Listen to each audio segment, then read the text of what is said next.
Our Incarnation of the Strongest Sword God audiobook by Kevin. Chapter 1481, Challenging the King of Trees. Why is it a mythic monster? Is the system toying with us? When everyone saw the colossal tree looming over 100 meters above them, their relaxed, confident expressions vanished. Even Quiet Melody, a Vice Temple master from the Super Guild, Sacred Temple, could not help her grim expression. King of Trees, plant life form, mythic, level 60, HP 600 millions, Herg 60 600 millions. Just looking at the King of Trees sent shivers down her spine. Even before the fight began, the pressure of King of Trees' intense aura weighed down on her. This was only the tip of the iceberg. What truly made her feel powerless was the thick tendrils extending from the trance body. The Grand Lord ranked Dryad they had previously faced had only wielded 4 tendrils, each possessing 60% of the Dryad's strength. Yet the King of Trees has 12 tendrils. She wouldn't have worried if the tendrils had 60% of a Grand Lord's strength, but against 60% of a level 60 mythic monsters, even Tier 3 summoned creatures would be defenseless, much less players. Moreover, a large number of Dryads accompanied the King of Trees. At a glance, Quiet Melody counted over 200 Dryads, including 6 Grand Lords and 60 Great Lords. All of the Dryads were clustered together, so attacking one might lure the whole group. Even Phoenix Rain and Quiet Melody, who had survived countless raids and battles, couldn't help their despair. Rain, let's give up on the King of Trees. It's simply too powerful. We can't raid that boss right now, Quiet Melody advised her friend, who had been silent all this time. We still have plenty of time left. We can raid other Dryad nests. We don't need to waste our time here. The best part about historical sites was their plethora of treasure-laden locations. Although the quantity and quality of treasures they would find in other Dryad nests couldn't compare to those in the Sunset Shrine, they'd walk away with far more than what they'd find in a 100-man Hell Mode team dungeon. I understand, Phoenix Rain responded, reluctance filling her eyes as she watched the King of Trees. She knew that trying to fight that thing would be suicidal. Not even the numerous trump cards she had prepared would help her against the mythic-ranked King of Trees. Immediately, she issued a command in the team chat. Everyone rest up. Scouting parties, continue your search for other Dryad nest. Just as the scouting parties prepared to head out in search, Shi Feng shouted, "Hold on a minute! Does he have a plan?" Phoenix Rain could not help but turn towards the swordsman. How can he? The surrounding high-tiered Dryads will be difficult enough to clear out, not to mention the King of Trees. Not even 6 Tier 3 summoned creatures can hold up against the boss's tendrils. Without anyone tanking the tendrils, it'll only be a matter of time before we're annihilated, Quiet Melody argued. While she acknowledged that they had only made it this far so easily thanks to Shi Feng's leadership and ingenuity, she couldn't bring herself to believe that they had a chance against the King of Trees. Compared to the 3 Dryad nests they had already exterminated, raiding the King of Trees would be a nightmare. The boss wasn't a foe that they could defeat with good leadership and strategy. They also needed to be strong enough, and it was obvious that their team wasn't. I'll admit I didn't expect the King of Trees to be a mythic monster. However, it isn't exactly impossible to defeat. I just need to adjust my original plan, Shi Feng explained. He too was surprised to see the boss's mythic rank.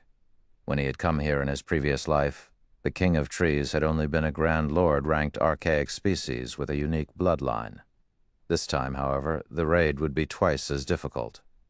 The King of Trees was also set to face a team of 1,000 players.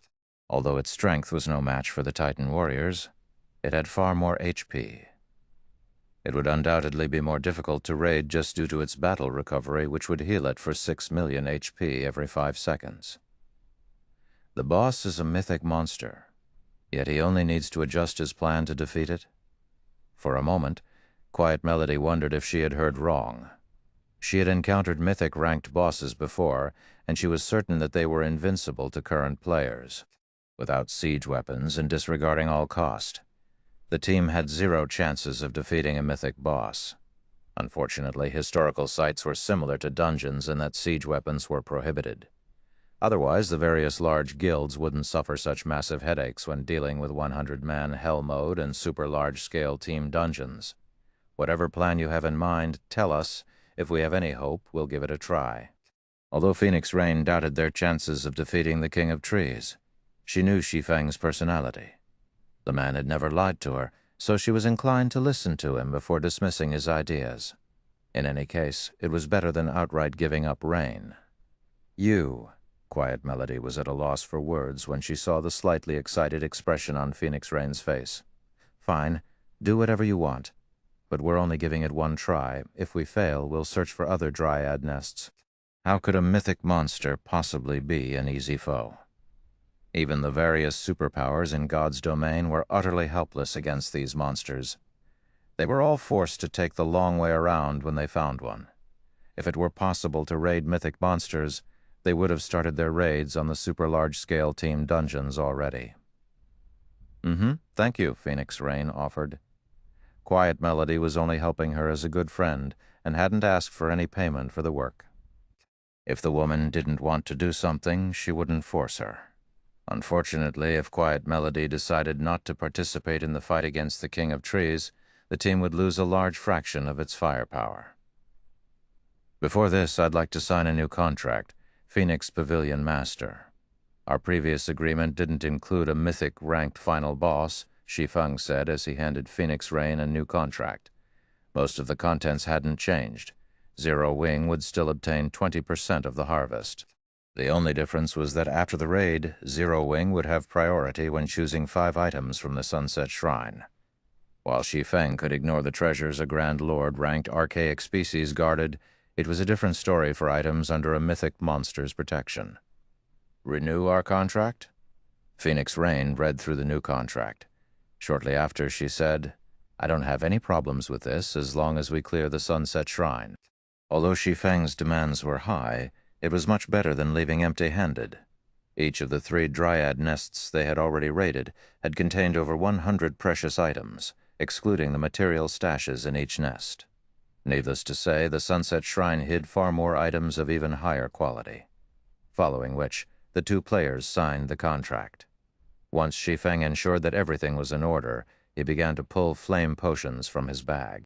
Normally, players had very little use for these potions.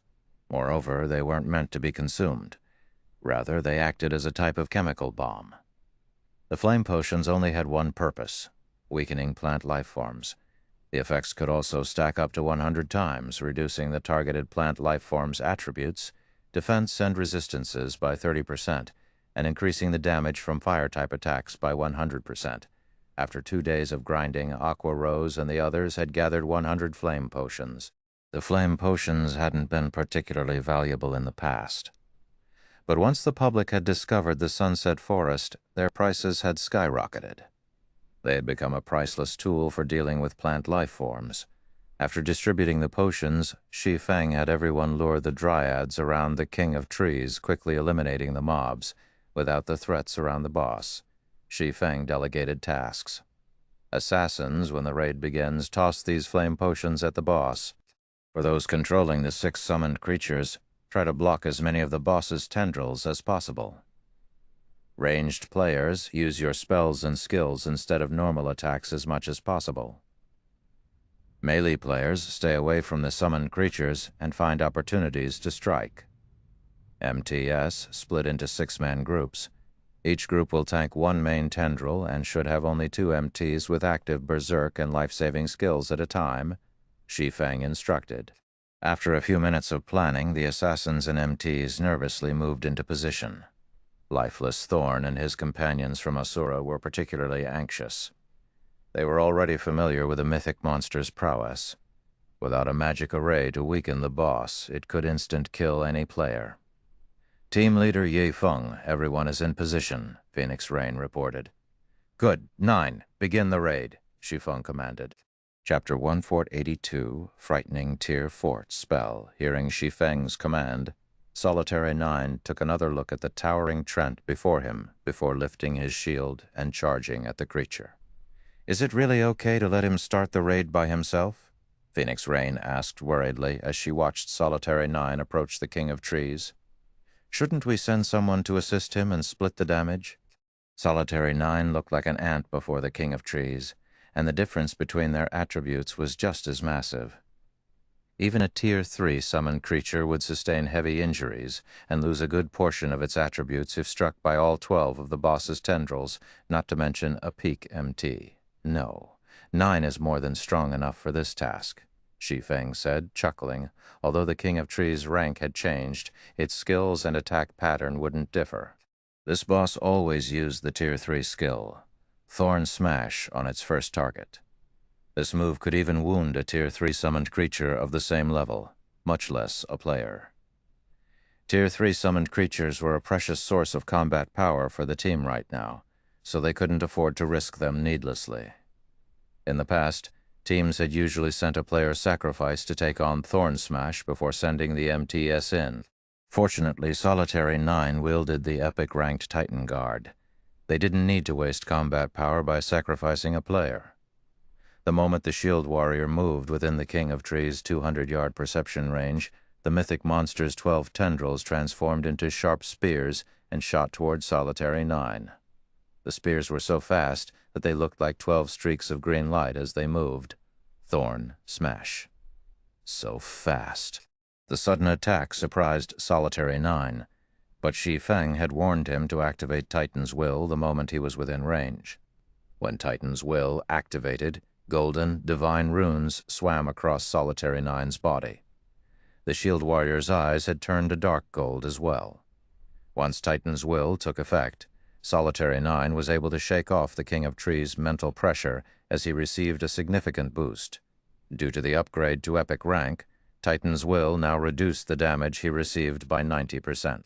The skill also increased his attack speed by 100% and movement speed by 30%. His starting movement speed was set to 80% of his maximum movement speed, and the skill now lasted 20 seconds rather than 15. Before the King of Trees' main tendrils reached Solitary 9, he skillfully maneuvered his shield, leaving after images as it shifted before the Shield Warrior. Despite its relatively small size, the shield felt like a wall enclosing Solitary 9 within. In the end, he fended off all 12 strikes. Boom, boom, boom, a series of explosions echoed throughout the forest, making the distant players' scalps tingle. He's still alive? How is this possible? He actually survived. As the dust settled, it revealed Solitary 9. The man hadn't moved an inch, and he still had roughly 10% of his HP. What destructive power! Solitary 9 gasped when he realized that he still had 6,000 HP. Sure enough, current players have no hope against a mythic monster. Despite blocking every attack with his shield and the 90% damage reduction from Titan's Will, he had lost over 50,000 HP. Even if he had activated a life-saving skill, the attack would have killed him instantly if he hadn't activated Titan's Will. Meanwhile, the King of Trees followed up with another tendril attack. Crap! Heal him! Phoenix Rain hurriedly shouted.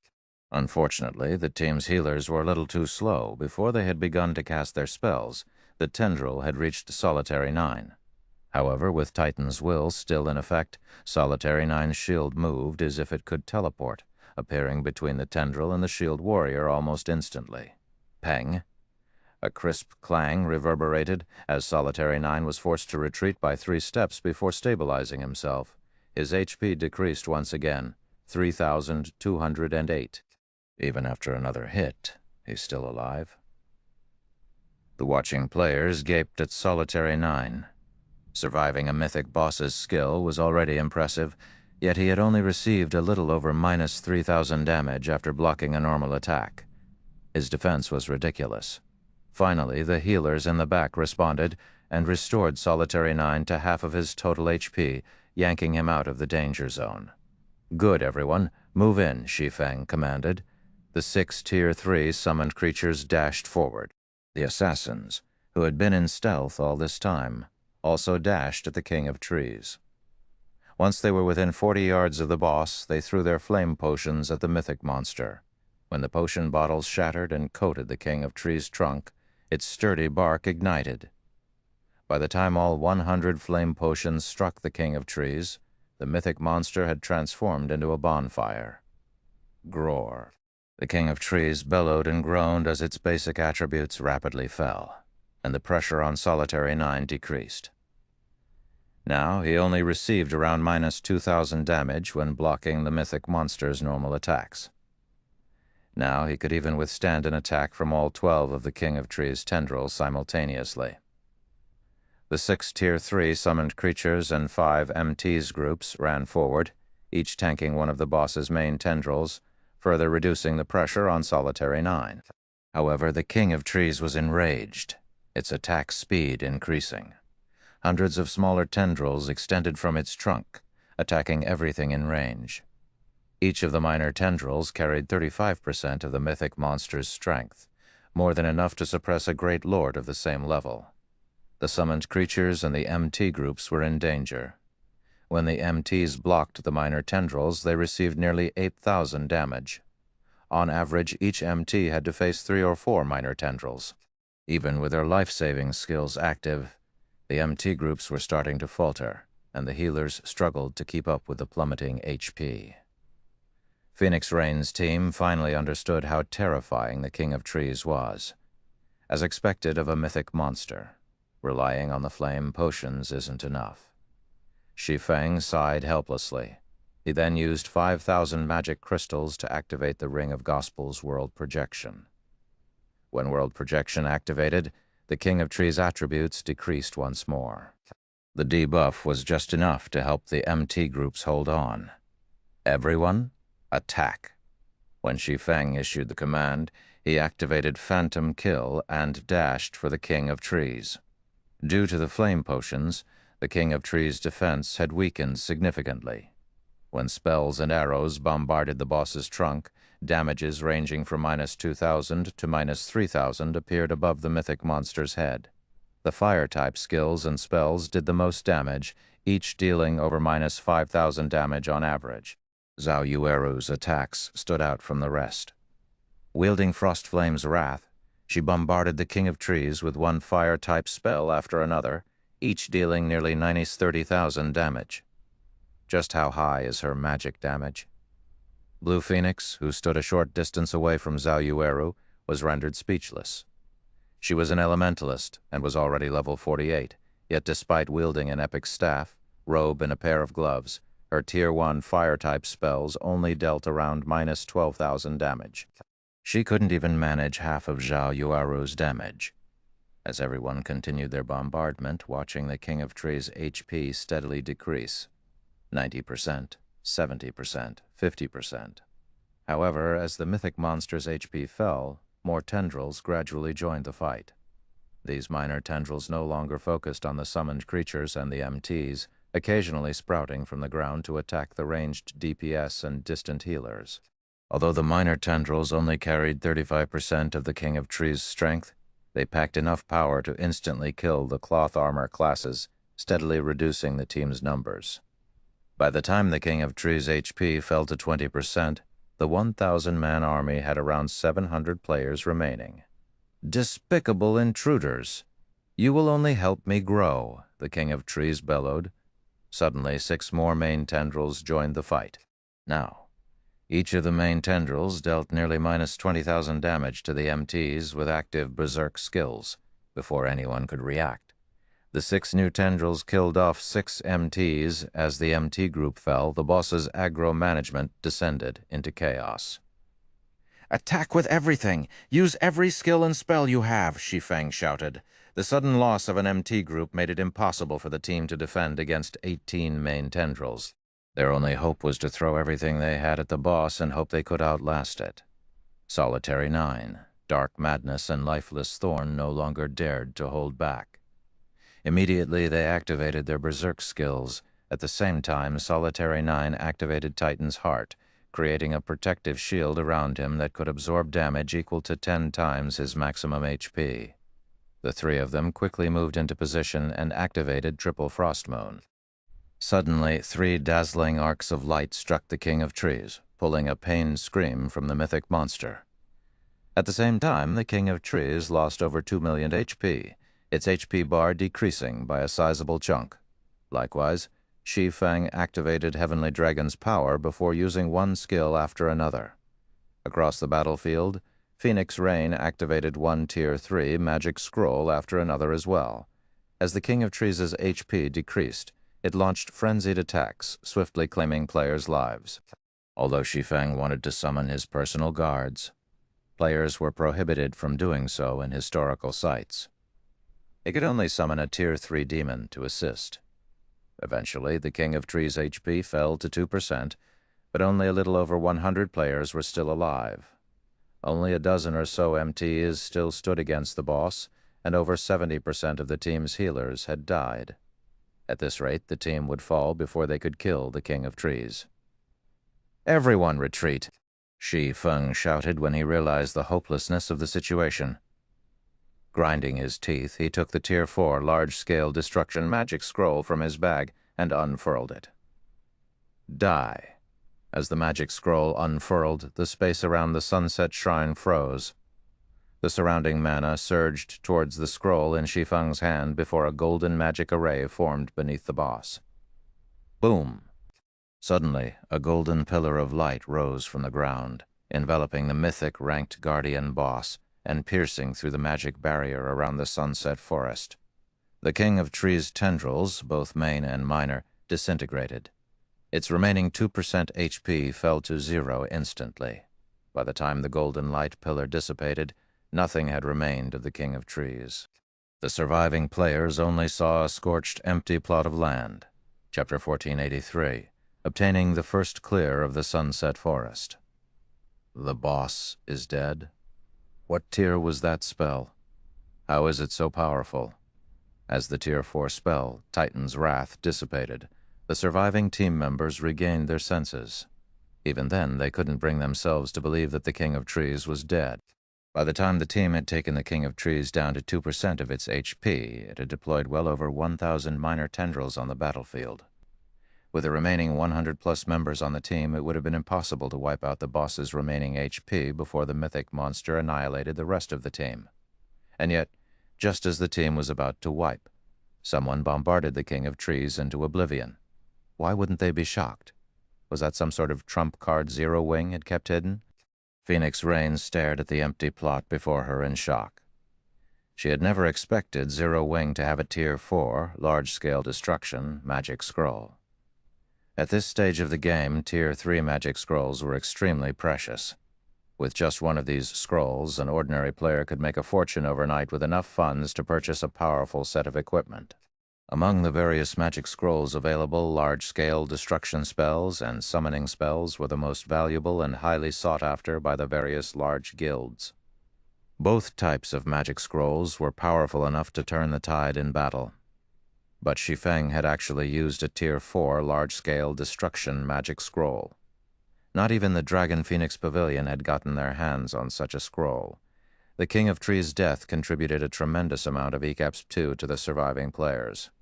Phoenix Rain had even risen from level 48 to level 49. They had obtained more EXP than anyone had expected. Meanwhile, after the King of Trees' death, the barrier enveloping the Sunset Shrine gradually disappeared. System, congratulations. You are the first team to raid the Sunset Forest successfully. Rewards in the Sunset Shrine doubled. You will be teleported out of the Sunset Forest after 1 hour automatically. Healers, resurrect the dead. Everyone else, rest up, Shi Feng commanded before entering the Sunset Shrine with Phoenix Rain to inspect the treasures inside. The other players couldn't help their envy, curious about what treasures the shrine held, but they knew that they'd have to wait. Historical sites typically offered far more treasure than dungeons, some of which could be used as guilds' trump cards. Naturally, these guilds would have more of an advantage if fewer people knew about these items. As for Shi Feng, not only was he Phoenix Rain's ally, but he had also signed a contract with the Phoenix Pavilion Master. He had also contributed the most during the raid. Thus, he qualified to enter the shrine alongside the guild leader. Zero Wing and the Asura Adventurer team, huh? Quiet Melody could not help but watch Shi Feng's departing back before glancing at Asura's resting members, curiosity and intrigue dominating her thoughts. It seems that I really will need to report to the guild leader. Despite all of the effort the Sacred Temple had spent raiding various historical sites, the Guild had failed to raid a single Grade 2 ruin, yet Phoenix Rain's temporary team had secured the first clear of a Grade 1 historical site. If other guilds discovered this, it would cause a commotion. On the journey here, Quiet Melody had carefully observed everything that had happened. Based on what she had seen, she was absolutely certain that without Zero Wing and Asura's help, Phoenix Rain's team would have failed. In fact, they would have been lucky to reach the Sunset Forest's core within the allotted time, much less kill the mythic ranked King of Trees.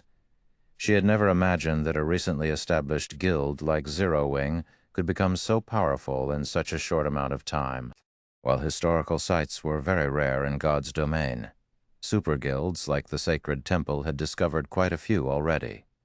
The only thing preventing them from harvesting these ruins' treasure was their lack of strength. Although she did not know what the conditions of Phoenix Rain and Zero Wing's agreement, the Sacred Temple was capable of any price she could afford. Elsewhere, with the magic barrier gone, Shi Feng and Phoenix Rain easily entered the Sunset Shrine. The interior was luxurious. It looked more like a palace than a shrine. Meanwhile, the two found a large pile of items in the center of this palace. This is the Sunset Forest's first clear reward? Even Phoenix Rain, who had seen plenty of treasure before and had her own significant wealth, was surprised to see the mound before her. Among the small mountain of items, she easily counted more treasure chests than what they had looted from the 3 dryad nests they raided earlier. She even saw a few epic treasure chests among them. Aside from treasure chests, there were all sorts of master-ranked potions, high-tiered magic scrolls, special gemstones, and many other valuable items. As she gazed at the items, Phoenix Rain felt as if she were dreaming. At least I didn't waste that Tier 4 magic scroll. Shi Feng spotted 3 epic treasure chests, in addition to elemental treasure boxes and 7 luminaries treasure boxes, which contained elemental sources and 7 luminaries crystals, respectively. He had thought that the flame potions would be enough to raid the Sunset Forest, but in the end he had been forced to use a Tier 4 magic scroll as well.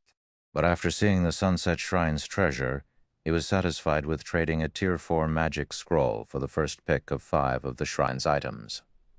Neither the elemental treasure boxes nor the 7 luminaries treasure boxes were any less valuable than the epic treasure chests. An elemental treasure box would drop 1 to 3 elemental source stones when opened, while a 7 luminaries treasure box would drop 3 to 6 units of 7 luminaries crystals. Both treasure boxes had been highly sought after by the various guilds in his previous life. Moreover, Shi Feng spotted various materials, designs, skill books, and other precious items that could easily drive the various large guilds mad with envy. It took Shi Feng and Phoenix Rain over half an hour to organize the loot. "According to our agreement, I'll choose 5 items first," Shi Feng said as he glanced at Phoenix Rain. "All right, take your pick," Phoenix Rain nodded. She was extremely satisfied with the Sunset Shrine's treasure. Even if Shi Feng claimed all 3 epic treasure chests, she wouldn't be disappointed in the least. After all, among the treasures here, over 10 were just as valuable. Seeing Phoenix Rain nod, Shi Feng began to select his prizes. However, the man hadn't pocketed the 3 epic treasure chests as Phoenix Rain had expected. On the contrary, Shi Feng didn't even glance at the treasure chests. Instead, the first items he claimed were the 2 elemental treasure boxes. While current players might realize how valuable elemental sources were, he did. In fact, elemental sources could be strategic tools in mythic monster raids. Hence, he had to prioritize these items. After selecting the elemental treasure boxes, Shi Feng chose the Sunset Potion recipe, an advanced alchemy recipe unique to the Sunset Forest. The recipe usually had a very low chance at appearing in the Sunset Shrine. When consumed, the potion would have the penalty of a single death. It was a super potion with a 24-hour cooldown. Avoiding death was incredibly difficult in God's domain. Each time a player died in the field, they'd lose an entire level. Hence, the Sunset Potion had been highly regarded in the past. Only very few guilds had been able to brew the potion, contributing to its rarity on the market.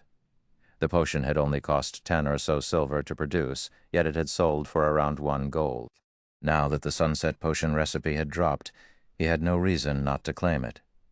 Shi Feng also selected the basic mana bomb design and advanced engineering design. Although the necessary materials to craft the item were rare and expensive, each basic mana bomb was as powerful as a peak Tier 2 attack. When used in conjunction with defensive turrets, the mana bombs could rival a Tier 3 attack. The design was far more valuable than an epic weapon. For Shi Feng's 5th choice, he selected the only epic item throughout the hall, the 7 Luminaries Bible. Chapter 1484, 7 Luminaries Bible. "These are the 5 items that you want?" Phoenix Rain was a little confused as she saw Shi Feng's choices. Setting aside the 7 Luminaries Bible, although the recipe and design for the Sunset Potion and basic mana bomb were valuable, both were very difficult to produce. There was no doubt that the item's production would be slow and limited. The rare materials for the basic mana bomb were particularly expensive. A single crafting attempt would cost around 2 gold, while the final product could cost 6 gold or more. Most importantly, unlike Tier 2 magic scrolls, the mana bombs had a 70% reduced effect against players. This impacted how useful the mana bombs could be. Generally, players would only want such an expensive tool to deal with enemy players. Unless necessary, most players avoided using such costly items against monsters. Even if Zero Wing crafted the basic mana bombs, the guild would only make a small profit from them. It would take ages before Zero Wing could earn enough money to make up for the loss of an epic treasure chest. The various large guilds' experts were already reaching level 50 and obtaining their Tier 2 classes. Because of that, most guilds were focused on converting their resources into items that would increase their experts' combat power, helping them overcome their promotion quests. Yet Shi Feng did the exact opposite by investing his resources in items that wouldn't yield short-term profit. He had even chosen 2 elemental treasure boxes, which only confused her further. Shi Feng simply chuckled at Phoenix Rain's question. Others might have a hard time using these items to increase a player's strength, but he wouldn't have any issues. This was especially true for the basic mana bomb. Although the production cost was high, and it wasn't particularly useful against players, its effects would be miraculous against certain monsters. Moreover, he had chosen the 7 Luminaries Bible, the most valuable item the Sunset Shrine had to offer. He was more than satisfied with his share. 7 Luminaries Bible, epic rank item. Contains the records of magic arrays the gods had left behind. Sacrifice a sufficient amount of mana to activate the recorded magic arrays. The 7 Luminaries Bible would at most amount to some epic toll or magic array with indefinite uses to other large guilds. Moreover, even the strongest magic array within the Bible was intermediate rank. It could barely suppress a Grand Lord, yet it required a tremendous amount of mana to activate. Activating one of the 7 Luminaries Bible's intermediate magic arrays cost 2,000 magic crystals. The basic magic arrays cost 500 magic crystals to activate. Honestly, one could easily purchase a stronger array with so many magic crystals. The only benefit of the 7 Luminaries Bible was its variety. Players wouldn't need to search high and low for a specific kind of magic array. There was nothing else special about the item. What everyone didn't know was that the 7 Luminaries Bible didn't consist of a single volume. Rather, there were a total of 7 books. Only after gathering all 7 volumes could one display the 7 Luminaries Bible's true power. The various superpowers had clashed often to obtain more of the Bible's volumes in the past. They had discovered that one could use advanced magic arrays once they had collected 2 volumes. While intermediate magic arrays were rare, players could find them if they put in a little effort. However, the same could not be said for advanced magic arrays and above. In addition, the materials needed to craft advanced magic array scrolls were exceedingly expensive. Meanwhile, these arrays could even suppress mythic monsters, which would in turn increase players' chance of obtaining precious items. One could just imagine how valuable an advanced magic array could be if they could use it indefinitely for the cost of magic crystals. God's Domain's current superpowers hadn't discovered this secret yet. Otherwise, Phoenix Rain would have mourned the item's loss. Once Shi Feng had chosen his 5 items, Phoenix Rain organized her harvest. They had obtained far more than she had expected. After opening the 3 epic treasure chests, she had gained 3 epic items and 1 epic ranked growth-type shield. She was ecstatic over the outcome. With an epic shield, the raids on the various team dungeons would be much easier for her team. She had also gained a large number of level 50 dark gold and fine gold weapons and equipment. Since level 50 was a major turning point in the game, level 50 equipment attributes were 2 ranks higher than that of level 45 equipment. Level 50 secret silver equipment could rival level 45 dark gold equipment. She now had enough level 50 secret silver, fine gold, and dark gold equipment to fully arm a 100-man team. As long as she gave these pieces to players who had items that reduced level requirements, they could improve their equipment right away. The shrine had also contained a large number of rare gemstones, all of which could visibly improve players' combat power.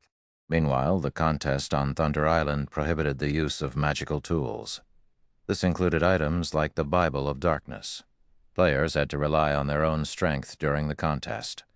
This was also why 9 Dragons' Emperor had spent so much money to gain Bloody Paradise's help in the Sunset Forest. When Phoenix Rain tried to hand 20% of the harvest to Shi Feng refused the items. Instead, he requested Ancient Origin wood as his share of the bounty, which was the equivalent of every log they had found during the raid.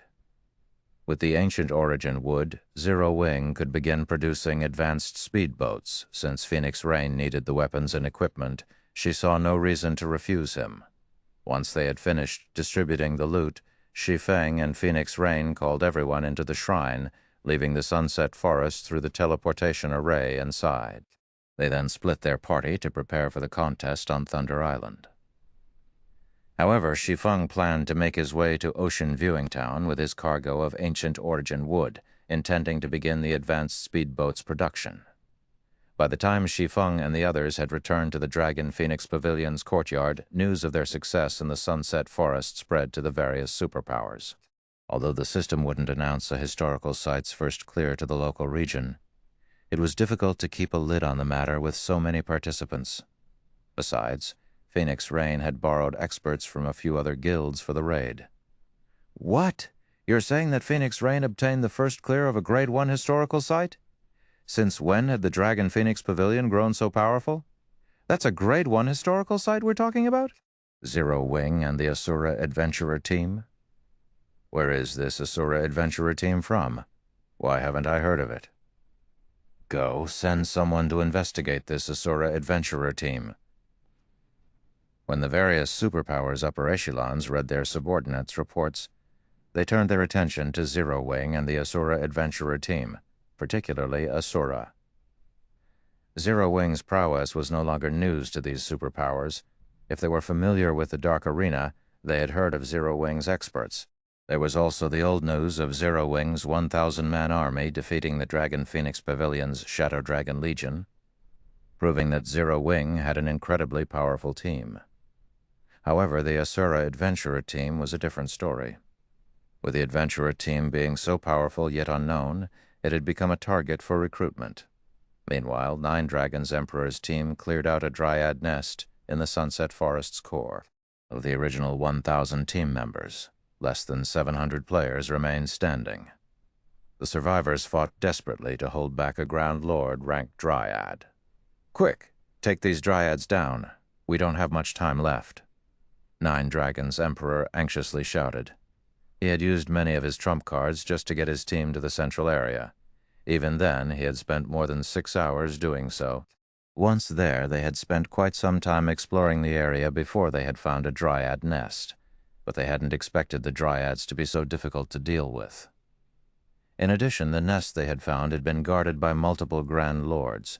Even after activating all of their Tier 3 summoning scrolls, they were at a disadvantage.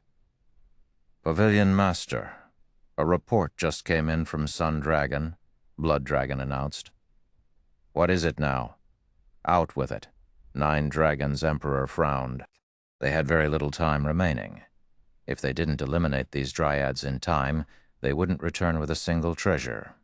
Sun Dragon has informed us that Phoenix Rain has already obtained the Sunset Forest's first clear, Blood Dragon replied, struggling to believe the report. Chapter 1485, Taking Shape. Blood Dragon's response stunned Nine Dragons' Emperor on the spot. "Impossible," Nine Dragons' Emperor shouted.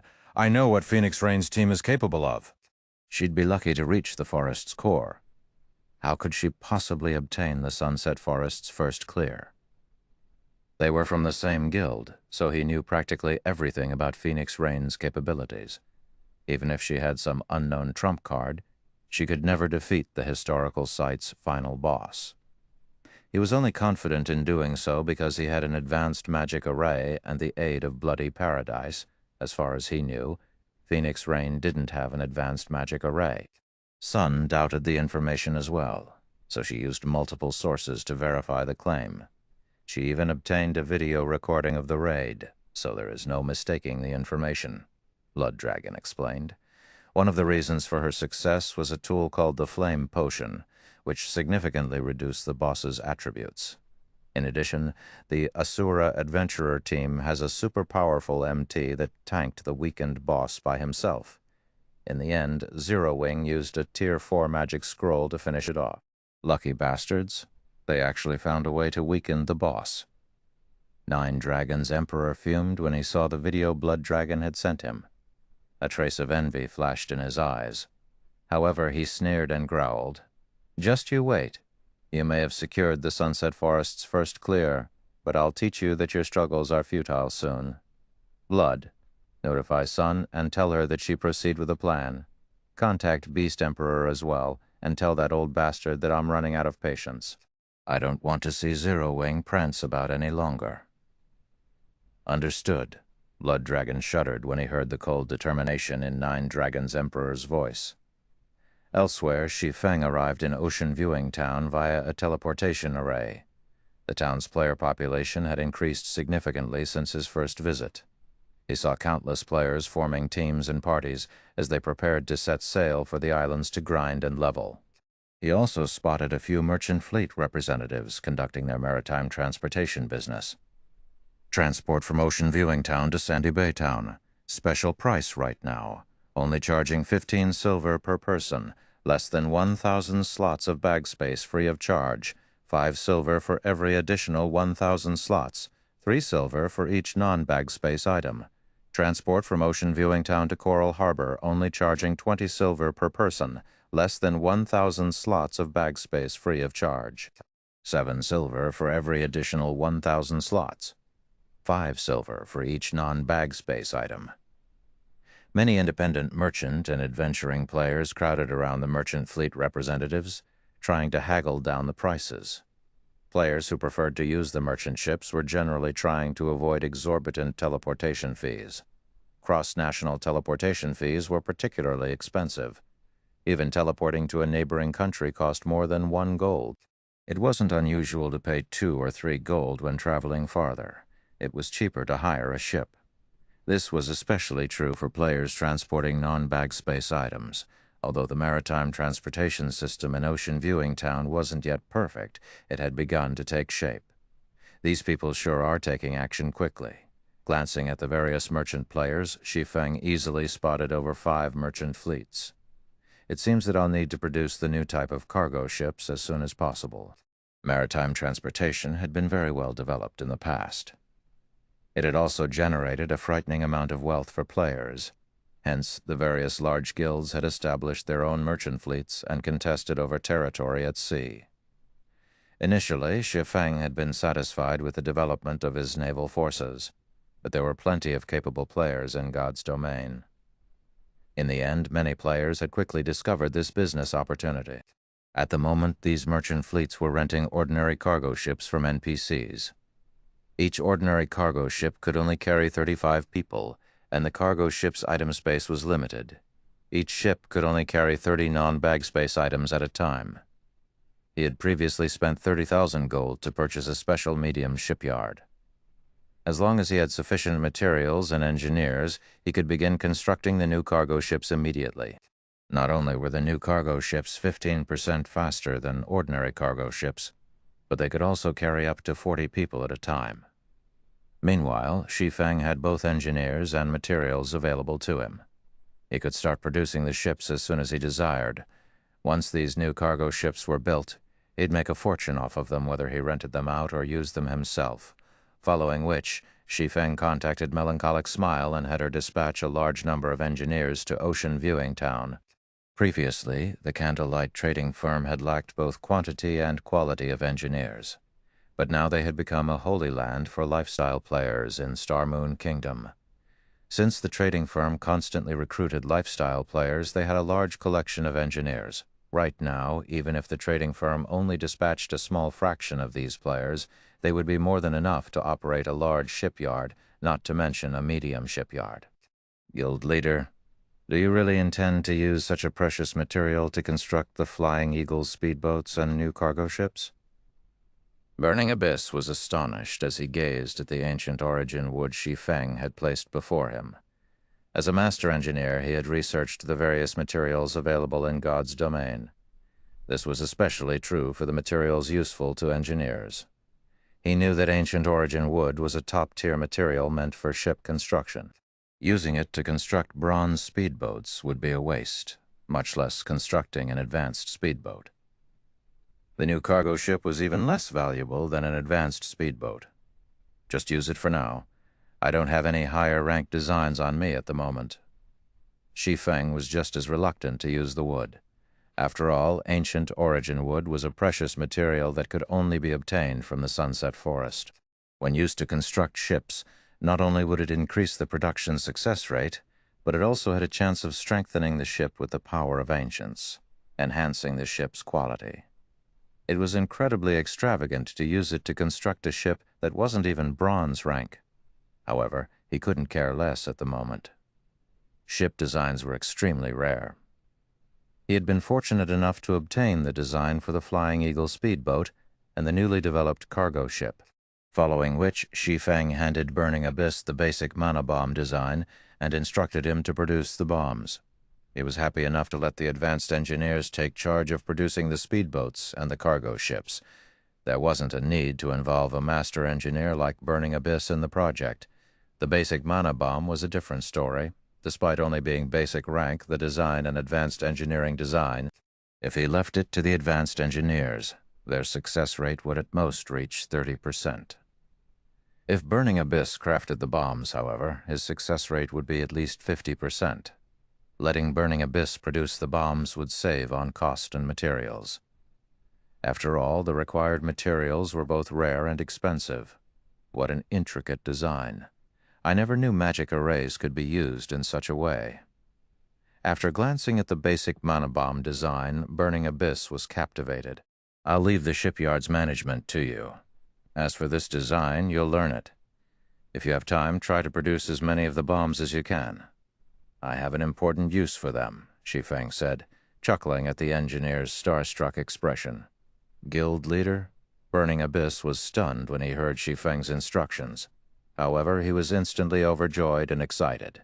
Even after becoming a master engineer, he had only been promoted to chief engineer in the Candlelight trading firm. In the end, he was only one of Zero Wing's core members. But it was a different story if he were allowed to manage the shipyard. It was the equivalent of becoming one of the guild's upper management. Countless lifestyle players dreamed of such status, following which Shi Feng handed a portion of the shipyard's authority to Burning Abyss. He then paid Rodney a visit, calling in on the agreement with the master engineer to assist in the shipyard. Not only would Rodney's presence increase production success rate when crafting ships, but production speed would increase as well. As Shi Feng finished with the shipyard's matters and prepared to lead Gentle Snow and the others to Thunder Island, Aqua Rose gleefully walked up to him, whispering, "Guild leader Summer just contacted me. She says that she's successfully class-changed into a Dragon Slayer. Moreover, Kola has also completed his class change. Should I have them head over?" Chapter 1486, Assembly of Experts. They're done already? Shi Feng was a little confused. As far as he could remember, the Dragon Slayer class change quest wasn't an easy one. All right, tell them to hurry and join us. Honestly, he had been somewhat worried about having sufficient strength for the contest on Thunder Island, and had even considered recruiting Owl's help. However, it seemed that wouldn't be necessary. Kola's success in becoming a Tier 2 Dragon Slayer Knight alone would boost the team's overall strength, not to mention Alluring Summer, who was now a Tier 2 Dragon Slayer Mage. Both basic attributes and skills would undergo a qualitative transformation when players reached Tier 2. Kola also had the epic-ranked Dragon Scale Shield. Had he been present during the King of Trees raid, the raid definitely would have been a lot easier. He wouldn't have needed to waste an incomparably precious Tier 4 magic scroll. Hearing Shi Feng's answer, Aqua Rose immediately contacted Alluring Summer and Kola, telling them to gather in Ocean Viewing Town. "Guild leader, if we don't leave soon, I'm afraid we won't make it in time," Gentle Snow said worriedly as she looked at the time. It would take quite some time to travel from Star Moon Kingdom to the Apocalypse Empire. Thunder Island was located in the Sea of Death's inner region, very far away from the Apocalypse Empire. There weren't any teleportation arrays connected to the island, so players had to rely on other means to reach it. In fact, the various major powers participating in the contest for Thunder Island's authority had long since set out. Phoenix Rain and Nine Dragons Emperor had only delayed their departure to obtain the weapons and equipment from the Sunset Forest. As soon as Phoenix Rain had cleared the historical site, she and her subordinates rushed towards the island. Since Shi Feng had wanted to begin producing advanced speedboats as soon as possible, he had made a trip to Ocean Viewing Town with the Ancient Origin Wood. Otherwise, they would have left for Thunder Island with Phoenix Rain's group. As a result, their group was far behind schedule. Furthermore, the Swift Dragon speedboat could only accommodate 30 people, half of their planned 60-man team. The rest of the members would have to sail on advanced speedboats. If they left right this instant, they would barely make it in time for the contest. If they waited for Kola and Alluring Summer, they'd likely be late. "Relax. We have enough time." Shi Feng consoled her, smiling, following which Shi Feng led everyone to Ocean Viewing Town's harbor. Half an hour later, Kola and Alluring Summer finally reached the harbor atop two majestic thunderwolves. The moment Kola and Alluring Summer arrived, they attracted a lot of attention from the players at the harbor. They were difficult to miss. Both of these players radiated intense auras from atop their mounts. "Guild leader, we're sorry for the wait," Kola apologized as he stopped before Shi Feng. "It's fine. It's about time to set out," Shi Feng said, nodding. He then invited Kola and Alluring Summer to the team. When Lifeless Thorn and his companions from the Ice Crystal world saw Kola and Alluring Summer, they were astounded. They had already been shocked, too, by the strength Zero Wing's members displayed. They hadn't expected the guild to have even more experts. "Lifeless, how confident are you of defeating those two?" Cleansing Whistle whispered as she looked at Kola and Alluring Summer. Personally, Cleansing Whistle doubted that she was a match for Kola or Alluring Summer. Just by standing so close, she felt an intense wave of danger from them. "The guy? Maybe. The other one? I don't know.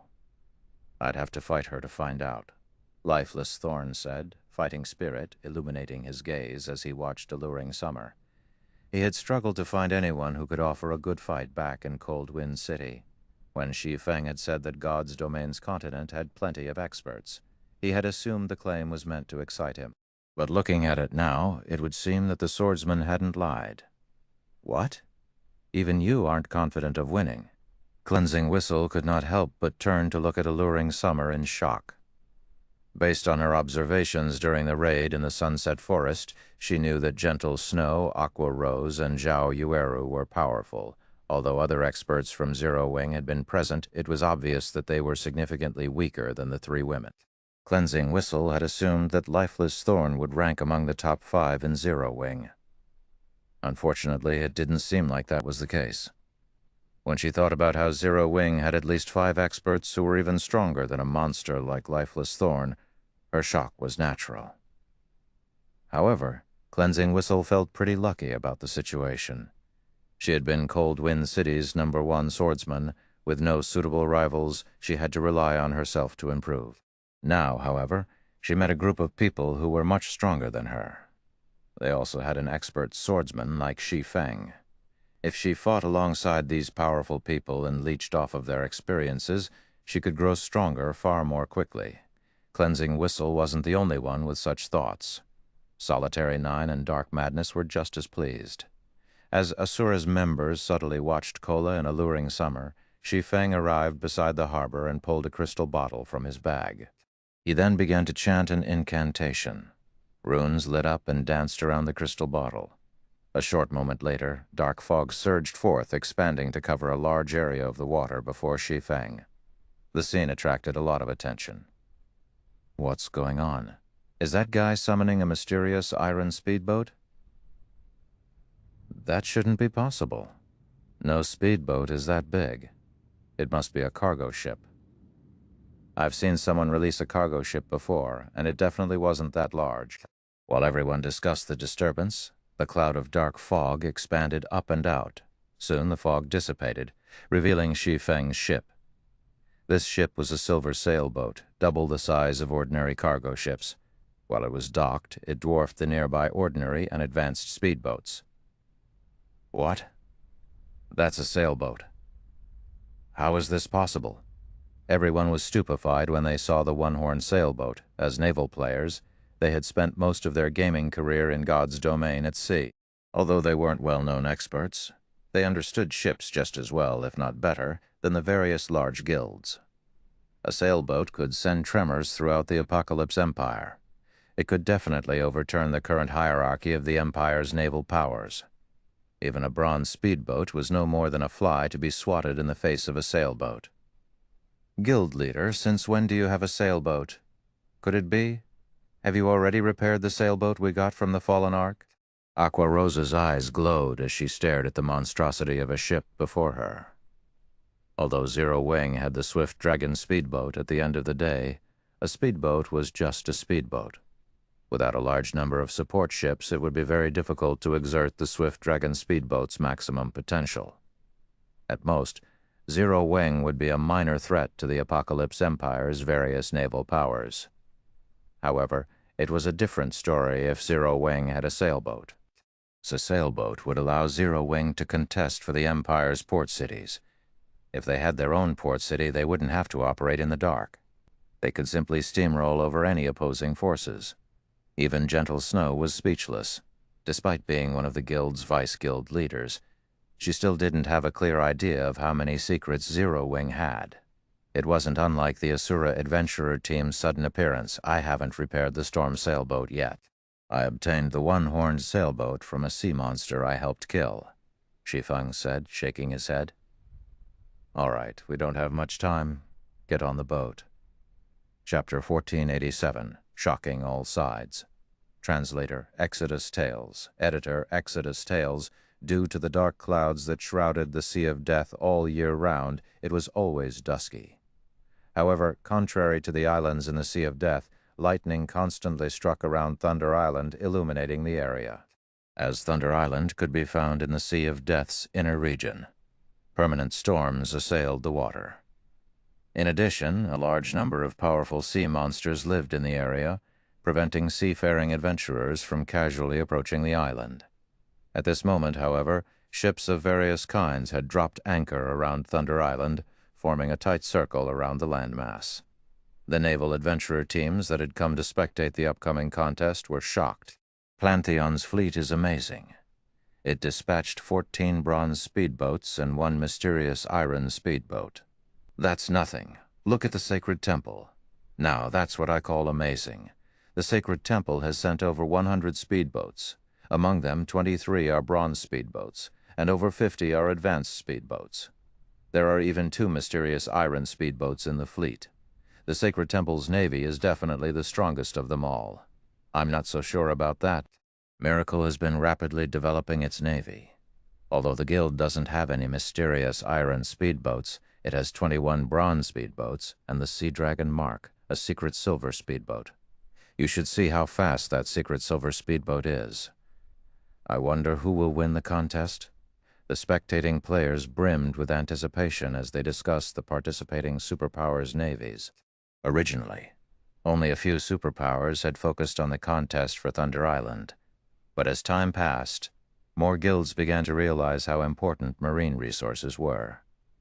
This was especially true for the treasured area known as the Sea of Death. In the end, more super guilds and super first-rate guilds had joined the fray. Moreover, Thunder Island was the only safe haven in the Sea of Death. Any player that wanted to develop in the Sea of Death would have to dock at Thunder Island to restock and repair. Otherwise, traveling to and from the Sea of Death would be incredibly time-consuming. Whoever controlled Thunder Island would become the Sea of Death's unofficial master. Naturally, the contest on Thunder Island concerned every player's development in the Sea of Death. They had to pay attention to it. After all, every guild had a different management style. Besides, it was not often that they got to watch God's Domain's superpowers have a go at each other's throats. Although they didn't have an entry pass for Thunder Island, they had all purchased an intermediate magic mirror which cost 8 gold coins. The intermediate magic mirror allowed players to spy on a 100-night 10-yard area within a 10,000-yard radius for 4 hours. Fortunately, the Thunder Island contest only lasted 8 hours. 16 gold might be expensive to an ordinary adventure team, but the naval adventurer teams capable of reaching Thunder Island were extraordinarily strong. Spending 16 gold coins was nothing to them. After all, each of their adventurers yielded several to over a dozen gold. They could easily earn back the spent coins by exploring dangerous areas. Players didn't get to see matches between the superpowers peak experts every day. Who knew when they would get another opportunity? Furthermore, the various large guilds highly valued Thunder Island. They would definitely go all out in the upcoming contest. While everyone waited for the barrier around the island to open, speedboats continued to arrive. Among these speedboats, some belonged to the various expert teams the superpowers had hired. Amazing! Isn't that the Shadow Knight Order, a top adventurer team in the Beast Empire? They're joining the contest as well? Look, that person looks like Undead, Bloody Paradise's commander. Many of the ships sailing towards Thunder Island belong to well-known experts and adventurer teams in God's Domain. However, as everyone watched the famous expert teams, a gigantic silver sailboat suddenly broke through the waves. As the sailboat pushed forward, the speedboats in its path inadvertently moved aside, opening a path as if their king had arrived. The silver sailboat soon arrived before the magic barrier enveloping Thunder Island. Everyone watched the ship, questions dancing in their minds. Crap, that's a sailboat. It's so fast. Who owns it? That's a sailboat. Speedboats are nothing but pests in comparison. The one-horned sailboat's arrival earned a round of gasps from the watching players. Both the independent players here to watch the contest and the various superpowers members were surprised to see it. March? Which power do those people belong to? They actually got their hands on a sailboat. Why haven't I received a report about this? 1,000 Miles, Miracle's second vice guild leader, asked the long-haired beauty beside him as his expression turned grim. I don't know. There's no mention of it in the information we collected on the superpowers, Silent March said, shaking her head. She was similarly shocked to see the one-horned sailboat. Miracle had focused on developing its navy since the game had launched, yet they had only found a few clues about acquiring a sailboat. They were still far from actually obtaining one. It was truly hard to imagine that someone had found one before they had. Send someone to investigate this matter immediately. I want to know everything there is to know about that sailboat. 1,000 Miles barked, greed flashing in his eyes. Also, send someone to keep an eye on those people. Do not let them slip past us. Understood. Silent March began to make the necessary arrangements. Miracle wasn't the only guild to notice the one-horned sailboat. Pantheon, Battle Wolves, King's Return, Nine Heavens Pavilion, Sacred Temple, and Dragon Phoenix Pavilion watched the ship closely. They were all hungry to know which power that sailboat belonged to. Shortly after these guilds' upper echelons ordered their investigations, cloaked figures began to arrive on the deck. Almost all of these players wore six-winged emblems. A few of these players were particularly familiar to the superpowers' upper echelons. How do they have a sailboat? Zero wing? Everyone's jaws dropped when they saw Gentle Snow and Aqua Rose, who hadn't bothered to hide their appearances. All of these superpowers were very familiar with the two women. However, they didn't just recognize these women because of personal fame, but they also knew them as Zero Wing's Vice Guild leaders, since both were present on the one-horned sailboat. The ship must belong to Zero Wing. No matter how hard they tried to wrap their minds around the idea, they couldn't bring themselves to believe that Zero Wing, a rising guild in Star Moon Kingdom, had acquired a sailboat, something they had failed to do thus far. Furthermore, Star Moon Kingdom wasn't anywhere near the sea. Big Sis Rain. Look, it looks like that sailboat belongs to Zero Wing. Lu Phoenix's stared in shock when she saw Shi Feng on the one-horned sailboat's deck. Rather than responding, Phoenix Rain was dazed. Suddenly she realized why, after emerging from the Sunset Forest, Shi Feng had taken his sweet time to deal with some other matter, rather than rushing to Thunder Island. It turned out that he had hidden yet another trump card. The one-horned sailboat gradually came to a halt beside Phoenix Rain's fleet. The various superpowers who had been watching the sailboat shifted their gaze to the Phoenix Pavilion Master. Phoenix Rain stared back at a loss for words. Chapter 1488. Struggle for Thunder Island. When everyone saw the one-horned sailboat parked beside the fleet, Phoenix Rain commanded. They couldn't help their wariness of the woman. It was true that the struggle for Thunder Island relied on players' strengths, with external tools being prohibited. However, one had to obtain Thunder Passes to participate, and to do so they needed to kill the Sea of Death's bosses. With a sailboat, Phoenix Rain would have an easier time defeating those bosses. In turn, she could collect more passes. The more Thunder Passes one possessed, the more players they bring to the contest. Although each guild was allowed a fixed number of Thunder Passes, the same couldn't be said for future contests. Now that Phoenix Rain had a sailboat, she would pose a huge threat during the next contest. Zero Wing sure has a lot of secrets. Quiet Melody, who stood on the deck of one of the Sacred Temple's speedboats, turned to look at Phoenix Rain, envy gripping her heart. The various superpowers had struggled to recruit naval powers, trying to bolster their forces so they could obtain more Thunder Passes. Yet, despite Phoenix Rain only recently focusing on her navy, she had recruited a powerful ally like Zero Wing, which had its own sailboat. Phoenix Rain had cooperated with Zero Wing before it had risen to greatness. Needless to say, Zero Wing would help her grind for Thunder Passes if she asked. However, unlike Quiet Melody, who had a strong friendship with Phoenix Rain, the other superpowers' upper echelons had far more nefarious thoughts. The various superpowers were preparing to aim their spearheads for the threat known as Phoenix Rain. Damn it! How did Zero Wing get that sailboat? Nine Dragons' Emperor glared at the one-horned sailboat with intense jealousy. Although it was a single sailboat, its combat power was far beyond any speedboat. While they had explored God's Domain's oceans, the various superpowers had learned one thing: ships were more important than players in naval combat. If a ship weren't of a certain quality, it wouldn't be able to contend with the boss sea monsters. Needless to say, these powerful bosses would drop weapons, equipment, and various tools that could help improve one's naval strength. With these tools, a team could explore farther and more dangerous regions, obtaining even better equipment and tools, creating an endless positive cycle. As for Nine Dragons' Emperor, he had spent a lot of money and resources to recruit rising naval powers. He had only amassed a sizable fleet after many challenges. This fleet was why he was confident in surpassing Phoenix Rain. However, the appearance of Zero Wing's one-horned sailboat had instantly made a joke of his effort. Pavilion Master, if Phoenix Rain has the help of a sailboat, she'll be a huge challenge in future struggles over Thunder Island. Blood Dragon worriedly commented. There was no doubting that neither Phoenix Rain nor Nine Dragons' Emperor would dominate Thunder Island this time. At most, each side would occupy a small corner of the island, slowly growing their navies until they could dominate the island as a whole. Now that Phoenix Rain had a sailboat on her side, there was no doubt that she had a massive advantage of Nine Dragons' Emperor in future contests. Phoenix Rain will be a problem during future struggles for Thunder Island. However, she has to last until the next contest first. Nine Dragons' Emperor hissed once he calmed down. Sneering, he continued, "Contact the other guilds.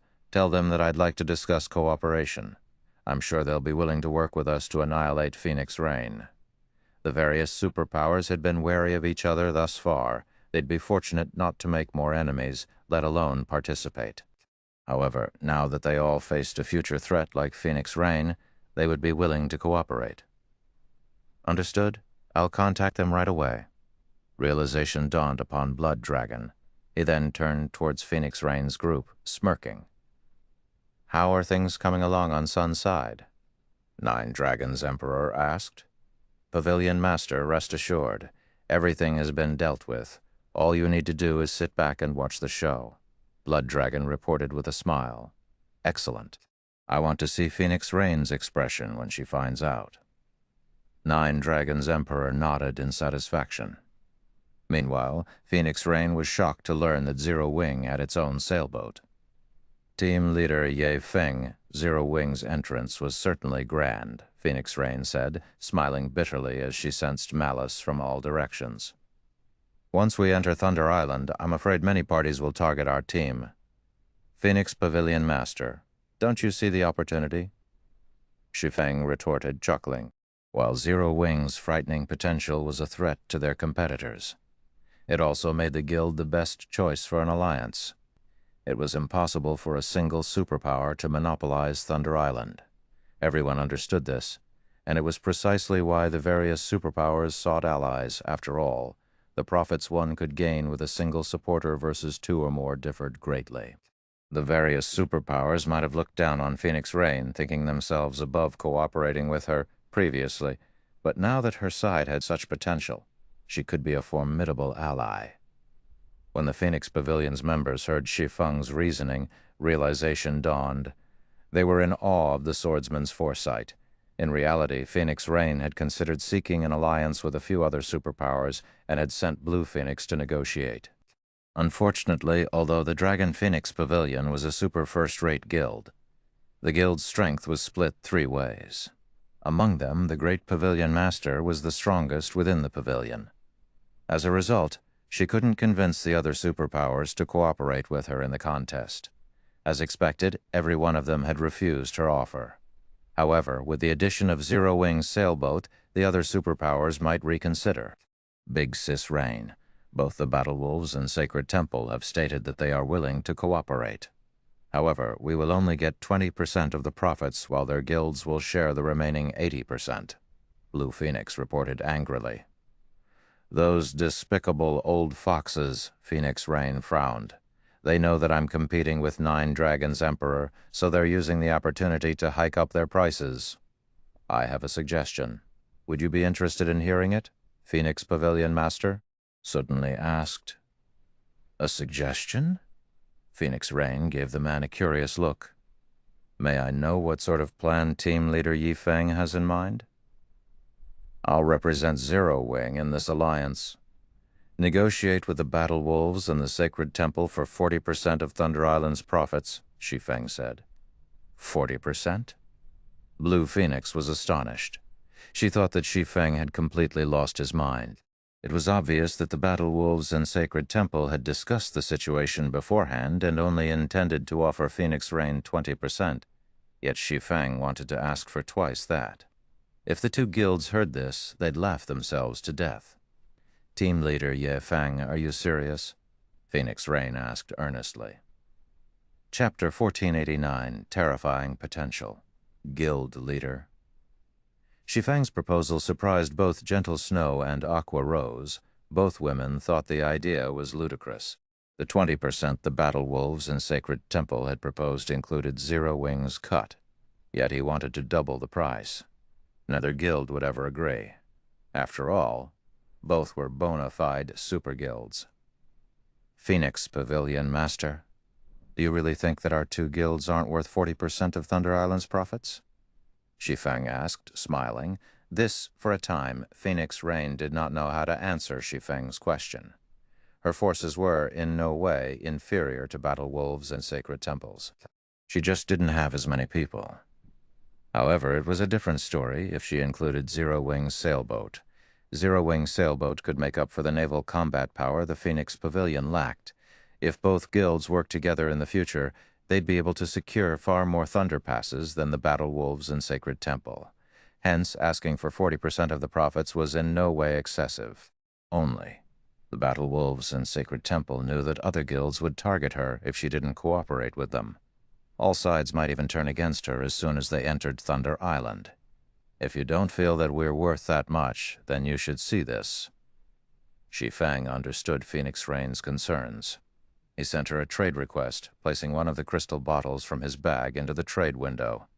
"This is a small sailboat. How?" Phoenix Rain shot Shi Feng an astounded look when she saw the item. In God's domain, items currently in use couldn't be placed in a trade window. The fact that she was staring at a small sailboat proved that Zero Wing had more than one. She found it truly hard to believe that, while the various superpowers frantically searched for sailboats, Zero Wing had acquired at least two without anyone noticing. She even wondered if her eyes were playing a trick on her. But when she clicked on the glass bottle, the attribute panel that appeared proved its existence. "Phoenix Pavilion Master. What do you think of my proposal now?" Shi Feng asked, smiling. The small sailboat he had just revealed was none other than the ordinary small sailboat he had liberated from the Freedom Alliance's identical summer. Although it was only an ordinary small sailboat, its combat power far surpassed any speedboat. He also had the mysterious iron-ranked storm sailboat, which he had yet to repair. Unfortunately, the storm sailboat wasn't usable combat power right now. Hence, he had only decided to reveal the ordinary small sailboat. "I understand. I'll notify the Battle Wolves and Sacred Temple about your proposal," Phoenix Rain said after taking a deep breath. When she looked at Shi Feng, she felt as if the man were foreign to her. "Big Sis Rain?" Blue Phoenix gave her friend a confused look. She could not figure out what Shi Feng had shown Phoenix Rain to change her mind about such a huge risk so quickly. "Don't try to persuade me, just do as he says," Phoenix Rain commanded. With no other choice, Blue Phoenix transmitted the new offer to the Battle Wolves and Sacred Temple's upper echelons. She no longer dared to think of what their reply would be. Interesting. Phoenix Rain is bold enough to make such an offer despite her current predicament? Eternal Dead, the Sacred Temple's guild leader, could not help but laugh when he saw Phoenix Rain's counteroffer. On the other hand, Quiet Melody was dazed for a moment when she read the new message. Only one thought came to her mind. Has Phoenix Rain lost her mind? If Phoenix Rain had the authority to mobilize all of the Dragon Phoenix Pavilion's forces and Zero Wing's sailboat, she might have a chance of convincing the Battle Wolves and Sacred Pavilion to agree with her conditions. Unfortunately, with her current strength, the super guilds would never agree. Based on Quiet Melody's knowledge, Phoenix Rain had only obtained 270 slots for the contest. That was barely on par with 9 Dragon's Emperor's slots, but the Sacred Temple had 710. Ignoring the standards of the guild's experts, the severe difference in numbers put Phoenix Rain at an overwhelming disadvantage. Melody, tell Phoenix Rain that her condition lacks sincerity, and the Sacred Temple will need time to consider her offer properly, Eternal Dead said, smiling. Understood. Quiet. Melody nodded. Elsewhere, the Battle Wolves' upper echelons prepared a similar answer. Big Sis Rain. Both guilds gave the same reply. They have said that they need more time to consider, Blue Phoenix helplessly reported. Obviously, the Battle Wolves and the Sacred Temple wanted to watch them make a fool of themselves and take advantage when the other superpowers targeted their forces on Thunder Island. If they went crawling to the two guilds, then they'd be lucky to get 20%, much less 40% of the island's profits. As expected, it seems that we can only take this one step at a time. The outcome didn't surprise Phoenix Rain whatsoever. All she could do was try her best in the contest. As long as she could occupy a spot on the island, nothing could stop her in the future. While the various superpowers had negotiated alliances, the magic barrier around Thunder Island turned from blue to crimson. Furious roars echoed from the island, and despite being so far away, everyone heard them clearly. Has the contest begun? As more of the island's monsters voiced their rage, the spectating adventurer teams took out their intermediate magic mirrors and began to observe the landmass. Move out. In response, the various superpowers stored their ships and retrieved their thunder passes. They used the passes to leave a thunder mark on their members, each pass imparting 10 marks. Any player with a thunder mark could teleport to Thunder Island at any time. Shortly after, the various superpowers members disappeared almost simultaneously as they teleported to Thunder Island to contest for the Ancient Towers. During the contest, players were prohibited from using any tools. They could only rely on their own power to compete. In addition, all of the island's monsters had frighteningly high magic resistance and defense. Players had to occupy as many ancient towers as they could. Reducing these monsters' magic resistance and defense, or raiding the encampments, would be very difficult. Meanwhile, teleportation to Thunder Island wasn't completely random. Generally, players who were close to each other would teleport to the same location. As long as they gathered before teleporting to the island, they could take action as a team as soon as they arrived. It seems that we got a good location.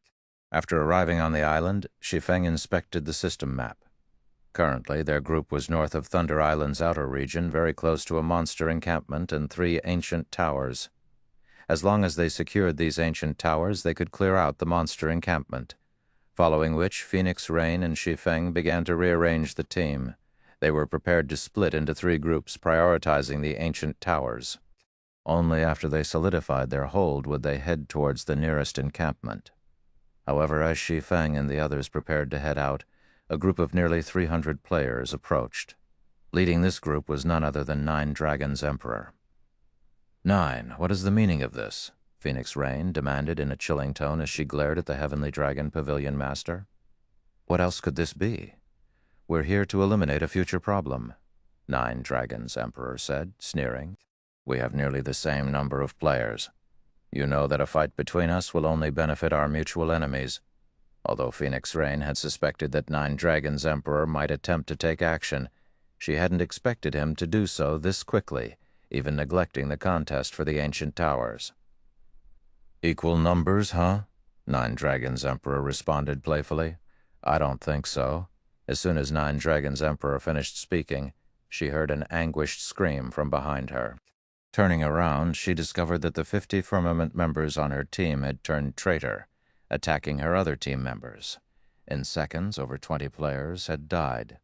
By the time she reacted, Firmament's members had pulled away from her team. Lonely heaven! Phoenix Rain bellowed, dense killing intent lacing her gaze as she glared daggers at Firmament's smiling guild leader. Phoenix Pavilion Master, if you have to blame someone, blame yourself for making the wrong decision. You actually invested so much into a no-name guild like Zero Wing. Lonely Heaven paid no attention to Phoenix Rain's killing intent.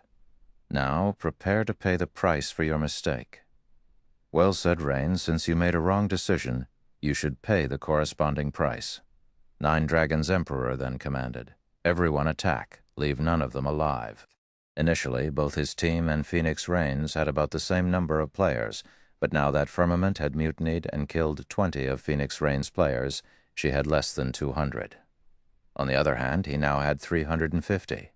With nearly double the numbers, he could easily eliminate Phoenix Rain's team. Chapter 1490, Bloodhand Yama. As soon as 9 Dragons Emperor gave the command, his experts marched forward in formation. With Martial Dragon and Blood Dragon on the front line, the melee players charged at Phoenix Rain's team. Meanwhile, the ranged players spread out to encircle her players, providing their melee teammates cover fire. The healers in the back began their incantations immediately. With Firmament's members behind them, Phoenix Rain's team had nowhere to go. Everyone, concentrate your attacks on Firmament's members. We're breaking through. Avoid prolonged fights. Although Phoenix Rain was furious about Lonely Heaven's betrayal, wanting nothing more than to murder the bastard herself, she quickly recovered her calm and decided to save as much of her team's strength as possible. After all, the contest for Thunder Island had just begun. Both sides had plenty of Refinement Realm and above experts. If Refinement Realm experts worked together, their overall combat power would increase tremendously. When fighting foes of the same level, even at a numerical disadvantage, they'd be impossible to annihilate quickly. Unfortunately, defeating 9 Dragons Emperor's team was impossible. Although she had Shi Feng and Zero Wing's other peak experts, 9 Dragons Emperor had his own. The Shadow Dragon Legion's Shadowtooth and Martial Dragon were the best examples. Both were Domain Realm experts and more than capable of posing a problem for her team. In addition, Nine Dragons' Emperor had other experts under his command and the help of Bloody Paradise. Although the Phoenix Pavilion and Heavenly Dragon Pavilion on part in overall strength, the trump card legions under each banner weren't under the full control of their respective pavilion master. Rather, these trump card legions prioritized the great pavilion master's commands. Meanwhile, Phoenix Rain had only been the Phoenix Pavilion's master for a short time, and as a result, the Phoenix Pavilion's trump card legions still maintained their loyalty to the previous master. Like Shadowtooth's case, she wasn't allowed to order them around and had to resort to persuasion. This was why her power base was significantly weaker than Nine Dragons' Emperor's. Now that he had persuaded Shadowtooth to fight for him, and Martial Dragon, whom Nine Dragons' Emperor had nurtured, had become a domain realm expert, the gap between them had widened. With fewer players on her team, she had no chance of victory. She could only avoid a clash with Nine Dragons' Emperor, like in other maps. Players that died on Thunder Island would lose a level and drop a piece of equipment. This gave her even more of a reason to avoid a fight with Nine Dragons' Emperor. If her team were weakened further, she'd have no hope of capturing the ancient towers and monster encampments. "You wish to break through?" Nine Dragons' Emperor sneered as he watched Phoenix Rain lead her team towards Firmament's group. "Lonely. It's about time we give Our Lady Pavilion Master a taste of despair." Hearing this, the distant Lonely Heaven grinned and nodded. He then turned to one of his cloaked guild members and said, "I've done my part. I'll leave the rest to you." "Relax. We've accepted your payment and will complete the mission." At this time, a robust man emerged from Firmament's team.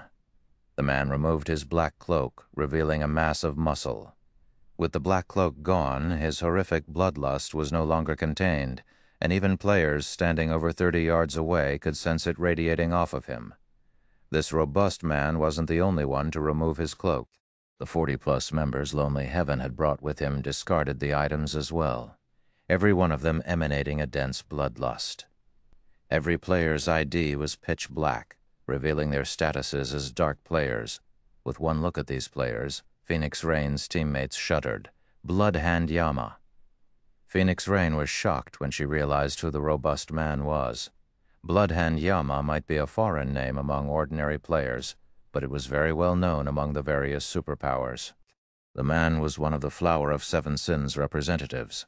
He had killed numerous superpowers' upper echelons in the past. "Phoenix Pavilion Master, your life is mine." Saying so, Bloodhand Yama gestured with a hand. Immediately, the Flower of Seven Sins members around him split into multiple parties and dashed towards Phoenix Rain and the others. He then raised his gray diamond shield and tightened his grip on his double-headed, one-handed axe before charging like a berserk beast. Although Bloodhand Yama's team had very few members, the majority of them were shield warriors and berserkers. His team only had 5 healers.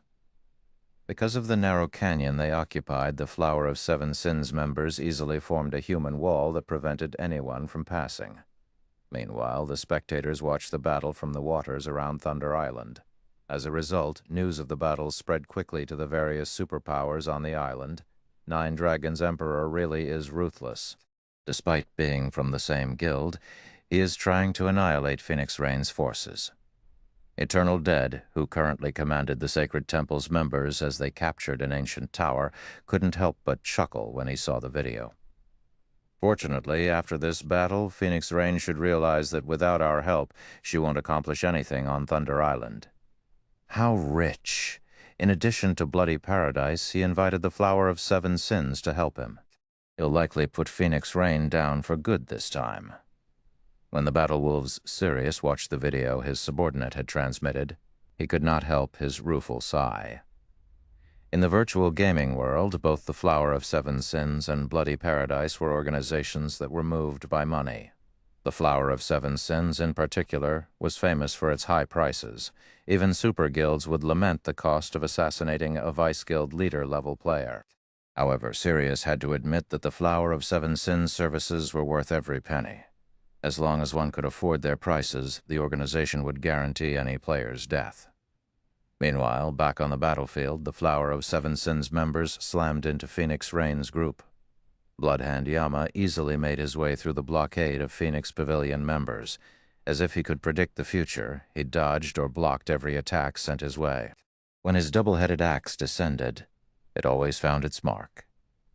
As a result, Bloodhand Yama slaughtered the Phoenix Pavilion's refinement realm experts and slowly but surely made his way towards Phoenix Rain. So strong. Solitary 9, who was also a shield warrior, was shocked by Bloodhand Yama's strength.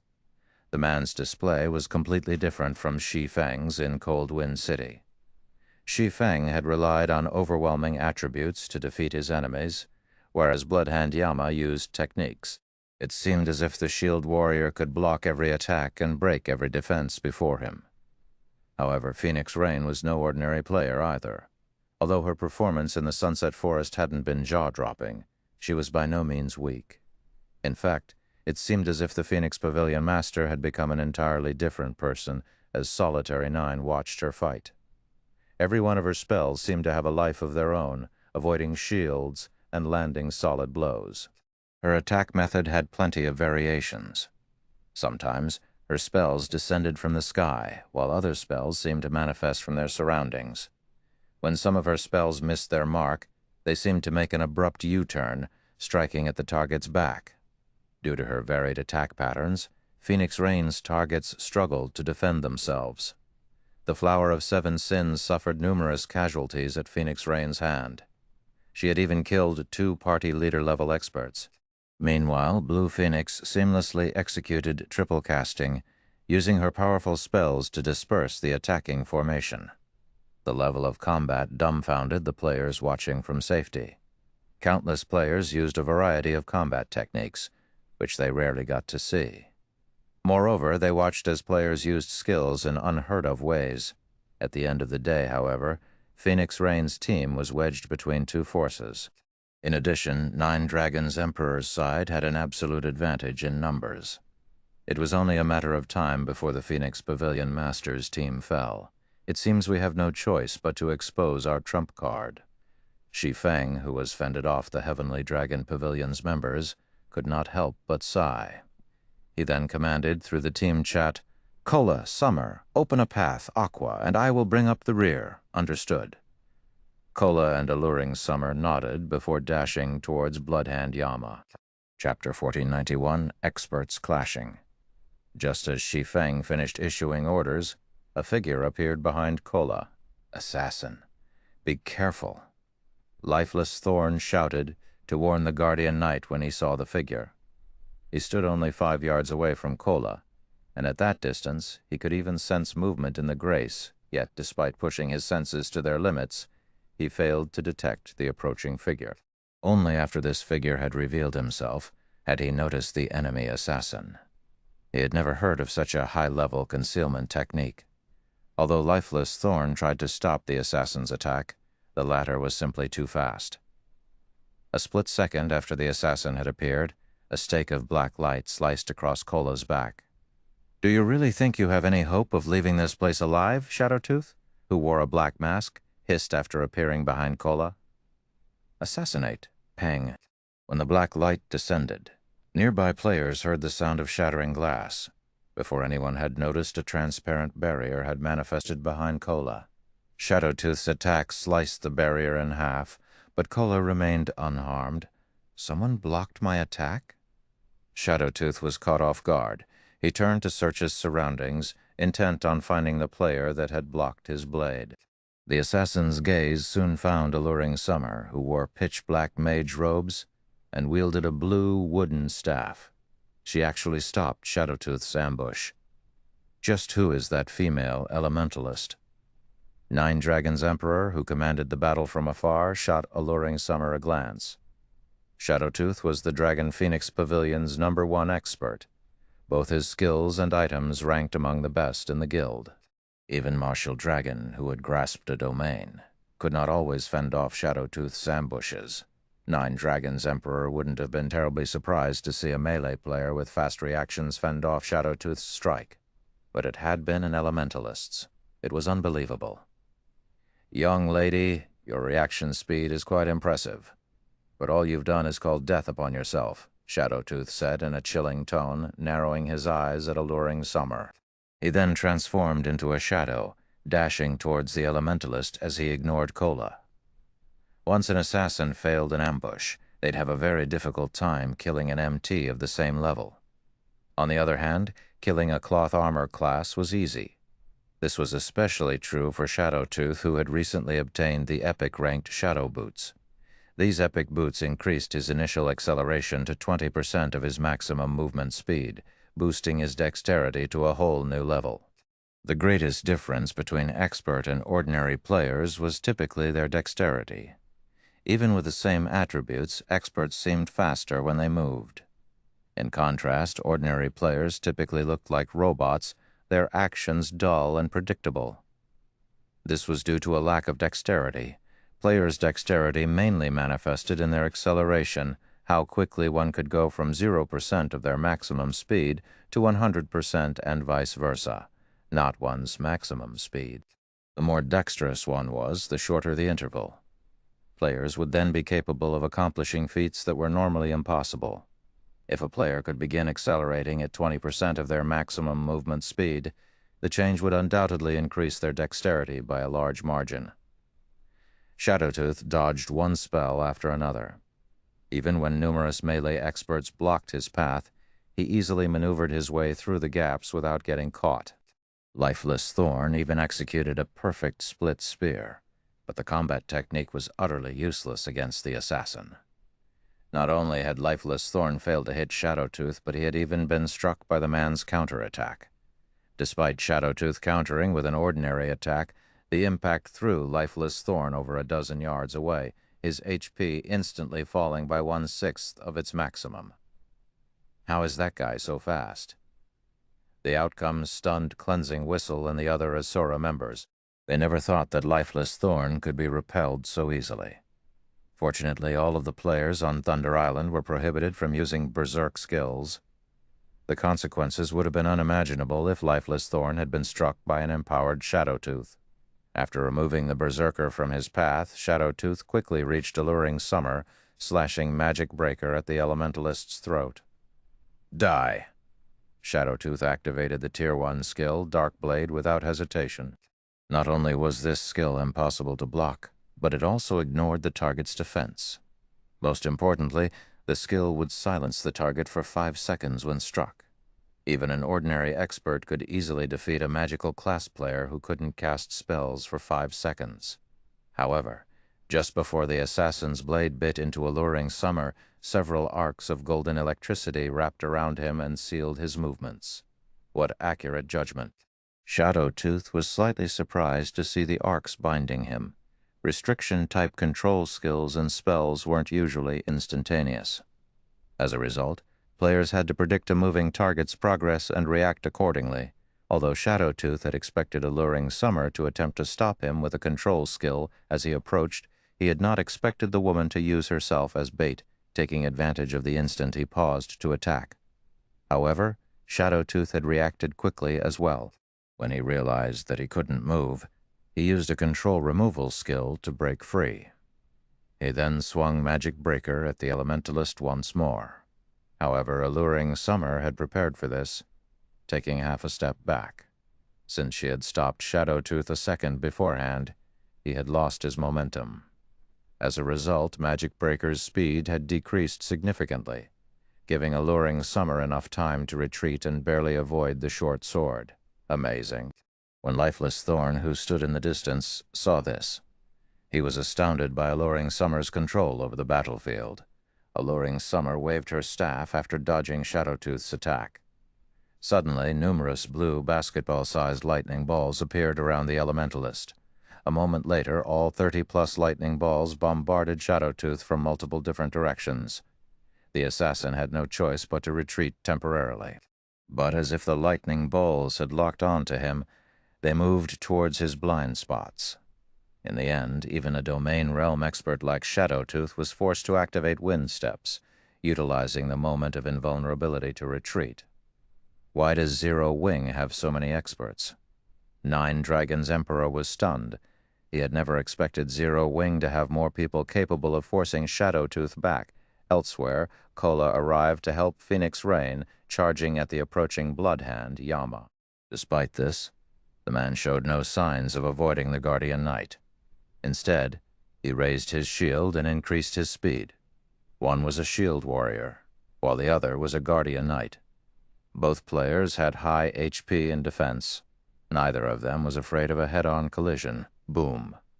When the two shields collided, a powerful shockwave shook their surroundings, causing nearby players to shudder involuntarily. Bloodhand Yama, who had been unstoppable thus far, had taken a step back.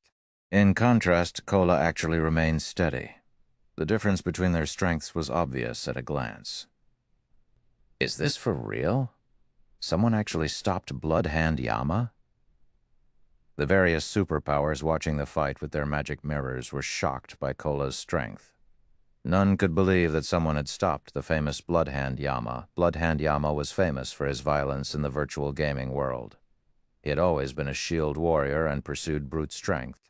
Unlike ordinary MTs, Bloodhand Yama focused on strength when allocating his free attribute points and selecting weapons and equipment. Moreover, in addition to his shield and double-headed axe, his chest piece, helmet, and gloves were epic rank. The man didn't bother to hide his gear's glow effects. Yet, despite such excellent gear, he had lost a battle of strength. It was simply inconceivable. Chapter 192, Dragon Slayer's Power. After getting repulsed by Kola, Bloodhand Yama did not evince even the slightest bit of anger or frustration. On the contrary, he licked his lips and revealed an excited expression. Immediately after, he raised his shield and charged at Kola again. This time, however, he did not go for a frontal assault. Instead, just when Bloodhand Yama was about to clash with Kola, he suddenly changed his footwork, generating an afterimage in his original location as he circled around and avoided Kola's charge, leaving the Guardian Knight to hit only air. Immediate after, Bloodhand Yama appeared on Kola's right, the double-headed axe in his hand striking down at Kola's side abdomen, which was not protected by the Guardian Knight's shield, with lightning speed. Dang! Following which, a crisp clang resounded in the surroundings.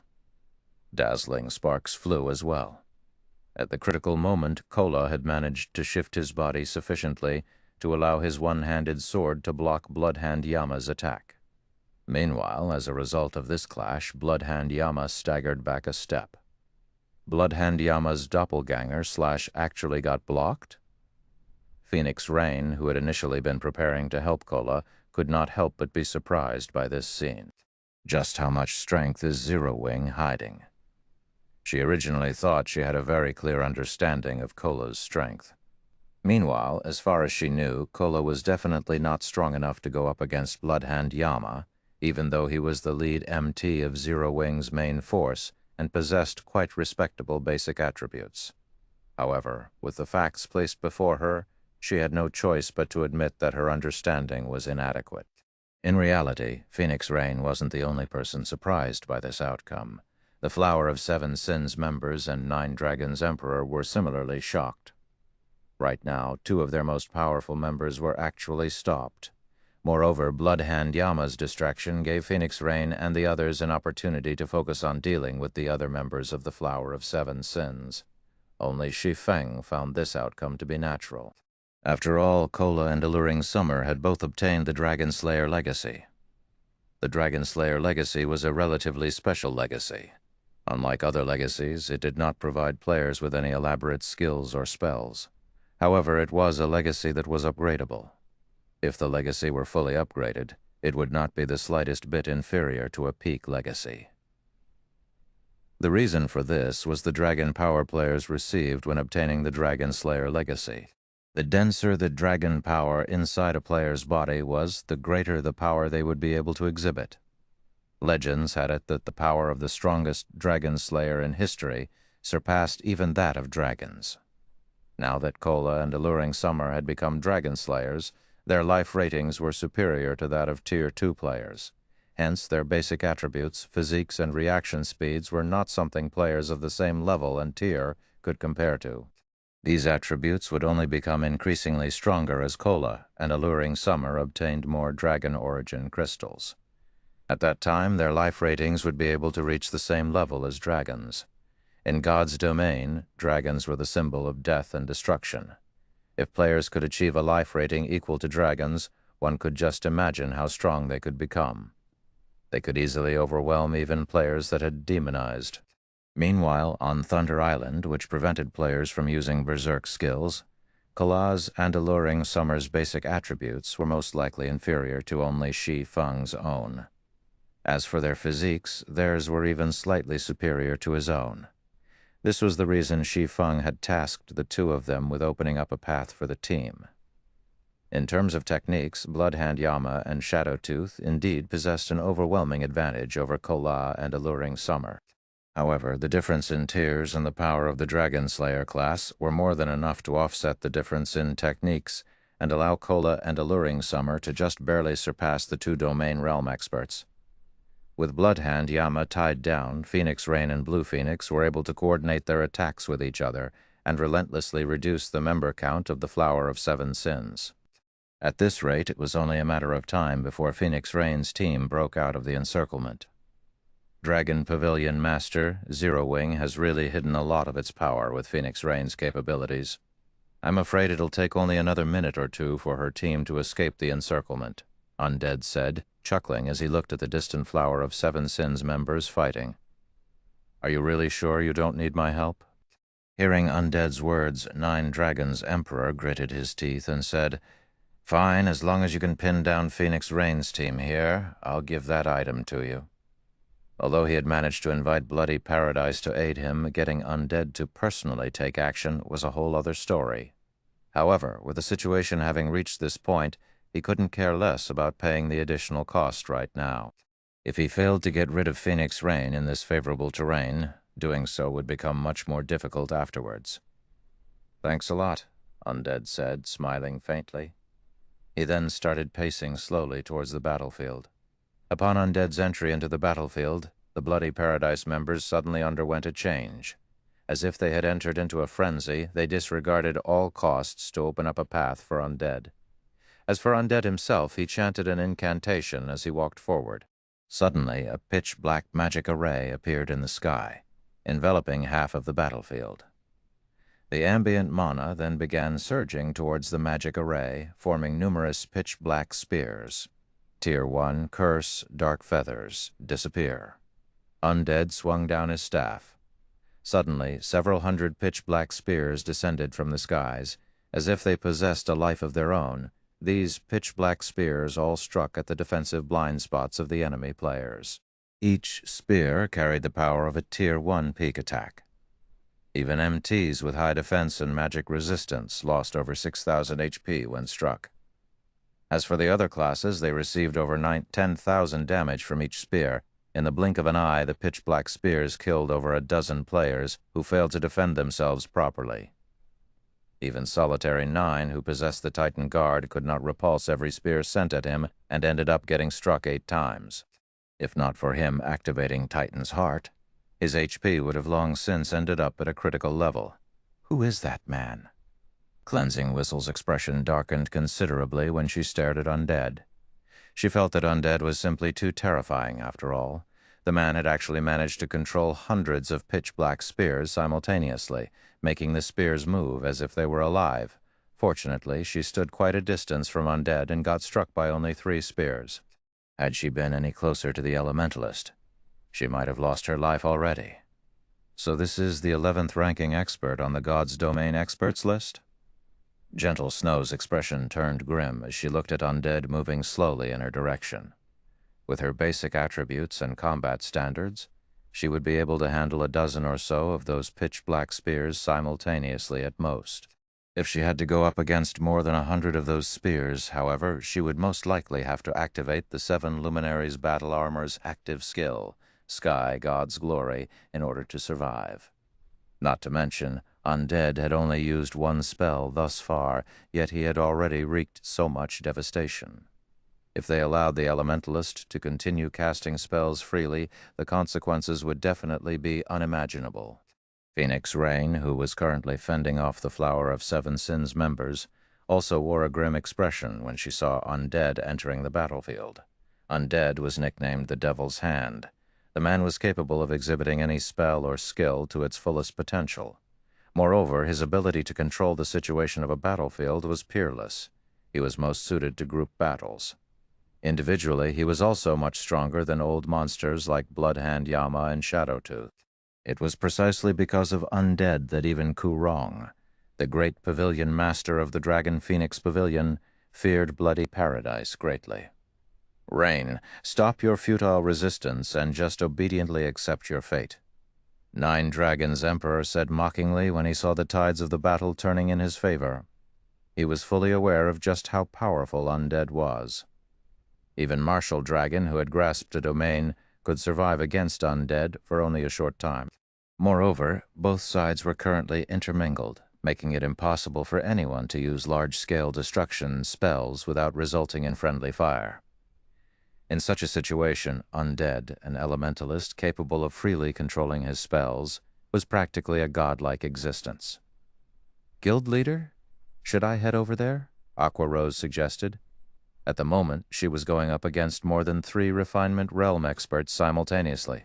However, seeing Undead and Bloody Paradise's members getting out of control, she decided it was more important to deal with them first. "No need. Your spells have too much AoE. They're not suitable for this narrow and chaotic battlefield." "I'll deal with him," Shi Feng said, shaking his head before dashing towards Undead.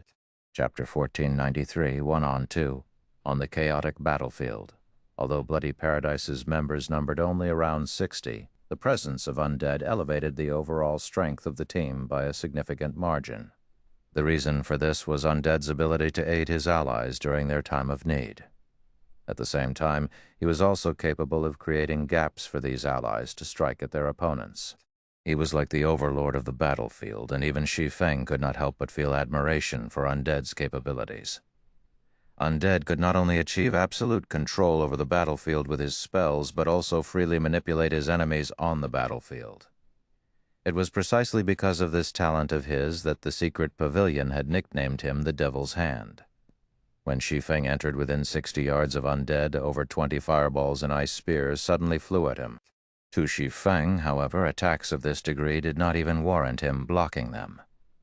Making a slight change to his footwork, he easily maneuvered his way out of the attack trajectory of these spells. While he was swiftly making his way towards Undead, 3 sword lights suddenly cut at him. Not only were these 3 slashes angled so that they sealed off Shi Feng's path of advancement, but they also prevented him from evading them, leaving him with no choice but to receive them with his swords. Dang, dang. Shi Feng promptly blocked the 3 slashes before they could even get within 5 yards of him. Immediately after, the shadow of a figure descended from the sky. At the same time, a towering pillar of flames also descended directly towards Shi Feng. Flame slash. However, Shi Feng, who was capable of pushing his 5 senses to their very limits, had long since noticed this attack. Twisting his body, he executed an upward chop, sending 3 black arcs of light to counter the descending flame slash boom. When the intense flames collided with the 3 converging slashes of Shi Feng's chop, a powerful shockwave spread to the surroundings. As the shockwave spread, it also repulsed the descending figure, which landed roughly 6 yards away from Shi Feng. Is there a need for the almighty commander of the War Dragon Legion to make such petty little moves? Shi Feng glanced at the figure before him. This figure belonged to none other than Martial Dragon, the commander of the War Dragon Legion. He was also 9 Dragons' Emperor's most trusted aide. At this moment, Martial Dragon wielded a silver greatsword engraved with crimson runes and wore silvery gray battle armor. He had also reached level 49 already and was not one bit inferior when compared to Phoenix Rain. Moreover, if one paid close attention to Martial Dragon's body, they would notice that the number of epic equipment he possessed was not one bit inferior to Bloodhand Yama's. Notably, the greatsword Martial Dragon wielded, which was named Silver Snow, was the 17th ranking sword among God's Domain's 36 famed swords. At the same time, it was also Martial Dragon's trademark in Shi Feng's previous life. Despite Silver Snow being ranked only slightly higher than Killing Ray, due to it being a 2-handed sword, it possessed significantly more power than Killing Ray.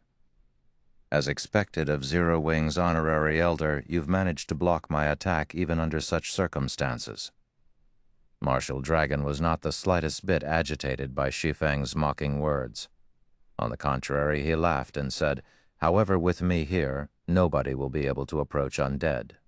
If anybody else spoke these words, they would definitely be laughed at for their foolishness. However, when Martial Dragon said them, nobody on the battlefield felt anything wrong with them. Since Martial Dragon was a domain realm expert of the Dragon Phoenix Pavilion, no player or power dared to look down on him. "Then you'll have to be able to stop me first." Saying so, Shi Feng executed void steps and disappeared from everyone's vision. Undead's presence was like a berserk potion.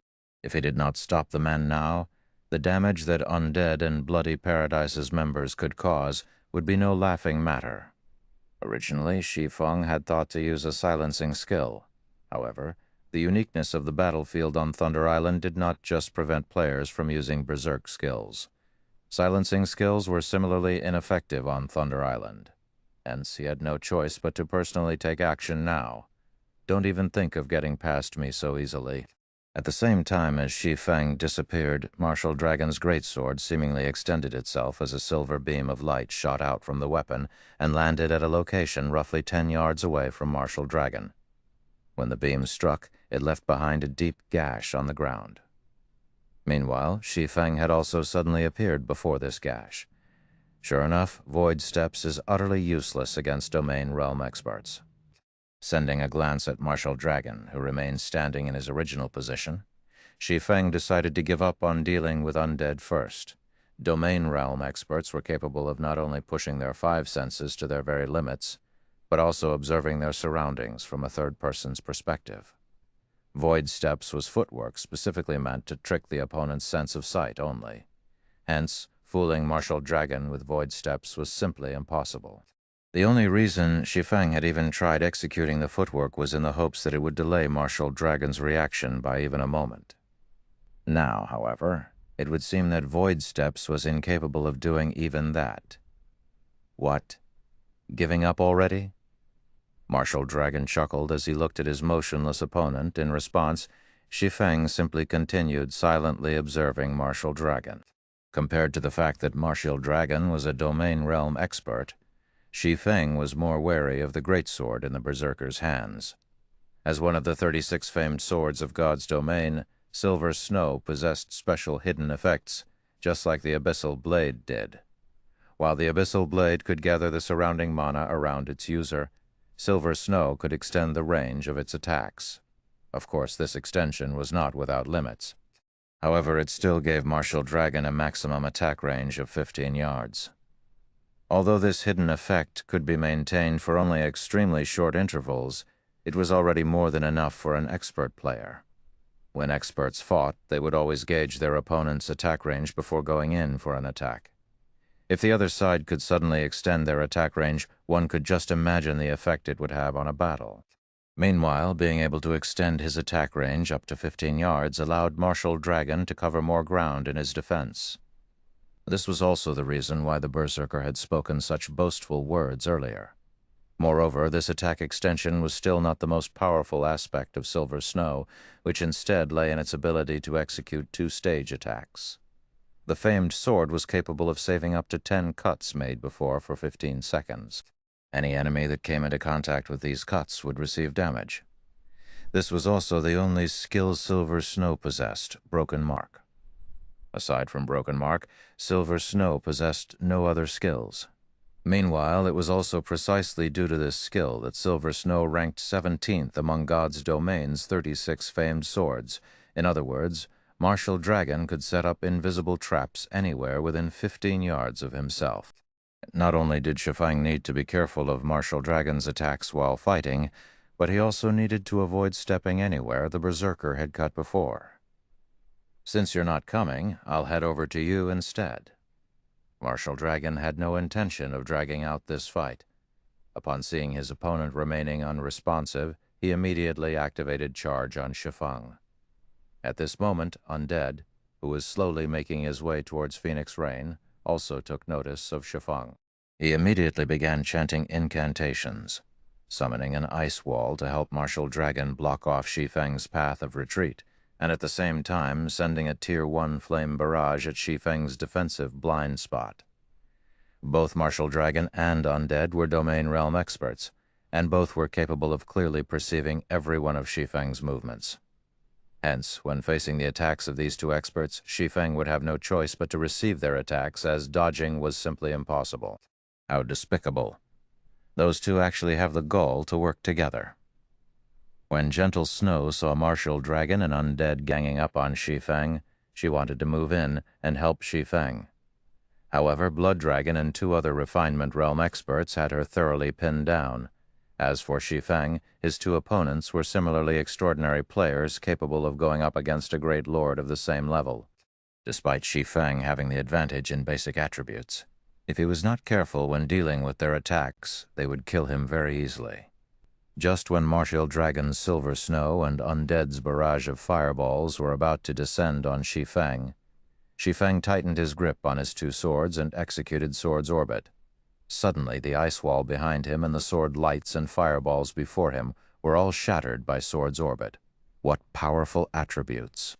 Undead was slightly surprised when he saw his ice wall shattered. Very quickly, however, he switched his attack method and executed triple casting. Smiling faintly, he said, "Let's see how you deal with this move." Suddenly, several magic arrays appeared around Shi Feng. From the ground, an earthen spike emerged.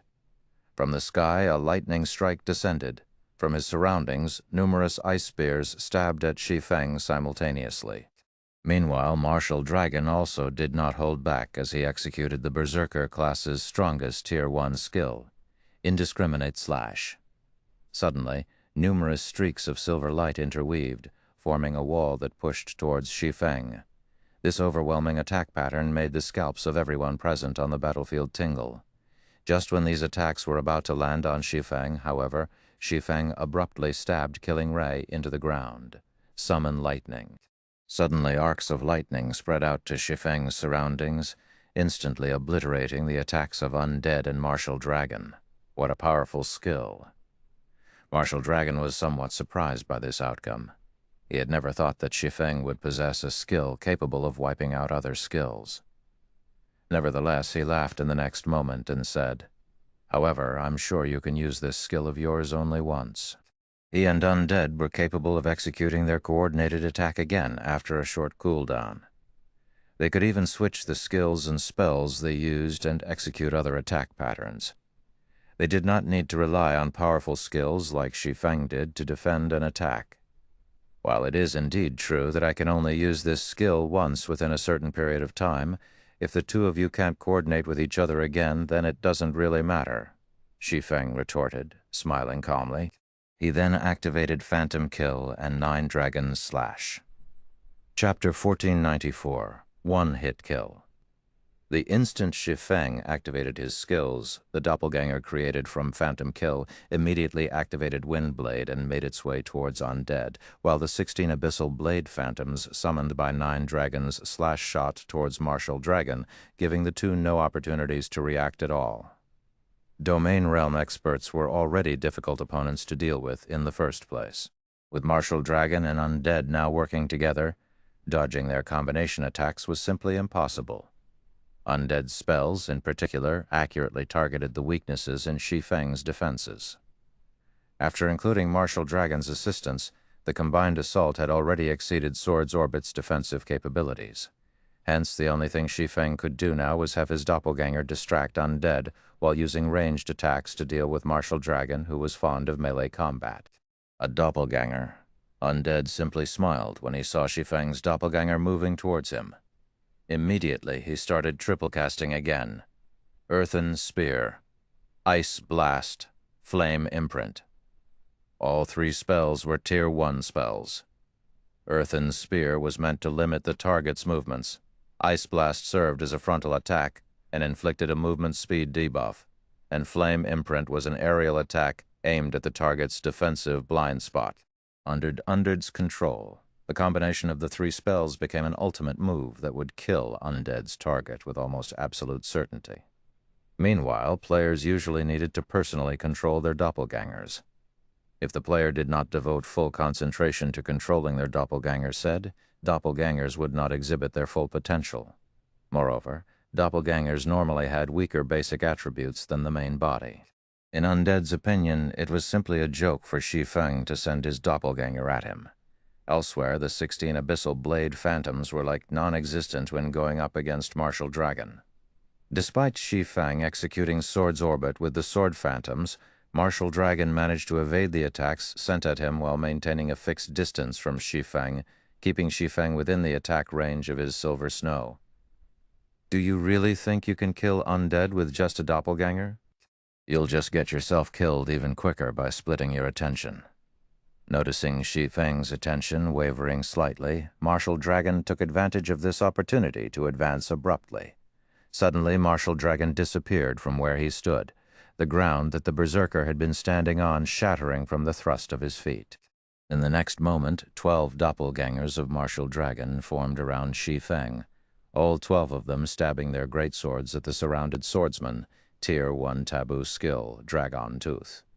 If Shi Feng were currently going up against an ordinary expert, even if he split his attention between himself and his doppelganger, he would not have any problems dealing with the said expert. However, his opponent right now was Martial Dragon. Splitting his attention right now resulted in him exposing even more weak points. Dragon Tooth? Shi Feng was surprised. He never thought that Martial Dragon had actually learned the Berserker class's Dragon Tooth skill. Dragon Tooth was the fastest Tier 1 skill for Berserkers. Moreover, every attack dealt by the skill carried double the strength of the user.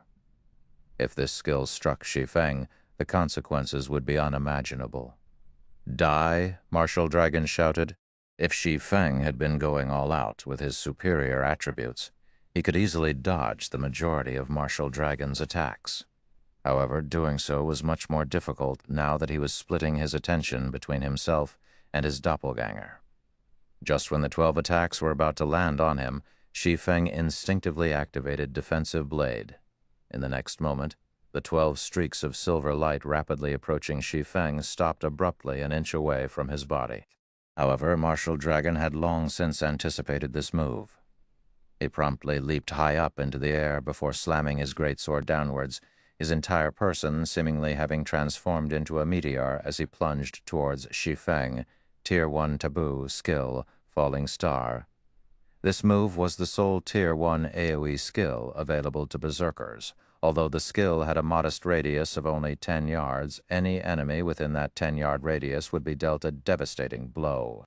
Moreover, all players struck would have their movement speed reduced by 80% and reaction speed by 50%. After Falling Star descended, the ground Shi Feng stood on immediately cratered. The surrounding players shuddered involuntarily as they looked at the fiery and smoky pit. So strong, Lifeless Thorn, who was fighting a short distance away, was indescribably shocked when he saw this scene. Martial Dragon had completed his two-pronged attack so quickly and smoothly that it looked as if it was just one big attack to Lifeless Thorn. There was no lag in between the two attacks whatsoever. Rain, now that Zero Wings Ye Feng has been killed, I want to see just how long you will continue struggling. Nine Dragons Emperor sneered when he saw Shi Feng disappearing completely. In Phoenix, Rain's team, Ye Feng was undoubtedly the strongest player. He was also one of the few players capable of going up against Martial Dragon. Now that Ye Feng had already been killed, Phoenix Rain's team would have a hard time stopping Martial Dragon. However, as soon as Nine Dragons Emperor was done speaking, Shi Feng's doppelganger, whose HP had previously fallen to a critical level from Undead's relentless attacks, suddenly recovered back to full HP. How is this possible? Did he switch places with his doppelganger? Undead was slightly confused when he saw Shi Feng's doppelganger recovering back to full HP. However, he very quickly realized what had happened. He immediately swung his staff and summoned an ice wall to block Shi Feng, then smiled and said, "Although you managed to find your way over, you are simply throwing your life away. Without your life-saving skill, how are you going to block this move of mine?" As Undead said so, a pitch-black magic array formed beneath Shi Feng's feet. Pitch-black barriers then emerged from it. In the next moment, these barriers began twisting and constricting the space Shi Feng was in. This move was not a spell Undead had learned. Rather, it was an additional skill, dark illumination of Hell King's eye, the staff he wielded. When activated, the skill would freeze the space around the targeted area, preventing players caught within its range from moving. Afterwards, the frozen space would be obliterated. Although the skill's AoE was not particularly large, it was much stronger than ordinary large-scale destruction. Spells. Turn to dust. Undead tapped the butt of his staff on the ground. Boom. Suddenly, the space Shi Feng was in shattered like a mirror. Why bother? Martial Dragon sighed when he looked at the shattered space. Although he had not sensed Shi Feng switching positions with his doppelganger, a frontal confrontation with an elementalist like Undead was pure suicide. Even Martial Dragon himself did not dare to approach Undead in a fight. The reason for this was because the closer the range, the shorter the distance Undead's spells needed to travel. With Undead's perfect control over his spells, even Martial Dragon would find himself overwhelmed if he stood within 10 yards of the elementalist. After the space around Shi Feng was utterly obliterated, just as Undead turned his focus towards Aqua Rose and Alluring Summer, a playful voice suddenly entered his ears. "That's it?" Undead whirled back to look at Shi Feng's original location, a grim expression suddenly appearing on his face. At this moment, Shi Feng could still be seen actually standing in the shattered space. Moreover, he was entirely unscathed. Even his HP remained at 100%. How is this possible? Is it invulnerability?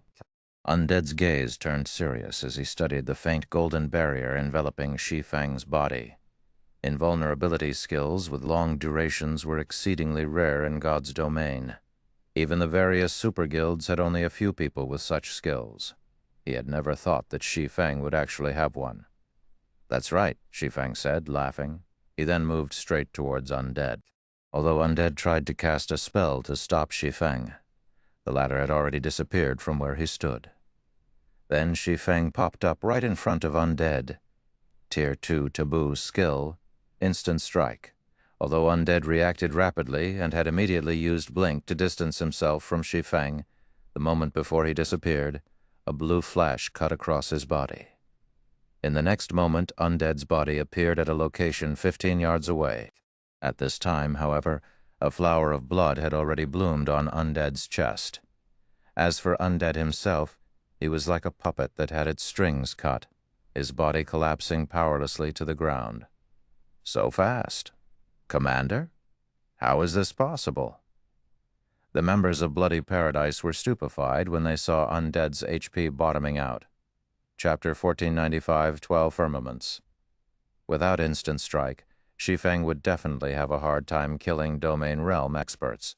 This was especially true on a chaotic battlefield where he couldn't use any of his berserk skills. With the support of expert healers, his enemy could easily retreat and recover if he didn't finish the enemy off quickly enough. In the end, they would fight an endless battle of attrition. This wasn't the outcome Shi Feng wanted. His team lost members with each passing second. In a drawn-out battle, he would lose. Meanwhile, Instant Strike had a limited range and a very long cooldown. With how far apart Martial Dragon and Undead stood from each other, Shi Feng could only use the skill to finish one of them off. Between the two Domain Realm experts, Shi Feng had decided to deal with Undead, who posed the greatest threat to his team.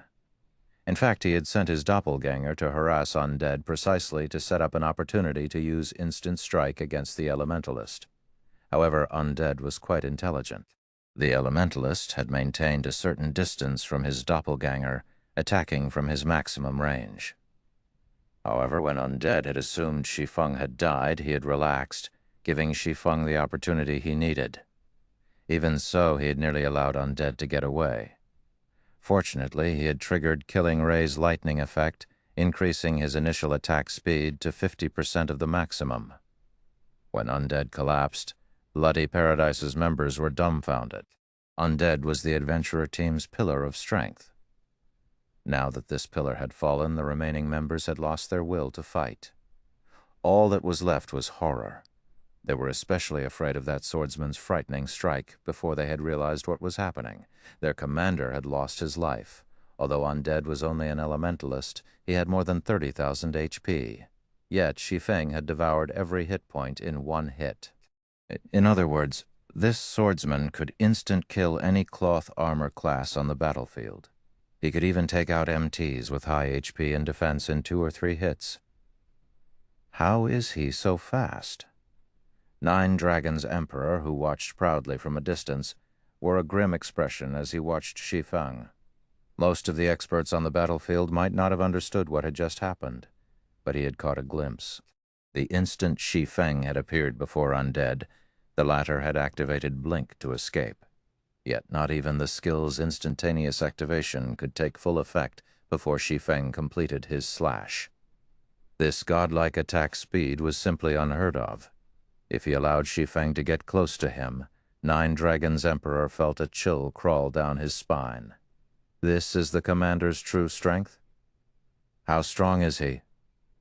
Not even such a powerful elementalist could escape the commander after activating Blink. Solitary 9 and the other Asura members were shocked when they saw Shi Feng's enemies afraid, keeping their distance from the swordsman. Asura's members dreamed of achieving such a feat. However, while everyone watched Shi Feng in shock, Nine Dragons' Emperor finally made his move. A dark gray longbow engraved with magical patterns appeared in his left hand. The mana around Nine Dragons' Emperor surged towards the weapon. At the same time, Nine Dragons' Emperor retrieved an arrow covered in magical crimson patterns from his bag. The magic patterns on the longbow and arrow seemed similar. It was obvious that they were a part of a set. Pavilion Master? Martial Dragon was surprised as he watched his Pavilion Master pull out the weapon and ammo. The longbow in Nine Dragons' Emperor's hand was called Star Shatterer, a very special magic weapon. When used with its paired arrow, the longbow would gain the additional skill, 12 firmaments.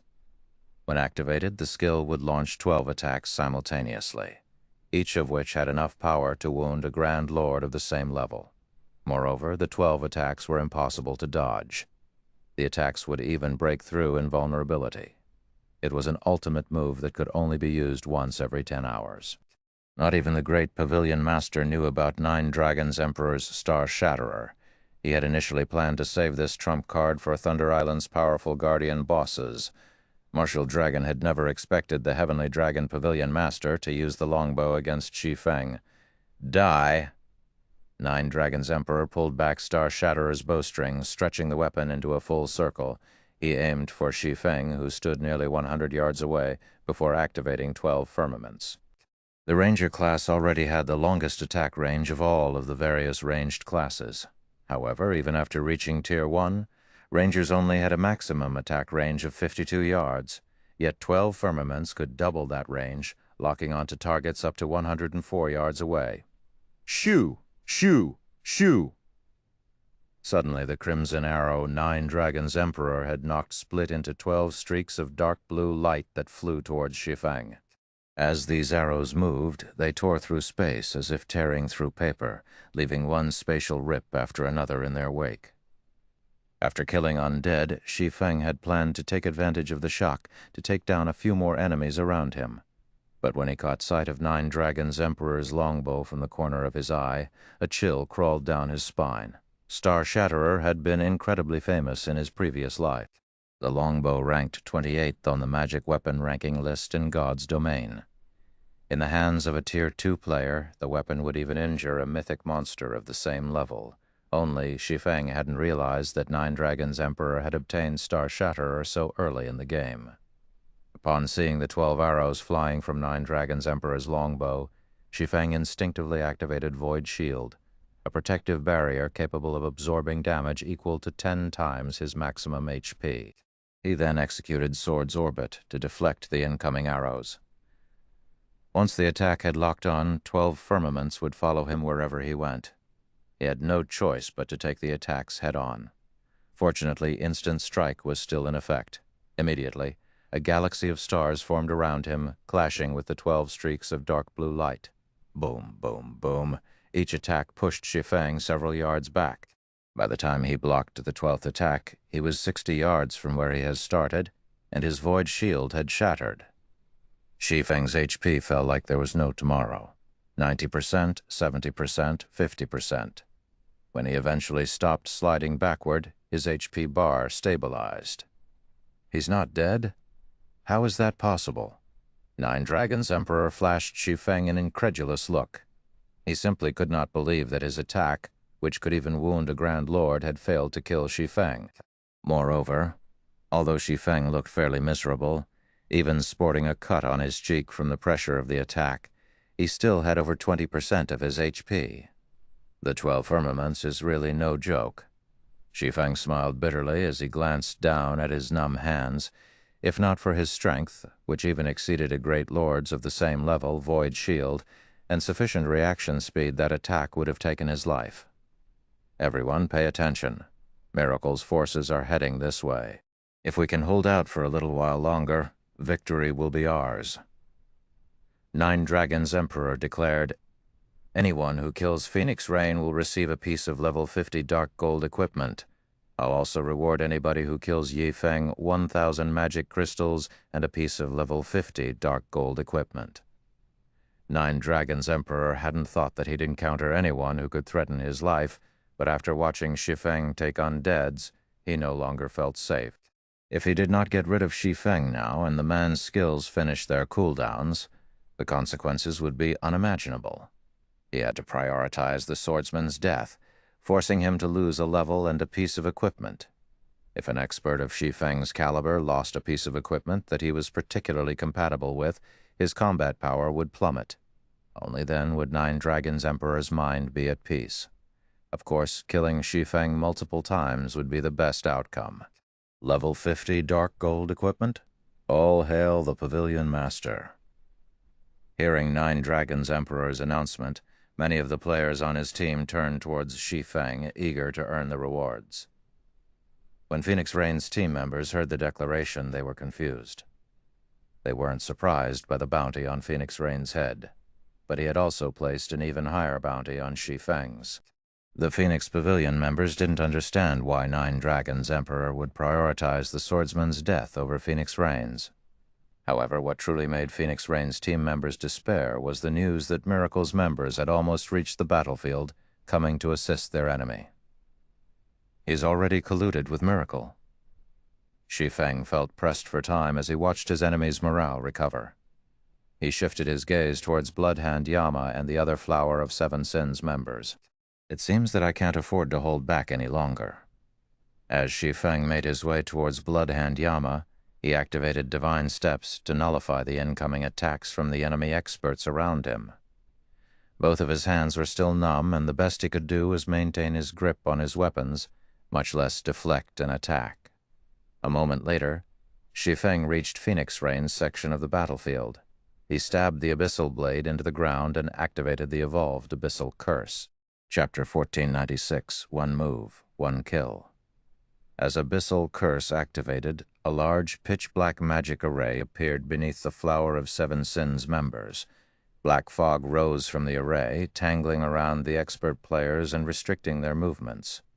Moreover, they received a debuff that reduced their basic attributes by 20% for 10 minutes. Although the Flower of Seven Sins members had reacted very quickly and immediately activated their control removal skills, breaking free of the fog, the 20% reduction to their basic attributes decreased their combat power significantly. The Flower of Seven Sins MTs in particular watched their HPs drain as they tried to protect their DPS experts. Even with the support of numerous healers, their HP bars steadily fell. Even Bloodhand Yama, who had been overwhelming Kola, found himself on the defensive. What a powerful control skill. Phoenix Rain shot Shi Feng a glance after seeing the assassin group's combat power decrease drastically. She had never thought that Shi Feng still had such a trump card. In one move, Shi Feng had turned the tide of battle. In reality, he hadn't wanted to reveal this move. Abyssal Curse would work wonders in a large battle where players couldn't use tools, berserker skills, or silencing skills. But there were many superpowers fighting for control of Thunder Island. The designated contest area wasn't particularly large, so it was easy for the different powers to encounter each other. Meanwhile, Abyssal Curse had a 20-minute cooldown. If his team met another superpower during the cooldown, he'd have one less trump card. When Nine Dragons Emperor saw the results of Shi Feng's attack, his expression darkened. The Flower of Seven Sins members already had a numerical disadvantage against the Phoenix Pavilion's team. They had to rely on their MTs and healers to hold on. Now that their basic attributes had decreased, they would have a much harder time holding back Phoenix Rain and her people. Marshal, take some men to help Bloodhand. Do not let Phoenix Rain's group break free of the encirclement. Nine Dragons Emperor commanded. Thanks to Shi Feng's move, the Flower of Seven Sins suffered one casualty after another. At this rate, Phoenix Rain's team would escape in less than a minute. If that happened, it had become much harder to take her team down. Understood. Upon receiving his orders, Marshal Dragon led 30-plus melee players, who still had a fair amount of their HP, to the Flower of Seven Sins corner of the battlefield. Although Gentle Snow and Zhao Yuuru tried their best to stop Marshal Dragon when they tried to move across the field, Marshal Dragon easily evaded the skills and spells sent his way. When he couldn't dodge an attack, he blocked it with a casual swing of his greatsword. The healers in the rear quickly replenished any HP he lost. Meanwhile, Phoenix Rain's team put everything they had into assaulting the Flower of Seven Sins members, who were on the defense, hoping to break free of the battlefield as quickly as possible. Don't even dream of getting past us. When Bloodhand Yama saw that less than 30 players remained on his team, he gritted his teeth and activated the Tier 1 taboo skill for shield warriors, Iron Fortress. Suddenly, with Bloodhand Yama in the center, a silver glow enveloped all of his teammates within a 30-yard radius. The affected players instantly received a buff that decreased incoming damage by 30% and increased their maximum HP by 15%. As for Bloodhand Yama, he received a buff that decreased incoming damage by 40% while increasing his maximum HP by 20%. Both buffs had a 12-minute duration. Not only did Iron Fortress alleviate some of the pressure on the healers, but the affected players' HPs also began to increase despite the bombardment they received. Good. As expected of Bloodhand Yama, Nine Dragons Emperor, who helped Marshal Dragon open a path, rejoiced when he saw the Flower of Seven Sins members recover. Suddenly, a shadow appeared before Bloodhand Yama's teammates. A scorching streak of light then sliced through the flank of a level 47 Guardian Knight. Although the Guardian Knight had sensed the incoming attack, he hadn't been able to respond quickly enough. Peng? The level 47 Guardian Knight, who had more than half of his HP remaining, lost every point instantly, shock coloring his features as he stared at the figure before him. The figure was none other than Shi Feng. After a few seconds of rest, his hands had recovered, and the allied healers had restored his HP. Before the Guardian Knight had hit the ground, Shi Feng appeared before a level 48 Berserker. Although the Berserker tried to hack at the swordsman with his battle axe, Shi Feng easily blocked the weapon with the abyssal blade. Killing Ray, which radiated a scorching heat, mercilessly pierced the Berserker's heart. Flame burst's power, turning the player into a pile of smoldering ash instantly. Shi Feng then attacked a nearby shield warrior. By the time Shi Feng used all 15 attack counts, he had killed 8 Flower of Seven Sins members, instantly reducing the organization's survivors to 19. The players nearby gasped at the scene. Even the weakest Flower of Seven Sins member present was a refinement realm expert. In a first-rate guild, these experts would easily rank among the best, yet before Shi Feng, they seemed as if they were made of paper. Yi Feng? Bloodhand Yama glared at Shi Feng with bloodshot eyes as he watched the man tear through his teammates. Immediately, he shook off Cola and charged at Shi Feng. Before he reached the swordsman, he leaped into the air and swung his double-headed axe down at Shi Feng's head. Tier 1 taboo skill, Lightning Blast. In the next moment, a lightning bolt descended from the sky and struck Bloodhand Yama's one-handed axe, enhancing its power and speed tremendously. Despite that, Shi Feng casually swung Killing Ray to deflect the attack. Tier 2 skill, Shadow Blade. Boom. When Killing Ray clashed with the double-headed axe, brilliant sparks flew from the weapons. The ground beneath Shi Feng's feet cracked and sunk, extending 10 yards away from the swordsman. He blocked it? Is he even human? That's the commander's strongest move. The Flower of Seven Sins members were stupefied. Not only did Lightning Blast increase its user's strength by 330% and attack speed by 300% for one attack, but it also dealt additional lightning damage. Not even an expert of the same level could block the attack, not to mention dodge it. Yet Shi Feng had blocked Bloodhand Yama's Lightning Blast, and he had only lost around 1/5 of his HP in doing so. How? Bloodhand Yama stared at Shi Feng with a dumbfounded look. He had executed his attack with absolute perfection. Not even a domain realm expert should be able to block the attack in time, dying instantly. Yet Shi Feng had kept up with his speed. When Lightning Blast's effects dissipated, something even more shocking happened. Bloodhand Yama collapsed to the ground, his HP mysteriously decreasing at an astonishing rate. What was happening? Everyone was stupefied. Bloodhand Yama had attacked Shi Feng, but he had died instead of the swordsman. What just happened? The nearby crowd was confused. Big Sis Rain, did you see what Yi Feng did just now? Why did Bloodhand Yama die instead of him? Blue Phoenix asked. Bloodhand Yama had focused on killing Yi Feng, but he failed to realize that Yi Feng aimed for his life as well. Although Yi Feng lost the exchange, Bloodhand Yama lost his life, Phoenix Rain explained in a daze. Once she fully processed what had happened, she took a deep breath as she exclaimed, "He really is a madman."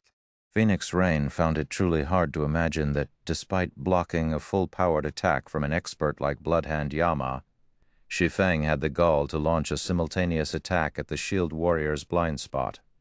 Had Shi Feng made the slightest miscalculation, he might have fallen alongside Bloodhand Yama. Chapter 1497. Heroic Stand. When Bloodhand Yama had died, silence had blanketed the battlefield. The Flower of Seven Sins members had nothing but fear in their eyes as they looked at Shi Feng. Suddenly, the Flower of Seven Sins members scattered, fleeing from Shi Feng in all directions as none of them dared to stand in the swordsman's way. What amazing reaction speed! Bloodhand Yama died, just like that. Just what did Yi Feng do? Meanwhile, the various spectating superpowers were stunned. Their peak experts in particular watched Shi Feng with grim expressions. Bloodhand Yama had been incredibly fast, yet not only had Shi Feng kept up with the man despite swinging his blade a moment after Bloodhand Yama began his attack, but he had also had the attention to spare while defending himself to use shadow blades against the Shield Warrior, catching him off guard. It would have been fine if the counterattack had simply caught Bloodhand Yama off guard. What truly shocked the various peak experts was that Shi Feng had killed Bloodhand Yama instantly, despite the Shield Warrior having activated Iron Fortress and having 2/3 of his HP remaining. Iron Fortress reduced the damage that Bloodhand Yama took by 40% and increased his maximum HP by 20%. In addition, the Shield Warrior class had other passive skills that reduced incoming damage by a large margin. With Bloodhand Yama's remaining 30,000 plus HP, not even a berserker of the same level should be able to kill him instantly, yet Shi Feng had done just that. The watching experts wondered what would have happened if they had stood in Bloodhand Yama's place. Would they be able to survive? Or Shi Feng's blades claim their lives as well?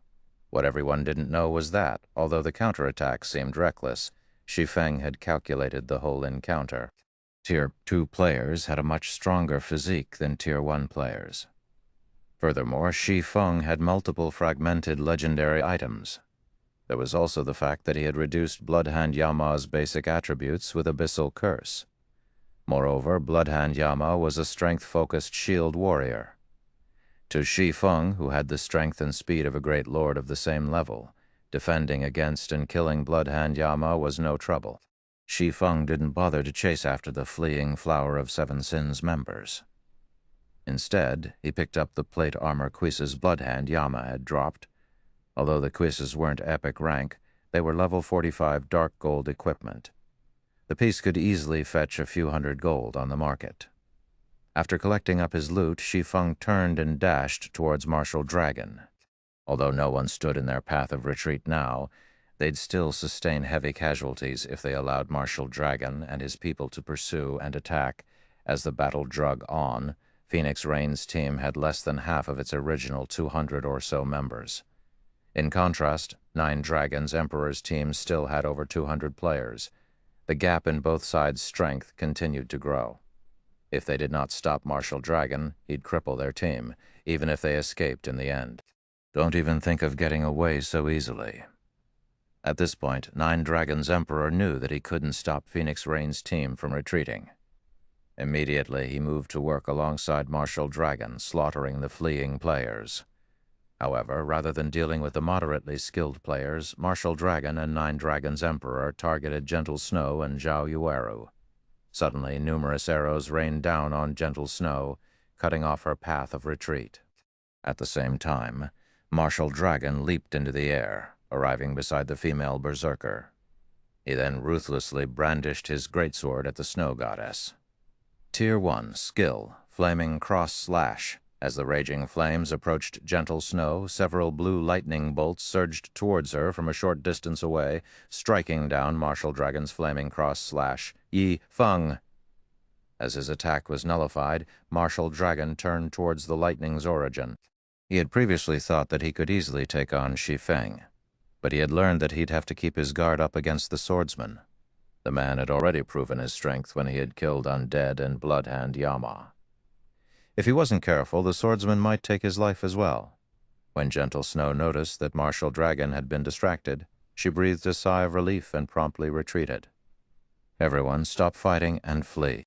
Shi Feng shouted when he saw his allies fighting desperately. I'll bring up the rear. How bold.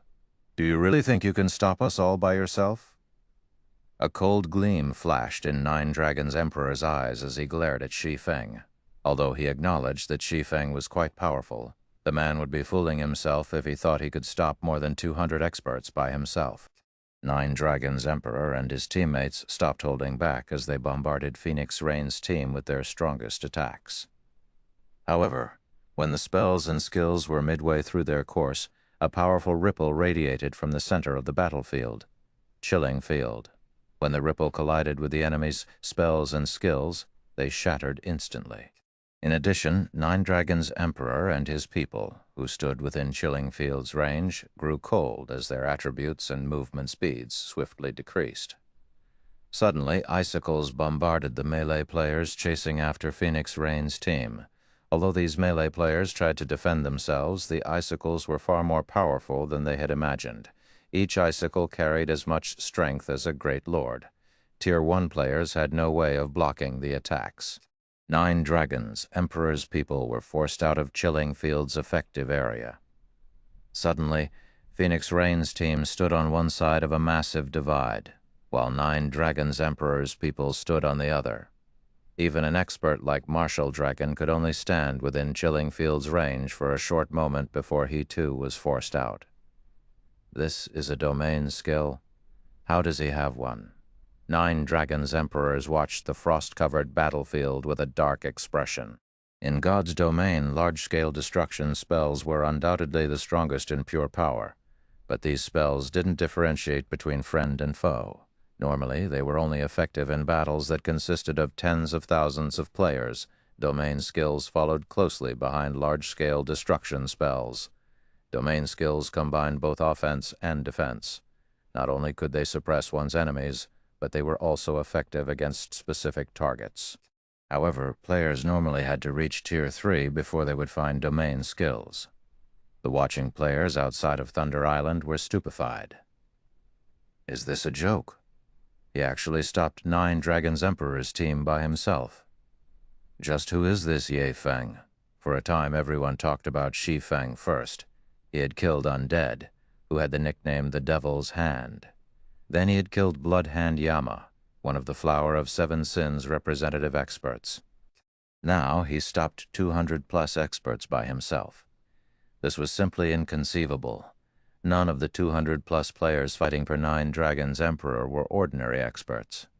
This small force was more than capable of annihilating an army of several thousand elite players, yet they were helpless against Shi Feng. All they could do was watch as Phoenix Rain's team moved farther and farther out of their grasp. Chapter 1498. Capturing Ancient Towers. Damn it. Nine Dragons Emperor's glare was frosty as he watched Phoenix Rain's team pull away from his own. Arranging this ambush to eliminate Phoenix Rain had taken a lot of effort, yet Shi Feng had ruined his plans. With Shi Feng maintaining Chilling Field in the narrow valley's center, his team couldn't pursue Phoenix Rain. Even if they launched ranged attacks, Shi Feng would have no trouble dodging them with his speed and techniques. He didn't have the option of using a large-scale destruction spell either. Shi Feng could easily pull away from the caster while the spell activated. In addition, Nine Dragons Emperor had already used 12 Firmaments, his strongest trump card. He would not be able to use it again for the next 10 hours. After time passed, Shi Feng took a look at his system map. When he noticed that Phoenix Rain and the others were far enough away, he turned and sped away from the battlefield, no longer worried about distracting Nine Dragons Emperor and his people. Pavilion Master, should we give chase? Marshal Dragon asked after watching Shi Feng depart. Although Phoenix Rain's team had escaped, Shadowtooth had placed a marker on Alluring Summer during their previous fight. Hence, it was entirely possible to chase after Phoenix Rain's team. No need. They've gotten lucky this time. You and Shadowtooth will go and occupy the ancient tower. Once we group up with Miracle's team, we'll have plenty of opportunities to deal with Phoenix Rain, Nine Dragons Emperor calmly stated as he shifted his gaze to the nearby ancient tower. The main goal in this contest was to occupy Thunder Island's various monster encampments. However, there were a limited number of encampments on the island. With so many superpowers participating in the contest, he'd be putting the cart before the horse if he chased after Phoenix Rain. Moreover, not only had Phoenix Rain lost the chance to capture the ancient towers as a result of this battle, but her team had sustained heavy damages. After such a painful setback, Phoenix Rain would have a very difficult time turning things around. Although this outcome wasn't what he had planned, he had achieved part of his goal. Understood. Marshal Dragon took one last look at Shi Feng's retreating figure before containing his killing intent. He then led a 20-man team towards the ancient tower on the side of a nearby hill. Meanwhile, the various watching superpowers had gained a new understanding of Phoenix Rain's team. This was especially true for Zero Wing's Ye Feng. Although it had only been a moment, Shi Feng had held back over 200 experts by himself. Even the superpower's domain realm experts would struggle to replicate the feat. Ye Feng is really unlucky. Had he joined a superpower instead of a small guild like Zero Wing, his future would have been limitless. Send someone to investigate Ye Feng. I want to know his background. Nine Dragons Emperor is ruthless. Although Phoenix Rain still has her core combatants, over 70% of the island's ancient towers have already been captured. She'll have no choice but to wait until the next contest. After the battle between Phoenix Rain and Nine Dragons Emperor's teams, the various superpowers returned their attention to capturing ancient towers and raiding monster encampments. While some teams pitied the Phoenix Pavilion Master, some celebrated her misfortune. The first few minutes were the most important in the contest. Thunder Island's ancient towers were easily defensible. Once players captured an ancient tower, other players would have a challenging time trying to steal it. Without dispatching a force that was several times stronger than the defenders, the ancient towers were impossible to take. Hence, the participating superpowers' final achievements were usually decided during the first few minutes. Moreover, among the various superpowers, Phoenix Rain's overall combat power ranked the weakest. After all, unlike the other superpowers, the Dragon Phoenix Pavilion had split its forces. After Phoenix Rain and her companions escaped, they searched for an unoccupied ancient tower while waiting for their dead teammates to resurrect. Finally, after 10 minutes or so of searching, one of the scouting assassins found an unclaimed tower at the edge of a bay.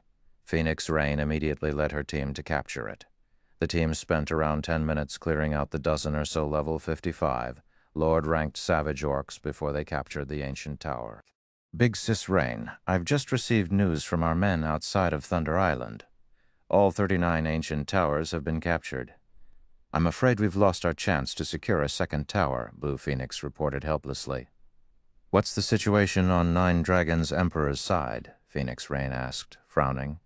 She hadn't expected the other superpowers to take action so quickly that she wouldn't even have the opportunity to capture a second tower. Thunder Island's monster encampments were no trivial matter.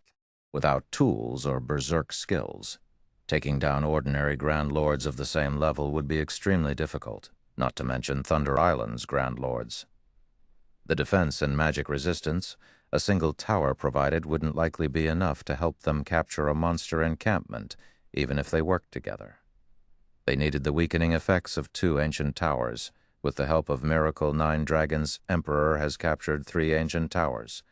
His team is already preparing to raid a monster encampment, Blue Phoenix said. She then sent Phoenix Rain a statistics chart and continued. These are the forces he has guarding the 3 towers. He's allocated 102 players in total. 42 people are guarding the tower closest to us. 9 Dragons Emperor isn't taking any chances? Phoenix Rain revealed a bitter smile as she read the information. She had planned to attack one of 9 Dragons Emperor's ancient towers after she recovered her forces, but it seemed that was no longer possible. They would have to run for nearly 15 minutes to reach the closest tower. Although only 42 people defended the tower, the party included Blood Dragon, the branch guild leader of the Dragon Phoenix Pavilion's Black Dragon Empire branch guild. With the defender's advantage, her team wouldn't be able to take the tower unless it attacked with everything it had. If they wanted to attack the second closest ancient tower, they'd need roughly 23 minutes to reach it. Moreover, they'd have to pass by Blood Dragon's tower during the run. They wouldn't be able to avoid 9 Dragons Emperor's detection. He'd easily be able to send reinforcements to the second tower before they reached it. No matter what they did, they wouldn't be able to steal one of 9 Dragons Emperor's ancient towers. And taking a tower from another superpower was impossible. All of the other competitors already knew her team's predicament. They had intentionally dispatched more manpower to defend the towers close to her team, strengthening their fortifications beyond what 9 Dragons Emperor could manage. To put it simply, her team had lost any chance of securing a monster encampment during this contest.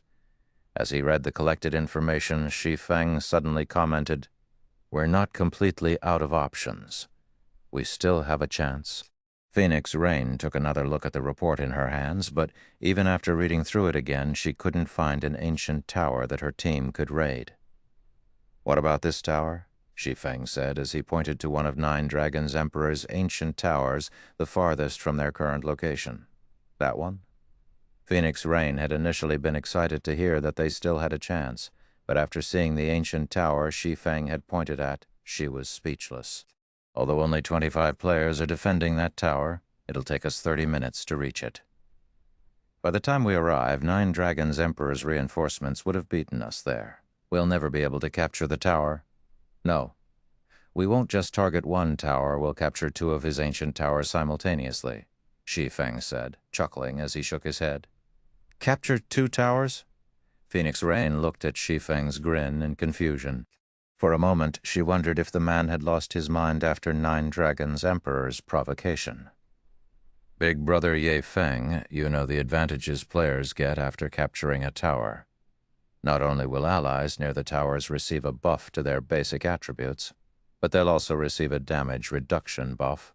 With our current combat power, we'll be fortunate to capture 1 tower. We just don't have the power to capture 2 at once," Blue Phoenix stated as she pointed at the magic barrier around each of the ancient towers. "How will we know if we don't try?" Shi Feng said, chuckling. To accomplish the contest's objectives, one had to have a lot of team members at this stage of the game. It was likely that no one understood Thunder Island's contest better than he did. Furthermore, he had a strategic tool to capture the ancient towers. He had wanted to avoid using it, but since 9 Dragons Emperor had ruined his plans, he didn't mind teaching the man the cost of doing so. Chapter 1499, Siege Tactic. After listening to Shi Feng's proposal, Phoenix Rain fell silent for some time. Trying to capture 2 ancient towers simultaneously was pushing the envelope with their current team. If they failed, their team's overall combat power would decrease once again, and capturing a tower later would become even more difficult. However, without 3 ancient towers, they had no guarantee of capturing a monster encampment. For a moment, Phoenix Rain was wrought with indecision. If we don't make a move soon, it'll be even more difficult to capture an encampment, Shi Feng reminded her when he saw the hesitation in Phoenix Rain's eyes. Like the ancient towers, there were a limited number of monster encampments on Thunder Island. There were only 17 encampments in this contest. Now that the various superpowers had occupied the ancient towers, the encampments would be their next target. If they remained idle, doing nothing and allowing the other superpowers to capture and occupy the encampments, they'd lose any chance they currently had. Once a team captured a monster encampment, NPCs would manifest to help the players defend it, making it many times more difficult to raid than an ancient tower. All right. I'll pass you the team's leadership. I'll do everything I can to assist you, Phoenix Rain said, gritting her teeth. In the end, she decided to gamble on her fate. Moreover, she was curious about how Shi Feng planned to wrestle control of 2 ancient towers from 9 Dragons' Emperor. When Phoenix Rain agreed, Shi Feng began to prepare. Any team that secured an ancient tower on Thunder Island would receive a stackable buff that decreased monsters' defense and magic resistance in the encampments when attacked. At the same time, allies within 100 yards of the captured tower would receive an extra buff that increased their basic attributes and reduced incoming damage by 30%. Hence, defending players were very difficult to deal with. In addition, every team in the contest had allies outside the island to help them keep track of enemies' movements.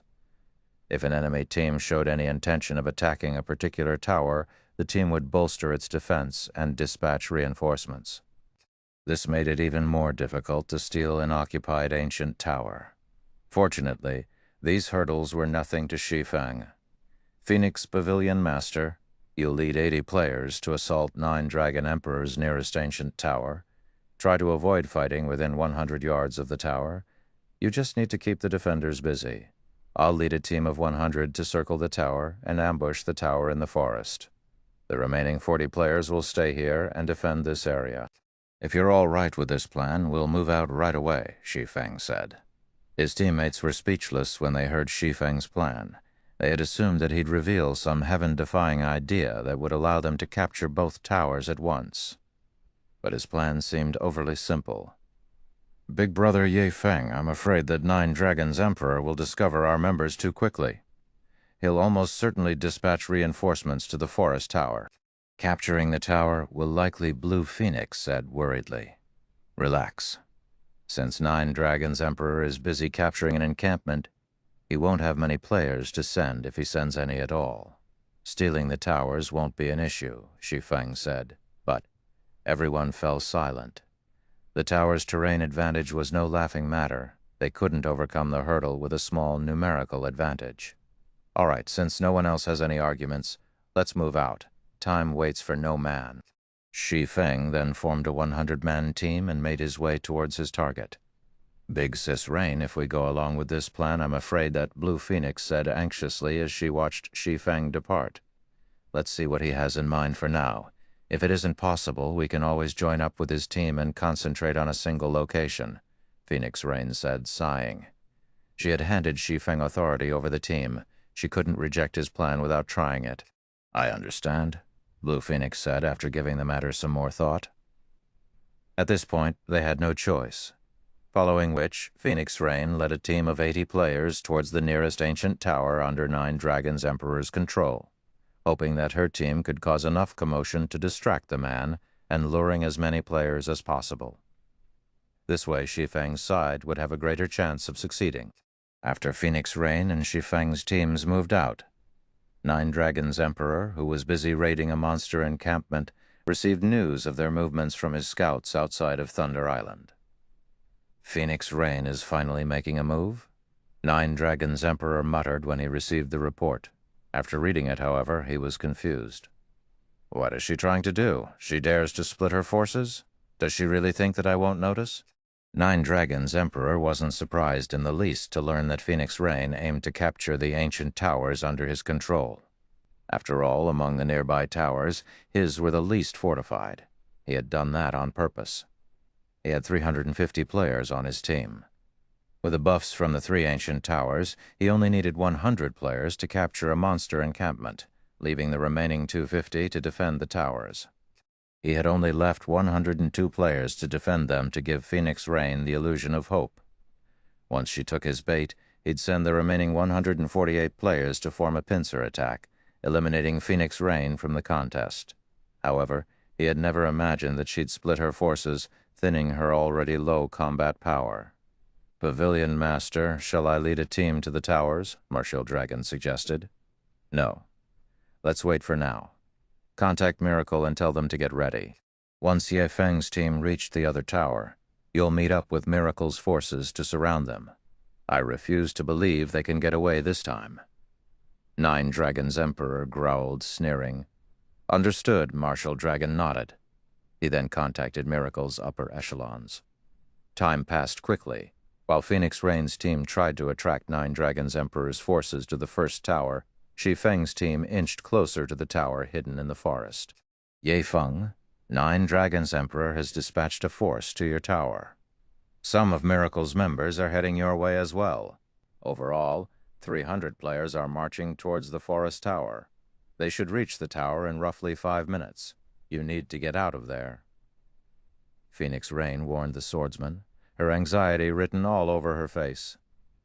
Even if they fought in the forest, Nine Dragons' Emperor and Miracle's over 300 players could easily annihilate Shi Feng's 100-man team.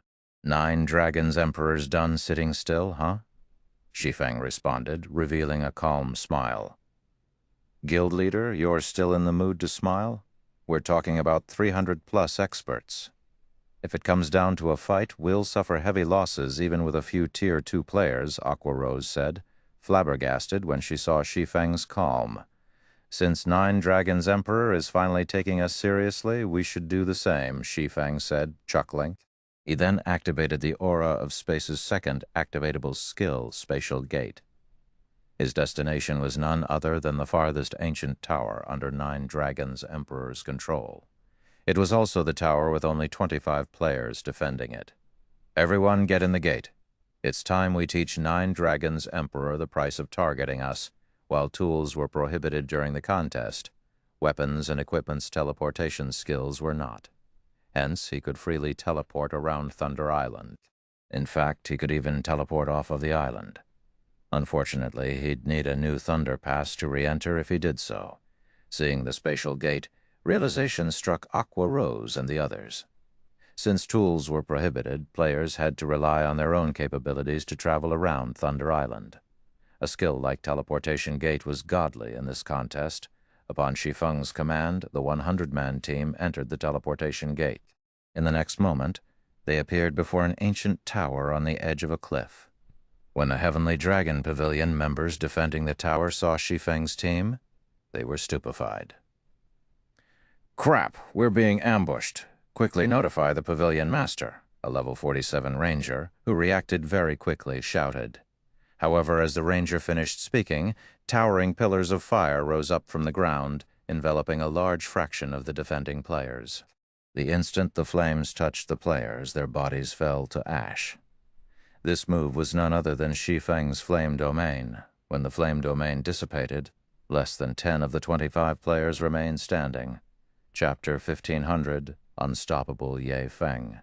In one of the monster encampments on Thunder Island, the Team Nine Dragons Emperor led cleared out the savage orcs in the encampment's outer region. There were far more orcs in the monster encampments than in the ancient towers. The encampment Nine Dragons Emperor raided easily had over 2,000 savage orcs, and they all wore armor and carried both a spear and bow. Walls of stone and wood protected the encampment, and dozens of watchtowers with ballistas were stationed at regular intervals along the walls. Moreover, all of the orcs were level 55 and above, and the weakest among them was chieftain rank. A level 60 specialized Grand Lord even stood in the center of the encampment. The quantity and quality of the monsters even forced Nine Dragons Emperor's expert team to move carefully, lest they attract too many monsters at a time. While Nine Dragons Emperor commanded his team to attack a watchtower, a shout suddenly came through the team chat. "Pavilion Master, we're in trouble. Someone's ambushed our tower. We need reinforcements." "An ambush? Who is it? How many people do they have?" Nine Dragons Emperor's expression darkened. Angrily, he shouted, "Didn't any of the scouts warn of the attack? To guarantee the safety of his towers, he had tasked over a dozen people outside of Thunder Island to scout for movement around the towers. Yet, despite his scouts, his least defended tower had been ambushed. He wanted nothing more than to crack open his scouts' heads to see what occupied their empty skulls. Pavilion Master, the team appeared suddenly. Ye Feng is the team's leader. We're outnumbered. We can't hold on for much longer. Ye Feng, how wasn't his team heading for the forest tower? Nine Dragons Emperor's expression was dubious when he heard the news. However, he saw the truth of it when he watched the live stream that his subordinate had sent. Before Nine Dragons Emperor could say more, Shi Feng appeared before the reporting ranger, the swordsman's two blades easily slitting the ranger's neck. Although the ranger had unsheathed a short sword to defend himself, Shi Feng was simply too fast. The ranger had been struck numerous times before he could even raise his short sword, following which the live stream disconnected and the screen faded to black. It was obvious that Shi Feng had killed the reporting ranger. How did Yi Feng get all the way over there? Questions plagued Nine Dragons Emperor's mind as he stared at the dark screen. He had recently sent Martial Dragon to surround Shi Feng at the forest tower. Yet the swordsman had appeared at the cliff tower 10 minutes away, a few minutes later. This sudden development was inconceivable. However, the Heavenly Dragon Pavilion Master quickly snapped out of his daze, realizing the severity of the matter. Hurriedly, he contacted Martial Dragon and commanded, "Marshal, head to the cliff tower immediately." "Why? Weren't we supposed to surround Yi Feng's team?" Martial Dragon asked. "Don't ask. Just hurry over there. Yi Feng is leading an assault on that tower. The defenders there won't hold on much longer." Urgency and anxiety tore at Nine Dragons Emperor. He had only stationed 25 players at the cliff tower. Shi Feng could easily capture it with 50 to 60 players. Understood. When Martial Dragon saw Nine Dragons Emperor's panic, he realized the severity of the matter. He immediately commanded his team to change course for the cliff tower. However, a few seconds after Martial Dragon gave the command, everyone on Nine Dragons Emperor's team lost one stack of their tower buffs, leaving them with only 2. Nine Dragons Emperor's expression twisted in rage. The thread of hope he had clung onto had been destroyed. What Nine Dragons Emperor did not know was that, among the 25 players defending the ancient tower, Shi Feng's flame domain had killed over 15 instantly. Meanwhile, Shi Feng led a 100-man team. Even if the defenders had the 30% buff to their basic attributes and damage reduction, they were outnumbered. Furthermore, Shi Feng had multiple Tier 2 players on his side. Even with the buff, the tower defenders' basic attributes were nothing compared to Shi Feng and his companions. Yi Feng, Nine Dragons, Emperor bellowed as the live stream replayed in his mind. He knew every trump card Phoenix Rain possessed, and none of those trump cards allowed players to cross such a large distance in such a short amount of time. The sudden arrival of Shi Feng's team had to be the swordsman's doing. Without the team's 3 tower buffs, it would become extremely difficult to capture a monster encampment. It might even be impossible. Aside from the specialized Grand Lord in the heart of the encampment, they also had to deal with 4 ordinary Grand Lords beside it, without the 3 stacks of defense and magic resistance weakening. His team couldn't deal enough damage to the bosses with their attributes. "Everyone, listen up. Aside from the players defending the ancient towers, all of you will follow me to the cliff tower," Nine Dragons Emperor announced after taking in a deep breath. "Marshal, notify Miracle's members, and have them gather there as well. I refuse to believe that Ye Feng can face us all." Although he had lost the ancient tower, he still had the numerical advantage. Even if Shi Feng had over 100 players, he could still recapture the tower. Elsewhere, when Phoenix Rain, who currently distracted Nine Dragons Emperor's subordinates, saw her tower buff increase by a stack, she was stunned. What? He actually succeeded? Phoenix Rain could not believe her eyes when she saw her status window, but when she read the latest update on Nine Dragons Emperor's movements, her joy fell away. Hurriedly, she warned her companion through the team chat. "Yi Feng, Nine Dragons Emperor is furious. He's gathering all available manpower to your location. Miracle's members are heading your way as well. We estimate that around 400 players are moving towards you. You can't defend the tower. You need to retreat." Although Shi Feng's achievement delighted her, the difference between the two sides' strength was massive. She had to admit that little tricks like this were meaningless in the face of absolute power. "It's fine. Let them come," Shi Feng said, smiling faintly when he read the report. "Right. Your side should get ready.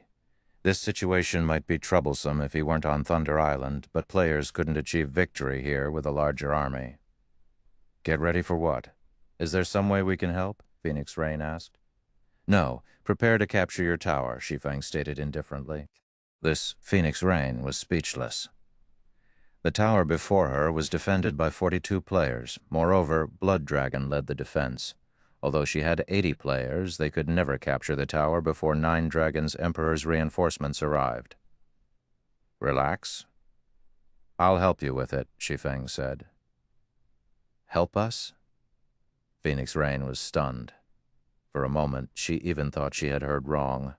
Shi Feng had enough issues on his side. How could he help her? Although she found Shi Feng's words hard to believe, a part of her couldn't just dismiss them. Of the man's multiple insane declarations thus far, he had never once failed to carry them out. "When I tell you to attack, strike with everything you've got. Leave the rest to me," Shi Feng instructed. "My side still needs to prepare. Try to lure as many people out of the tower as possible in the meantime." Phoenix Rain had no response. There simply wasn't anything she could say about his simple approach. Yet the way Shi Feng had spoken about the plan made it seem as if the decision had been obvious. After a moment of silence, she sighed and said, "I understand. I'll have my men lure them out." The minutes flew by while Nine Dragons Emperor and Miracle's combined team of 400-plus players rushed towards Shi Feng's ancient tower. He took his sweet time resting. Once Flame Domain's cooldown finished, he told Phoenix Rain, "Attack." Not giving the matter much thought, Phoenix Rain led her 80-man team in a charge against Blood Dragon's tower. "Phoenix Rain, you're courting death." When Blood Dragon saw Phoenix Rain's team dash towards him, he prepared his team for battle. At the same time, he opened a communication window to contact Nine Dragons Emperor. Just as Blood Dragon was about to report this new development, a figure appeared in the sky. The figure was none other than Shi Feng, who had appeared using the aura of space's first activatable skill.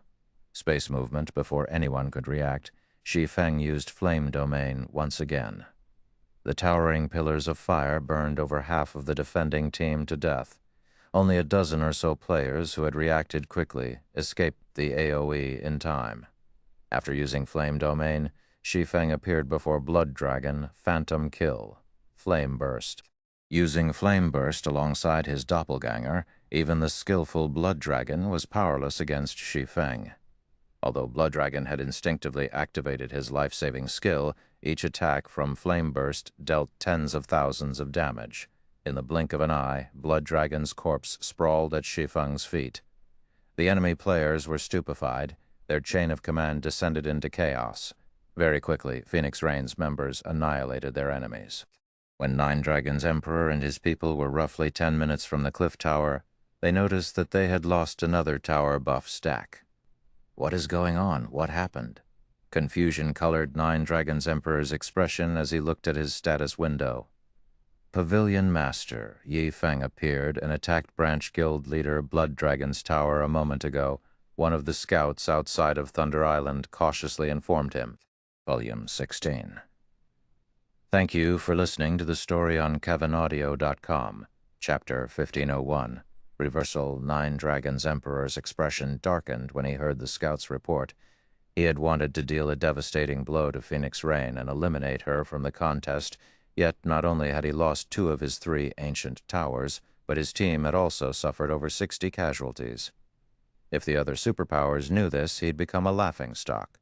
Good, very good. Killing intent flashed in Nine Dragons Emperor's eyes as he watched a battle video his scout had recorded. "Since you want to play, let's play. I'll teach you the meaning of digging your own grave.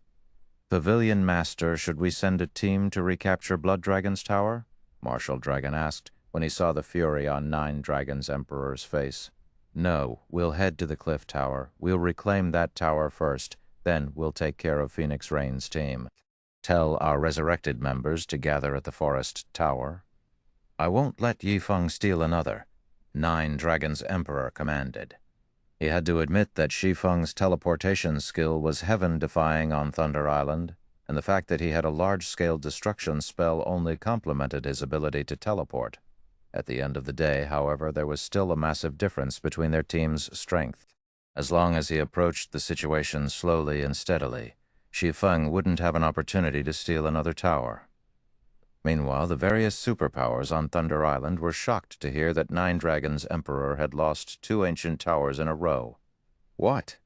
Nine Dragons Emperor actually lost 2 of his towers. Could this be a ploy to lure Phoenix Rain into a trap? The contest for Thunder Island had many restrictions. There were also the tower buffs and the scouts outside of the island to consider. Stealing one occupied tower was incredibly difficult, yet Phoenix Rain's team had stolen 2 of Nine Dragons Emperor's towers in a row. When the various superpowers received this news, they wondered about the information's validity. Guild leader, Phoenix Rain, and Zero Wing have obtained 3 ancient towers. They should have no problems securing a monster encampment. Should we contact Phoenix Rain and reopen negotiations? Quiet Melody suggested to Eternal Dead after receiving the shocking report. It seems that I really have underestimated them. However, the battle has just begun. Nine Dragons Emperor is no easy opponent, and Miracle's been poking its nose into the matter. They'll only qualify to negotiate with us if they can hold a monster encampment until the contest ends, Eternal Dead said, showing his lack of interest with a wave of his hand. Phoenix Rain only controlled a portion of the Dragon Phoenix Pavilion's combat power, and even the guild's combined strength was no match for the Sacred Temple. There was no need to mention Zero Wing. It was merely a guild that occupied a single kingdom. To the Sacred Temple, Zero Wing was no different than ordinary large guilds. They still don't qualify? After giving the matter some thought, Quiet Melody agreed with Eternal Dead's estimation. Phoenix Rain and Zero Wing's performance was indeed shocking, but that performance only proved that they had potential. Phoenix Rain and Zero Wing had yet to display sufficient value. There was no way that the Sacred Temple and Battle Wolves would treat Phoenix Rain and Zero Wing like potential partners. Only when Phoenix Rain and Zero Wing could survive on Thunder Island would they qualify to negotiate with the 2 super guilds. As the various superpowers watched, Nine Dragons Emperor's team finally reached the cliff tower. Sealing off all paths leading to it, overall 400 players surrounded the tower. Not only did the team include Nine Dragons Emperor's experts, but Miracle's experts had joined them as well. The leader of Miracle's team was none other than the sword freak, Miracle Dragon. He had already reached level 49 and wore the Hellfire set, a 6-piece, level 50, fine gold set equipment for swordsmen. He was eye-catching among the crowd. Level 50, secret silver set equipment was incredibly rare in God's domain, not to mention level 50, fine gold set equipment.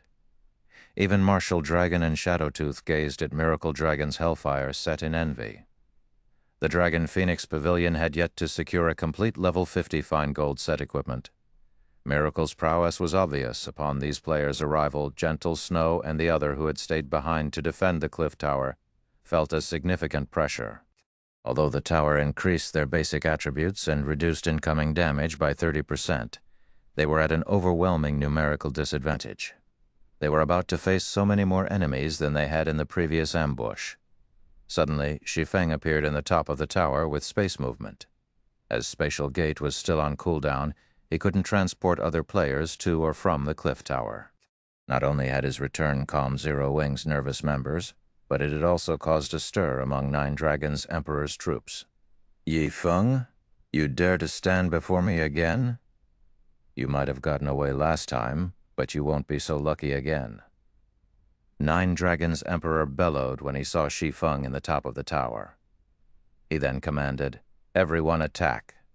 Hearing the order, all 400-plus team members charged for the ancient tower. Occupying a tower was simple. As long as none of the original occupants were within 100 yards of the tower, control would fall to whichever team was in range. Hence, Nine Dragons Emperor's team didn't need to break into the tower. They just needed to eliminate Shi Feng and the other players from Zero Wing. In the seconds before both sides clashed, Shi Feng switched the aura of space to the aura of illusion. He also equipped the thunder emblem. Suddenly, Nine Dragons' Emperor and the others felt an indescribable pressure weigh down on them before their basic attributes began to decrease rapidly. Very quickly, their attributes fell from 100% to 85%. The abrupt change confused Nine Dragons' Emperor and his people. Kill them. Annihilate them all. Shi Feng commanded as the enemy's attributes fell. As long as the aura of illusion was active, the ability would reduce all enemies' basic attributes by 40% within a 200-yard radius. However, since players had some resistances to the effect, the decrease was limited. Fortunately, the Thunder Emblem also reduced nearby enemies' basic attributes. Only after combining the abilities was he able to reduce his enemies' basic attributes by 15%.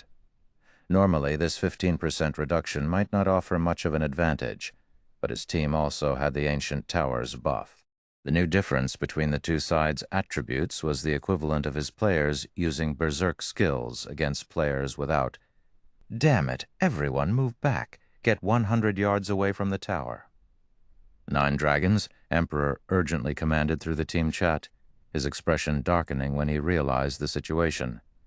This had effectively created a 50% difference between his team members' attributes and zero wings. To make matters worse, his enemy already had a few players with monstrously high basic attributes. However, Nine Dragons' Emperor's warning was too late, as the two sides had already slammed into each other on the battlefield. The difference between the two teams was immediately apparent. Aside from Martial Dragon, Shadowtooth, Undead, Bloodhand Yama, Nine Dragons' Emperor and Miracle Dragon, Zero Wing, and Asura's experts quickly suppressed the enemy players. Even Cleansing Whistle, an expert who had yet to reach the Refinement Realm, could easily overwhelm a Refinement Realm expert of the same level. She could even hold her own against 3 Refinement Realm experts simultaneously. As for Refinement Realm experts like Lifeless Thorn, they easily killed enemy experts of the same caliber in 3 to 5 moves. Aqua Rose, Cola, and Alluring Summer. Players who had completed their Tier 2 promotion finished enemy players off in 2 moves. 1 move to break through the enemy's defenses, and a second to deal the finishing blow. It wasn't a battle. It was a one-sided massacre. At this point, Shi Feng shifted his gaze to Nine Dragons' Emperor's retreating figure. He jumped down from the tower and dashed towards the ranger. His actions almost immediately attracted Nine Dragons' Emperor and his people's attention. Crap! He's trying to kill the Pavilion Master. Chapter 1502, A Momentary Strike. When Shi Feng joined the chaotic battlefield, he vanished, seeming as if he had never existed in the first place. The abrupt change made everyone on Nine Dragons' Emperor's team nervous. Elementalists use flame orbs and ice walls around the Pavilion Master. Cursemancers cast dark thorns. Druids use quagmire. Do not let him near the Pavilion Master. Martial Dragon shouted when he realized Shi Feng's intentions. Nine Dragons' Emperor was the center of command and the team's absolute pillar. They could not afford to lose him. Fortunately, many of their experts guarded Nine Dragons' Emperor. If they still allowed Shi Feng to assassinate him, they would become the laughingstock of God's domain. In addition, this wasn't the first time he had seen Shi Feng's void steps. Although the footwork technique was sophisticated and unpredictable, it wasn't impossible to counter. Generally, a concealment footwork technique like void steps would lose effect when its user received damage or altered their course, exposing themselves. As long as they bombarded the area around Nine Dragons' Emperor with weak but sustainable attacks, they could prevent Shi Feng from approaching their Pavilion Master without being detected. The Elementalists, Cursemancers, and Druids cast as Martial Dragon had instructed, covering the battlefield in AoE and control spells. Sure enough, Shi Feng reappeared. However, the moment Shi Feng reappeared, he shoved off of the ground and shot forward, transforming into a shadowy streak as he maneuvered around the bombardment of spells and made his way towards his target. Shi Feng already wielded the strength and speed of a great lord of the same level. With the tower's buff, even a ranged expert would struggle to spot the swordsman's after-images, much less land a spell or skill. When Shi Feng was within 50 yards of Nine Dragons' Emperor, Numerous spears of darkness descended from the sky. As if they had a life of their own, these spears of darkness thrust themselves at Shi Feng's flying form while cutting off his path. Undead, huh? Shi Feng glanced at the elementalist in black robes who controlled the spears of darkness. Faced with these accurate attacks, he was forced to retreat temporarily while he defended himself. As Shi Feng retreated, a black-clad figure appeared behind him. Two streaks of light, one black and one silver, sliced at Shi Feng's head and back simultaneously. Die! Shadowtooth smiled at Shi Feng. Sneak attack. Assassinate. As Shadowtooth launched his attacks, Martial Dragon fell from above, his great sword swinging down on Shi Feng's head and cutting off the man's chance of escaping upward. Indiscriminate. Slash. Broken mark.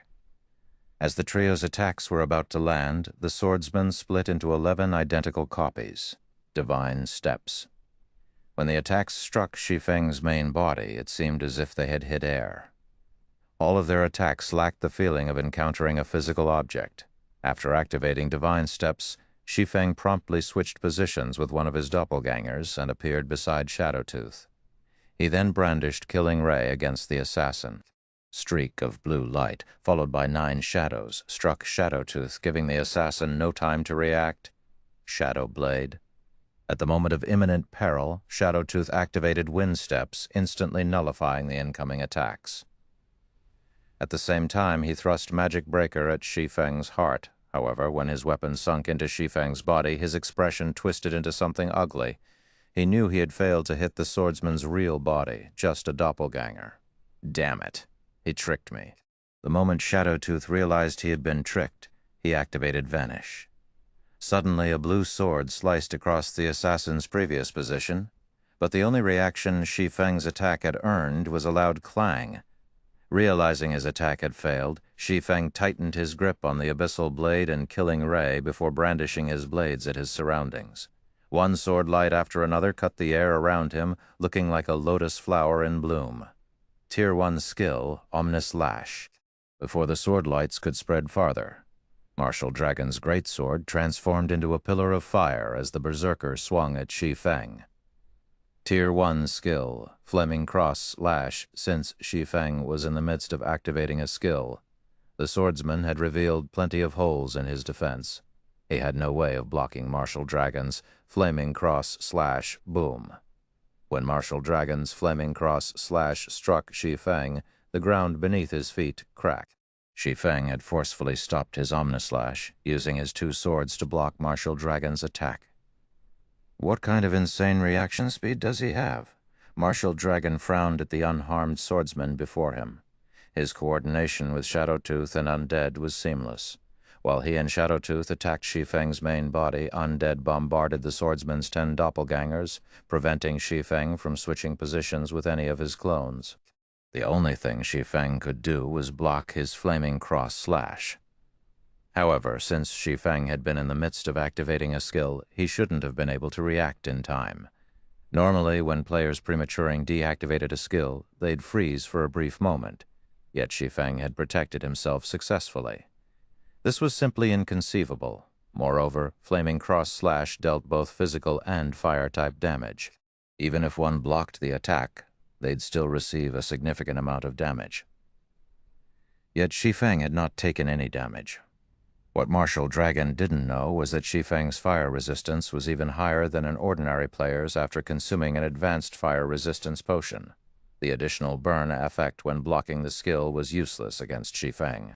While Martial Dragon momentarily marveled at Shi Feng's performance, the sacred sword in Shi Feng's hand sliced at the berserker with lightning speed. Martial Dragon instinctively executed Whirlwind Slash to block the attack. Pang! However, when Martial Dragon's greatsword met Killing Ray, the resulting impact threw him over a dozen yards, the berserker's HP decreasing by a huge chunk. For a moment, Martial Dragon had nearly lost his grip on Silver Snow. Martial Dragon and his companions had realized that their prey possessed heaven-defying attributes during their prior clash, and they understood that they should avoid facing the swordsman head-on as much as possible. When they saw Martial Dragon in such a state after blocking one of Shi Feng's attacks, both Bloodhand Yama and Miracle Dragon wore heavy expressions. By the time they recovered their wits, Shi Feng had activated Wind Blade, dashing straight for Nine Dragons Emperor. Since his Tier 2 taboo skill, Instant Strike, was still on cooldown, the only way he could kill Nine Dragons Emperor was to deal the final blow face-to-face. "Yi Feng, don't even think about getting near me," Nine Dragons Emperor bellowed. He then pulled several dark green arrows from his back and fired at Shi Feng. Magic patterns decorated these dark green arrows, and before they had even been fired, faint arcs of electricity danced around them. These arrows were the product of the legacy skill Magic Mark, which Nine Dragons Emperor had obtained after class changing into the hidden class Spellbreaker. The magic-marked arrows would enhance an attack by 1 tier to a maximum of Tier 2. If used in tandem with a Tier 1 skill, he could exert the power of a Tier 2 skill. Nine Dragons Emperor had wanted to hide the fact that he had a hidden class, but he no longer had that option. In quick succession, Nine Dragons Emperor fired 9 magic-marked arrows. When the arrows left his bow, they transformed into arcs of lightning that flew towards Shi Feng. At the same time, Undead cast Ice Wall and Flame Barrage from a distance, hindering Shi Feng's movement as much as possible. In response, Shi Feng switched the aura of illusion to the aura of wind, skyrocketing his agility and attack speed. Instead of retreating, he ran towards the incoming spells and arrows. Swords orbit. Neither Undead's Flame Barrage nor Nine Dragons Emperor's arrows could come close to Shi Feng before they drowned in a galaxy of stars around the swordsman. Neither expert's attacks had dealt the slightest damage. In the end, Nine Dragons Emperor could only watch as Shi Feng approached. Despite Nine Dragons Emperor's continuous retreat, the distance between him and Shi Feng did not decrease. An unprecedented fear tore at Nine Dragons Emperor's heart. When he realized that he was almost out of the ancient tower's 100-yard range, he revealed an excited expression. Once Shi Feng was out of range of the tower's buff, the swordsman would have a much harder time killing him. But the moment Nine Dragons Emperor stepped out of the tower's buff radius, Shi Feng, who was less than 20 yards from him, received a sudden boost to his movement speed. Gale Domain. In the blink of an eye, Shi Feng appeared before Nine Dragons Emperor. The Pavilion Master felt as if time had frozen as he watched the abyssal blade and killing ray cut down his body. Flame burst. Nine Dragons Emperor then felt burning pain devour his body before his vision darkened and his consciousness separated from the world. All the players outside of Thunder Island saw was Shi Feng pass by Nine Dragons Emperor. In the next moment, Nine Dragons Emperor transformed into a pile of smoldering ash topped with a piece of equipment. Everyone on the battlefield was stunned into silence. They even forgot the fight around them as they stood there in shock. Nobody would have imagined that, despite so many expert guards, Shi Feng would take Nine Dragons Emperor's life in an instant. Chapter 150-03, Shocking Thunder Island. After Nine Dragons Emperor died, everyone turned towards Shi Feng with blank looks. Everything had happened too quickly. Only a few short seconds had passed between the moment Shi Feng began his charge to the moment Nine Dragons Emperor had died. Shi Feng's speed when he had landed the killing blow had been particularly ridiculous. Before any of them had even noticed, Shi Feng had already moved past Nine Dragons Emperor, taking the ranger's life. Yi Feng, Martial Dragon, stared at Nine Dragons Emperor's ashes in a daze. Although he had considered the possibility of Shi Feng killing Nine Dragons Emperor, he had never thought that the swordsman would achieve the feat so quickly. Just seconds after Shi Feng had broken past his blockade, he had taken the Pavilion Master's life. Even Undead had failed to save their leader. "Marshal, the Pavilion Master is dead. We are no match for Zero Wing while we're within the tower's range. We need to retreat," Shadowtooth shouted when he noticed that Martial Dragon hadn't moved. Now that Nine Dragons Emperor was dead, the team had fallen into chaos. Even if he and Martial Dragon took command of the battle, the outcome wouldn't be in their favor with Zero Wing's absolute advantage in attributes. Furthermore, Shi Feng was still alive. Shadowtooth didn't think any of them had the power to contend with the swordsman while in range of the ancient tower. Everyone split up in retreat. "We'll regroup at the forest tower," Martial Dragon shouted as he shot Shi Feng, who had turned towards him, a glare. Despite the fact that the man wasn't particularly muscular or tall, he felt as if he were looking at a giant. When Martial Dragon recalled Shi Feng's last attack, he felt stifled. That final attack had been so fast that he hadn't had time to react. If he had been on the receiving end of that attack, he doubted that he would have fared any better than Nine Dragons' Emperor. In the end, he too would have died. When Martial Dragon gave the command, the Heavenly Dragon Pavilion and Miracles members made a hasty and disorderly retreat, making it difficult for Zero Wing's members to kill them. Don't even think of escaping that easily. However, Shi Feng refused to let such a profitable opportunity get away.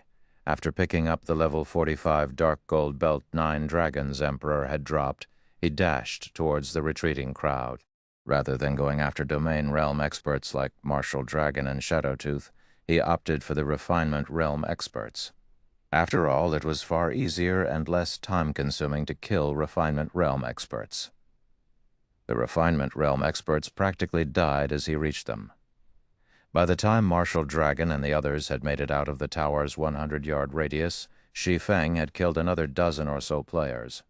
As Martial Dragon and his companions breathed a sigh of relief, a pillar of fire descended from the sky. At the same time, the ground beneath their feet froze solid. A short distance away, a massive tidal wave surged forward, devouring another group of retreating Heavenly Dragon Pavilion members. The devastation looked as if Armageddon had begun. These attacks were the result of none other than Zhao Yueru's Frost Flame Hell and Aqua Rose's Annihilation Torrent. In seconds, another 100-plus players had died, reducing the 200-plus players that managed to escape the ancient tower's range by half. Zero Wing, Martial Dragon's heart bled when he saw how few of his teammates remained alive. The damage they had suffered from the assault was simply too massive. Thunder Island didn't have a special death penalty.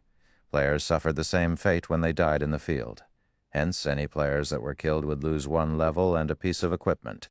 Meanwhile, every player the Heavenly Dragon Pavilion had dispatched was an expert. Every piece of equipment they lost would be extremely difficult to replace, and when these players resurrected, they would suffer a significant drop in their combat power. Meanwhile, as the battle ended, the various superpowers on Thunder Island received news of its outcome. What did you say? Zero Wing defeated an army of over 400 with only 100 players. Impossible. How did they manage it? Attribute suppression? Zero Wing has such an ability. For a time, the news of Nine Dragons' Emperor's defeat stunned the various superpowers. Not only had he died as everyone had watched, but the army he had led to reclaim the tower had also suffered grievous losses, losing 3/4 of their forces. In contrast, Zero Wing had only lost around 10 or so players. None of the various superpowers could believe it was true. They were fully aware of the ancient tower's abilities. Although the towers could enhance defending players' combat power, the effect wasn't overwhelming enough to help the outnumbered defenders achieve a one-sided slaughter. Meanwhile, the name Shi Feng spread across Thunder Island. Despite multiple domain realm experts standing in his way, this man had single-handedly slain Nine Dragons' Emperor. No one had ever achieved this kind of battle record before. Although the result was due to the ancient tower's buff, that didn't make it any less terrifying. The various superpowers began to treat Phoenix Rain and Zero Wing with caution. Normally, they could use certain tools to deal with attribute suppression, but Thunder Island didn't allow the use of tools. Although the suppression only reduced attributes by 15%, it was more than enough to make the various superpowers pay attention. Beyond that, Shi Feng had a skill like spatial gate, allowing him to transport a massive number of players across long distances. This was a serious threat to the other competing guilds. If they lost the ancient tower's buff, raiding the monster encampments would be impossible. For a time, the various superpowers were forced to strengthen their tower's defenses due to Zero Wing's presence. Now they stationed at least 60 to 70 players in each tower as a precaution. This turn of events dumbfounded the uninvolved spectators outside of Thunder Island. Nobody could have imagined that an inconspicuous guild like Zero Wing could make the various superpowers nervous. No one would ever believe this. Even Phoenix Rain, Zero Wing's collaborator, had mixed emotions over the matter. She had never thought that Shi Feng's borderline insane plan would succeed. Damn it, Zero Wing, I won't let you all get away with this. Nine Dragons Emperor, who had just resurrected, bellowed, his voice echoing throughout the forest he was currently in. The Heavenly Dragon Pavilion members were scared into silence.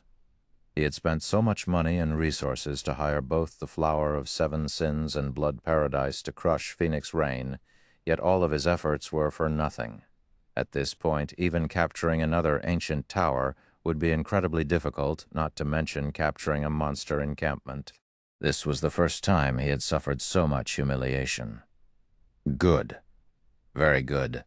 Since you won't let me have my way, I won't let you claim a single encampment either. After Nine Dragons Emperor finished venting his rage, he growled, "Send someone to keep an eye on their 3 towers. If they try to raid an encampment, we'll attack their towers. I refuse to believe they can afford to keep so many people at the towers at all times." Understood.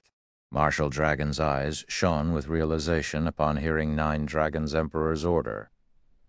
If Phoenix Rain and Zero Wing wished to capture a monster encampment, they needed all 3 ancient towers under their control, and to capture a monster encampment, they'd have to dispatch at least 130 players. However, Phoenix Rain's team only had 220 players. If they dispatched 120 players to a monster encampment and left 100 players to defend the towers, Nine Dragons Emperor's team would have the opportunity it needed to steal back the towers. Even if Shi Feng had a teleportation skill, his team could never defend all 3 towers against the full force of the Heavenly Dragon Pavilion's team unless they gave up on capturing an encampment. If Phoenix Rain and Zero Wing failed to capture an encampment, neither Phoenix Rain nor Nine Dragons Emperor would have an advantage for the Great Pavilion Master's position. Saying so, Martial Dragon sent his subordinates to survey the 3 towers under Phoenix Rain's control. At the same time, he had his team prepare to raid the towers at a moment's notice. Big Brother Yi Feng must have angered Nine Dragons Emperor beyond reason. He actually has the nerve to do something so shameless. When Blue Phoenix read the report she received from her subordinates, she didn't know whether to laugh or cry. This was the first time she had seen anyone push Nine Dragons Emperor to this point.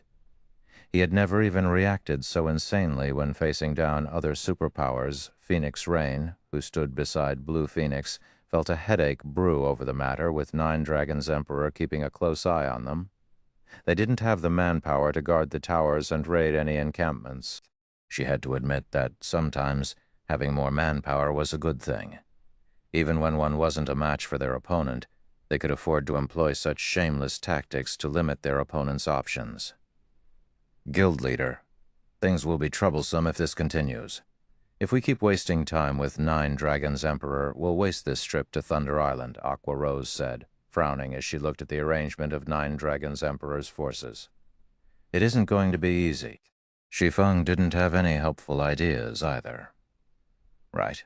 What's the situation on Blackie's end? They've already completed their promotions and are dealing with the Tier 2 promotion procedures in White River City, Aqua Rose said. They've succeeded? Shi Feng grinned. He then said, "Tell them to form a team of 49 players and gather in Ocean Viewing Town immediately. I'll head out to fetch them." He had yet to use the Thunder Emblem's available slots, so he could easily bring another 50 people to the island. Chapter 1504, Unfathomable Zero Wing. Have them come over. Shi Feng's decision excited Aqua Rose. After all, Blackie and the others were now Tier 2 players. They'd be powerful reinforcements on Thunder Island. However, she quickly realized the problem and commented, "Guild Leader, they'll need entry slots to enter Thunder Island. Moreover, with how much time we have left, I'm afraid it'll be too late to do anything by the time they arrive." Even if they had the available slots, it took a considerable amount of time to travel from Ocean Viewing Town to Thunder Island. Even if they used the one-horn sailboat, the contest would likely be over by the time Blackie and the other arrived. Relax. I still have a few available slots, and we can use the spatial gate to make the trip.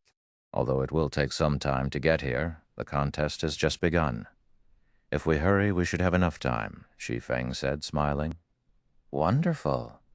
If Blackie and the others can make it, they'll definitely be a great help. We'll even surprise the other superpowers." Aqua Rose was ecstatic.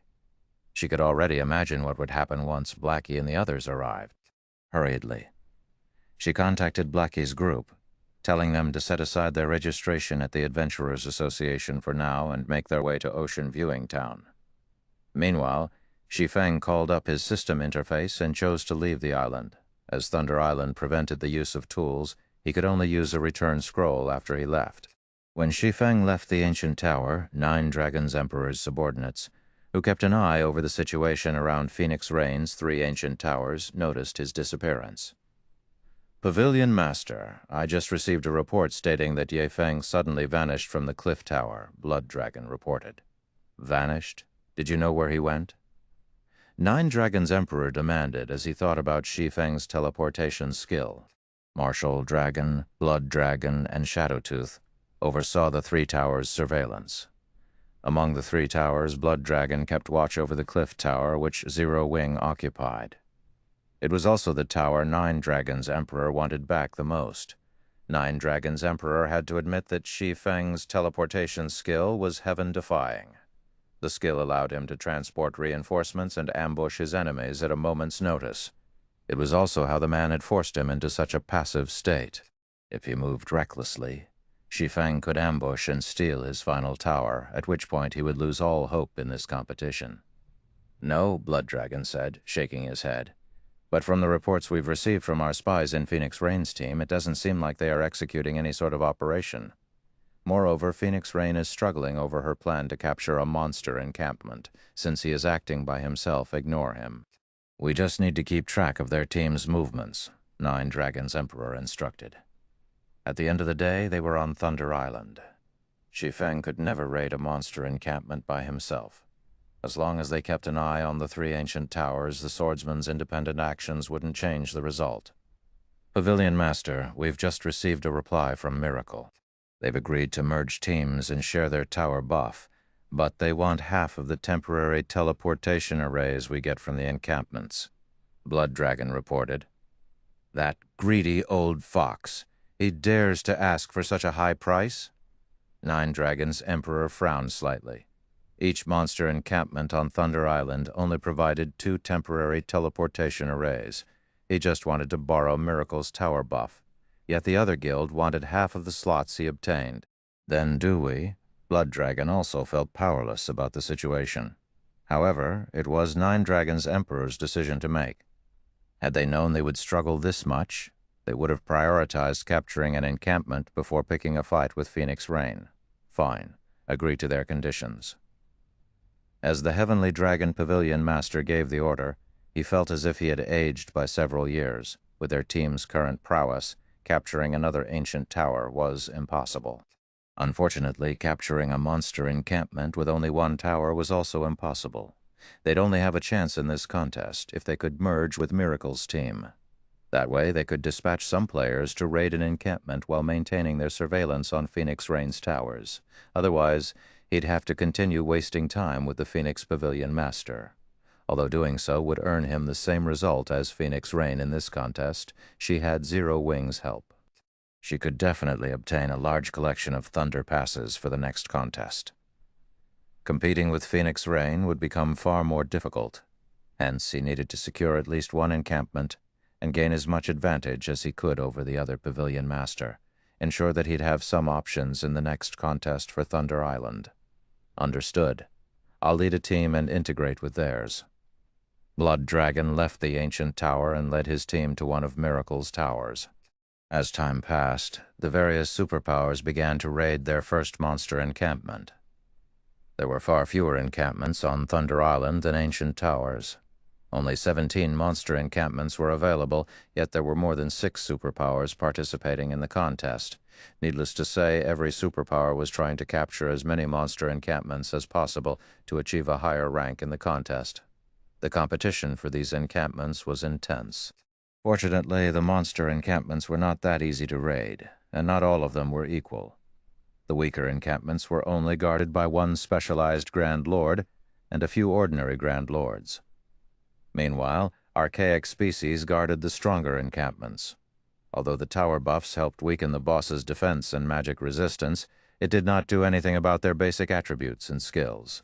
Without tools, even the superpower's peak experts would find dealing with Grand Lord-ranked archaic species difficult. These teams even risked team wipes. Hence, all of the participants were extremely careful when they took action. Big Sis Rain, this is bad. Nine Dragons Emperor has just merged with Miracle's team. He has led a team of 120 experts to an encampment. What should we do? Lou Phoenix reported anxiously. What about the players keeping an eye on us? Phoenix Rain asked somberly. Now that he has Miracle's help, he has spared 230 people to watch our towers. 100 of those players are watching this tower, while the remaining 130 are scouting the cliff tower. They'll likely attack if they notice the slightest movement on our side, Blue Phoenix said in frustration. If they wanted to raid an encampment, they'd have to dispatch at least 100 players. Otherwise, they'd have almost no chance of succeeding. However, if they dispatched 100 players, they'd only have 120 players to defend the towers. Trying to defend all 3 towers with so few people would be incredibly difficult. If Miracle sent reinforcements to help Nine Dragons Emperor's surveillance teams, he might succeed in recapturing at least one of their towers. With only 2 towers, they could never capture a monster encampment with 100 players. Phoenix Rain could not help her frown. She hadn't expected Nine Dragons Emperor to resort to a merger. The other superpowers had already begun their raids. As more time passed, the struggle for the monster encampments would grow viciously intense. If her side remained idle, her chances would drastically decrease once the other teams raided their second encampment. After a moment of silence, Phoenix Rain contacted Shi Feng. Nine Dragons Emperor has merged with Miracle's team and begun to raid a monster encampment. At this rate, our chances of success will plummet as time passes. Should we try to negotiate with the Sacred Temple or battle wolves again? Nine Dragons Emperor sure is moving quickly. However, it's too soon to consider an alliance, Shi Feng said, smiling calmly. But if we continue to drag our feet, it will become far more difficult to capture an encampment. Phoenix Rain understood Shi Feng's perspective. If they contacted the Sacred Temple and battle wolves now, they'd be at a disadvantage in the negotiations. But if they failed to obtain a single temporary teleportation array, their development in the Sea of Death would slow to a crawl. Even the advantage of their 2 sailboats would be limited against their competition. Since that's the case, let's prepare to raid an encampment, Shi Feng said. We're raiding one now? Phoenix Rain's eyes shone with excitement. Do you have a plan to deal with Nine Dragons Emperor's team? No, I don't, Shi Feng said, shaking his head. But it shouldn't be a problem if we increase our manpower. Phoenix Rain didn't know how to respond. Naturally, she wanted to increase her team's manpower, but they needed Thunder Passes to do so. Was she just supposed to magically summon more allies? Leave the manpower issue to me. First, send 20 of your people to the cliff tower, Shi Feng said, smiling as he brushed off the contemptuous look Phoenix Rain gave him. Do you really have a way to bring in more people? Phoenix Rain asked, surprised. Judging by her companion's serious expression, she knew Shi Feng's claim hadn't been a joke. But I need some time to do so, Shi Feng said, nodding. He had already met up with Blackie and the others. They just had to make their way to Thunder Island. All right, I'll send them people to the tower right away. Although Phoenix Rain was excited, she felt as if she were looking at a stranger as she watched Shi Feng on the screen. Or rather, Zero Wing as a whole felt foreign a few months ago. Zero Wing had been nothing more than a fledgling guild that had only begun to flourish. Yet now the guild could accomplish feats that were even beyond her capabilities. It was incredible. Chapter 1505, Arrival of Powerful Reinforcements. Thunder Island, Orc Encampment. Level 55 and above armored orcs constantly patrolled the encampment, each wielding a spear with a bow slung over their shoulder. There were also 4 orcs on lookout in each of the dozens of watchtowers who also manned the affixed ballistas, ready to assist the patrols at a moment's notice.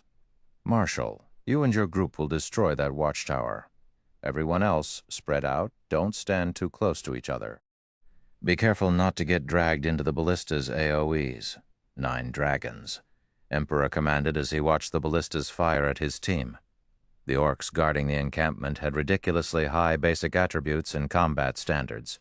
Even a patrol squad could pull his 120-man team into a bitter battle. The watchtower's cover fire was even more of a pain. The ballista's fire would kill any player it struck instantly, even MTs with activated life-saving skills. To succeed, the team would have to avoid the ballista attacks at all times. Despite starting this raid over an hour ago, they had yet to clear out the orcs in the perimeter. Pavilion Master, Phoenix Rain has dispatched 20 players to the cliff tower. By the looks of it, they seem to be planning something. Should we put some pressure on her team? Blood Dragon reported. They're finally making a move? Nine Dragons Emperor sneered. What's the situation at the cliff tower? Raiding the monster encampment was already more difficult than he had expected. Even after merging with Miracle's team and armed with 5 stacks of the tower buff, they still struggled. Needless to say, Phoenix Rain's team, which only controlled 3 towers, would have an even harder time with the encampments. If Phoenix Rain and Zero Wing had dispatched a 100-man team to raid an encampment, he could ambush towers. Moreover, Miracle had offered to send reinforcements if he attempted to steal her towers. With this development, he might be able to take all 3 towers for himself, rendering all of Phoenix Rain and Zero Wing's effort useless. There doesn't seem to be any movement at the cliff tower so far. However, there is something strange, Blood Dragon said. Based on our spies' reports, Zero Wing seems to have found a way to bring in reinforcements. But even now, we don't know which superpower has agreed to cooperate with their team. Reinforcements? Nine Dragons Emperor sneered. So what if they found reinforcements? If they try to raid an encampment, we'll ignore the towers and attack their raid team instead. I want to see how they plan to secure a monster encampment with dead players. Tell our scouts to continue watching them for now. Report back if anyone moves. It was incredibly risky to attack an ancient tower. This was especially true if Phoenix Rain's team had truly found reinforcements. However, ambushing a raid team outside of the tower's range would be easy. Without the tower's attribute buff, taking out Phoenix Rain's team would be a piece of cake. Even if he failed to annihilate Phoenix Rain's raid team, getting rid of a few dozen players would be more than enough to destroy Phoenix Rain's chances of securing a monster encampment. Understood. Blood Dragon couldn't help his grin when he heard this. In fact, he even hoped that Phoenix Rain and Zero Wing had found reinforcements. This way, they could proudly defeat Phoenix Rain and Zero Wing's team and restore their lost reputation. As the various superpowers frantically raided monster encampments, Phoenix Rain's anxiety grew as she waited for the reinforcements Shi Feng had mentioned. The other superpowers were also watching the situation carefully. They hadn't expected Nine Dragons Emperor to be so ruthless. Phoenix Rain is finished. Not only did Nine Dragons Emperor deal a heavy blow to her team, but he's also limited her options of taking action. She'll likely fail to claim a single encampment. But the situation is strange. I never thought that Miracle would be willing to help Nine Dragons Emperor. What did Phoenix Rain do to provoke the guild? Don't you know? Phoenix Rain didn't provoke Miracle, but Zero Wing did. Remember the Dark Arena some time ago? Miracle's battle team suffered a miserable defeat at Zero Wing's hands. I'm sure that the guild wants to teach Zero Wing a lesson and restore its reputation. Phoenix Rain sure is unlucky. If not for her cooperation with Zero Wing, she might have had a chance to secure a monster encampment. Now that Miracle is helping Nine Dragons Emperor, she has lost all hope. I know, right? The various superpowers expressed their sympathy for Phoenix Rain. With the woman's tenacity, she should have been able to claim at least one encampment. But due to Zero Wing, Firmament had stabbed her in the back, and Nine Dragons Emperor allied with Miracle. The events gave the Heavenly Dragon Pavilion Master an overwhelming advantage. Big Sis Rain, I've just received a report stating that the Sacred Temple, Battle Wolves, Miracle, King's Return, and Nine Heavens Pavilion have captured their first monster encampments and are preparing to raid their second. If we don't hurry, it'll be too late to do anything, Blue Phoenix said anxiously.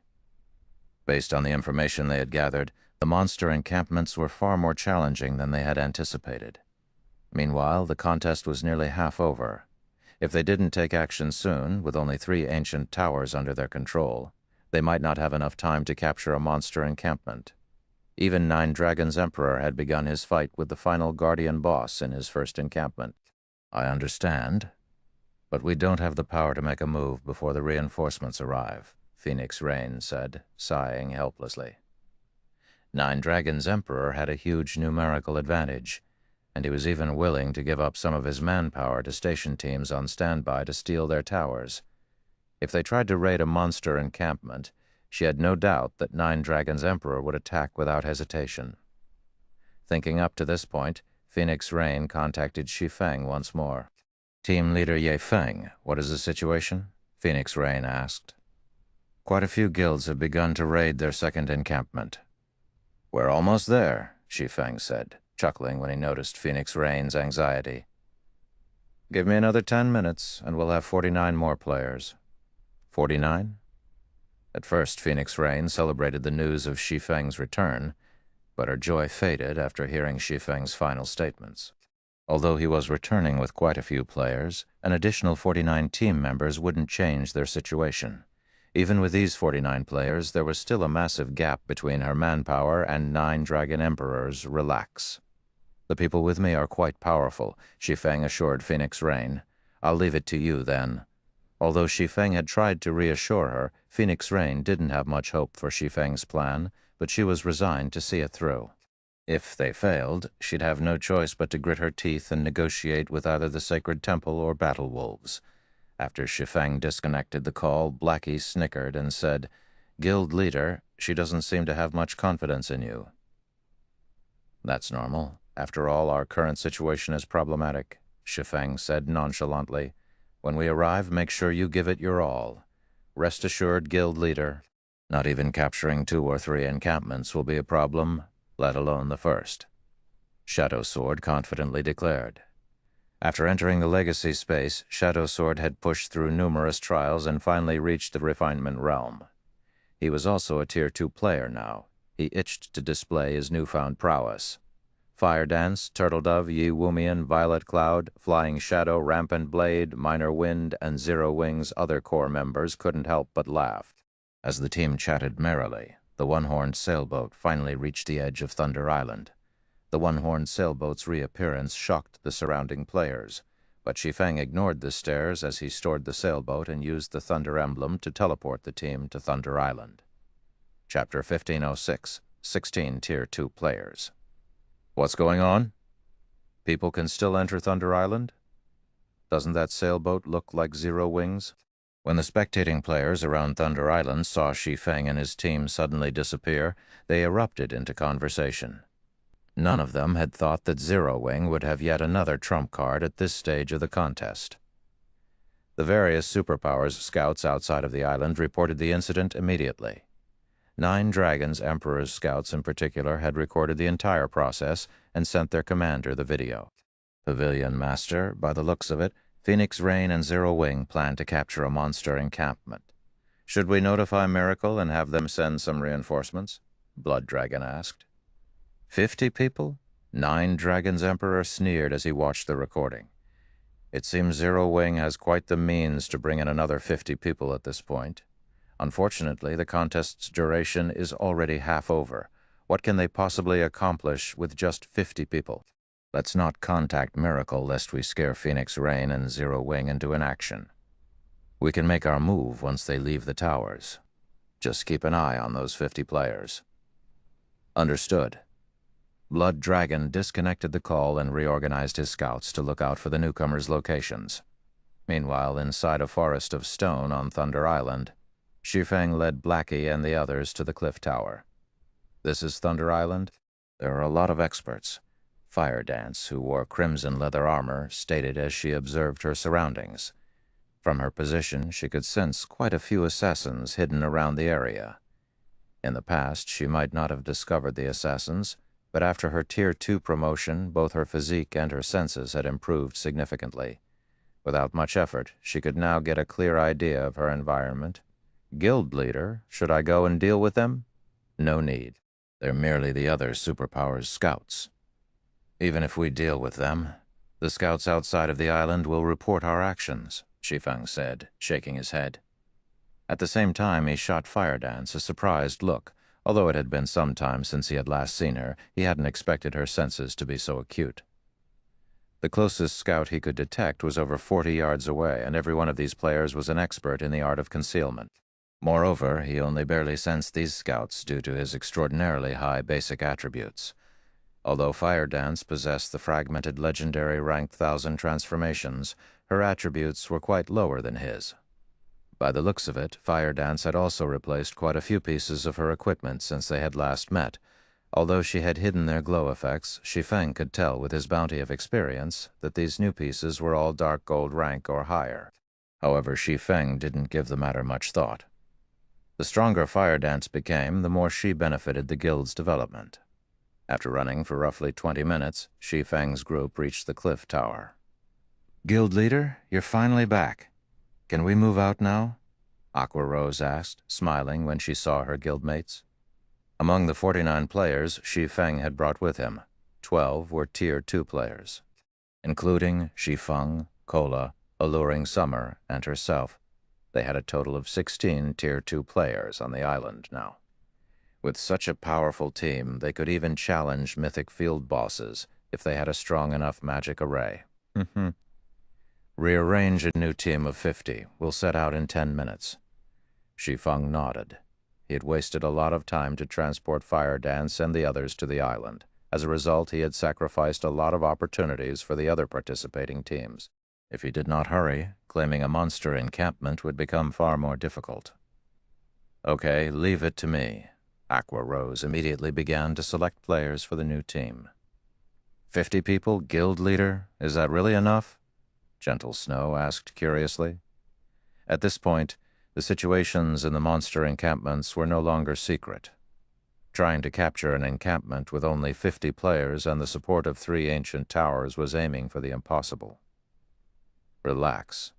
We're pretty strong," Shi Feng chuckled. Could they all have Gentle Snow suddenly considered a possibility? In response, Shi Feng gave a silent nod. Immediately, Gentle Snow found herself both shocked and excited. She had already witnessed the prowess of a Tier 2 player, though Aqua Rose, Kola, and Alluring Summer. Even absolute experts like Bloodhand Yama and Shadowtooth could only rely on their techniques in combat, avoiding a head-on clash as much as possible. Just thinking about a group of Tier 2 players made her shiver. Very quickly, Aqua Rose organized a 50-man team. Aside from Zero Wing's core members like Fire Dance, Aqua Rose had included Lifeless Thorn and his companions. Meanwhile, aside from Gentle Snow, Zhao Yueru, and a few others with slightly lower levels, everyone was level 50 or above. If the public learned of this force, everyone would be terrified. "Guild leader, we can move out when you're ready," Aqua Rose stated. "Phoenix Rain already sent us information on every monster encampment available on Thunder Island. She suggests that we go for Undead's encampment some distance south of us. None of the guilds have targeted that area yet, and even if Nine Dragons' Emperor sends his forces to harass us, his nearest team is 40 minutes away from the encampment. We should have plenty of time to react if he tries to pull something. No, we're not going there." Shi Feng shook his head. "We're not going there? But that's the closest monster encampment available. If we go elsewhere, we'll risk provoking the other superpowers. Multiple enemies might even attack at once." Aqua Rose tried to dissuade Shi Feng. "Isn't there a closer encampment?" Shi Feng asked as he pointed to a valley on the map. "But that's the encampment. Nine Dragons' Emperor is raiding right now. He also has detached forces nearby, and Miracle's forces aren't far either. By the time we get there, they'll be prepared to surround us," Aqua Rose said, shaking her head as she looked at the orc encampment Shi Feng had indicated. "It's impolite not to reciprocate a gift, since Nine Dragons' Emperor has organized his men to keep us at bay for so long. Why don't we give him a surprise? Besides, he's already cleared out the monsters in the encampment's perimeter. We can save a lot of effort if we take his encampment," Shi Feng said. This, hearing Shi Feng's plan, Aqua Rose looked at the man as if he had gone mad. In contrast, Fire Dance and her companion's eyes shone with excitement. Guild leader! Let's march over! Shadow Sword was already more than eager to head out. No, we'll teleport directly there, Shi Feng said as he activated Spatial Gate. Suddenly, a spatial tear opened inside the ancient tower. The spatial tear gradually widened into a perfect circle before the spatial gate stabilized. The teleportation coordinates were none other than the Orc encampment. Before Zero Wing and Asura's members entered the spatial gate, they could see the fight on the other side of the gate. Nine Dragons Emperor's team was engaged in a battle against a level 60 specialized Grand Lord and 2 level 60 Grand Lords. Dazzling fireworks illuminated the entire encampment. Let's head out. Saying so, Shi Feng stepped through the spatial gate with his team close behind him. When they emerged on the other end, they caught the attention of Nine Dragons Emperor's team. Miracle's members, who kept watch beside the encampment, were stupefied to see Shi Feng's people. None of them had expected Shi Feng to take the initiative, turning around to harass Nine Dragons Emperor. Nine Dragons Emperor's subordinates and Miracle's members surrounded the Orc encampment. Coming here was simply suicidal. Initially, Nine Dragons Emperor stared at Shi Feng in shock. However, he recovered in seconds and bellowed, "Yi Feng." Chapter 1507, Seeking One's Own Destruction. Shi Feng's appearance didn't only stun Nine Dragons Emperor's team. The spectating players watching the Orc encampment from outside of Thunder Island were stupefied as well. What? They sent 50 players to ambush an opponent? Just what is Yi Feng trying to do? They're crazy. They actually decided to ambush Nine Dragons Emperor under such circumstances. Are they not worried about annihilation? The monster encampments were a key factor in the contest for Thunder Island. While the various large guilds raided their encampments, they would take preventive measures to avoid leaving themselves open to attacks from other superpowers. Of course, Nine Dragons Emperor was no exception. Only Nine Dragons Emperor had left the guard duty to Miracle. Moreover, the players Nine Dragons Emperor had sent to keep an eye on Phoenix Rain's ancient towers weren't far from the encampment. They could join the main force in less than 10 minutes.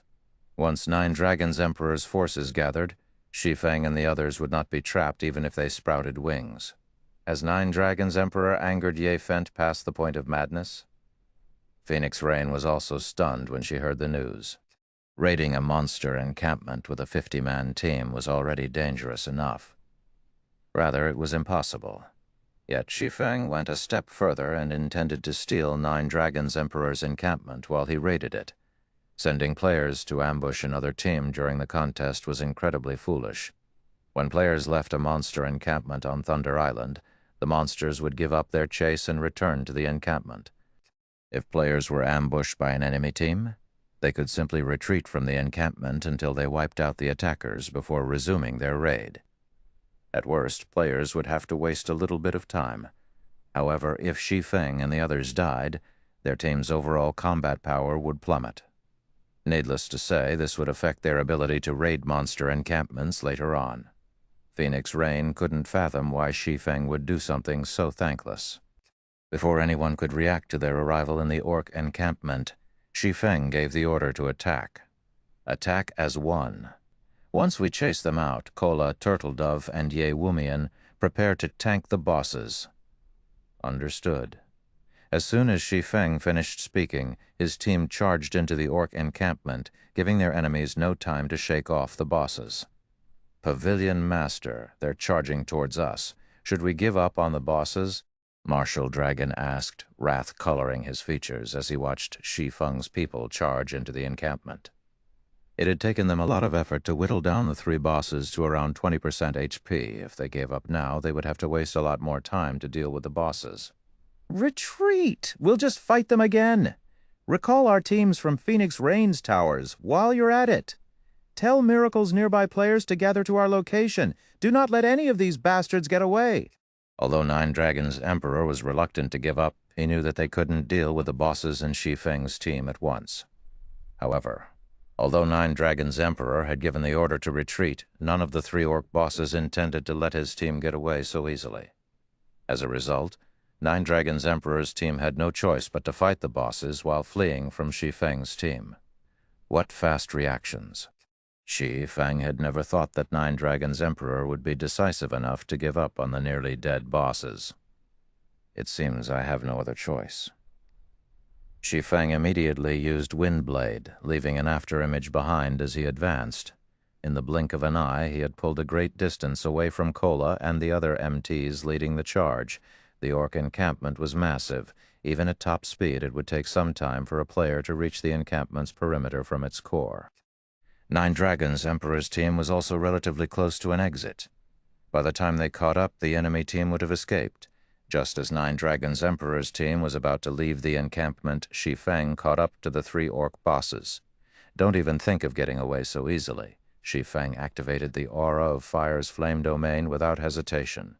Suddenly, a crimson magic array covered the ground, enveloping Nine Dragons' Emperor's entire team.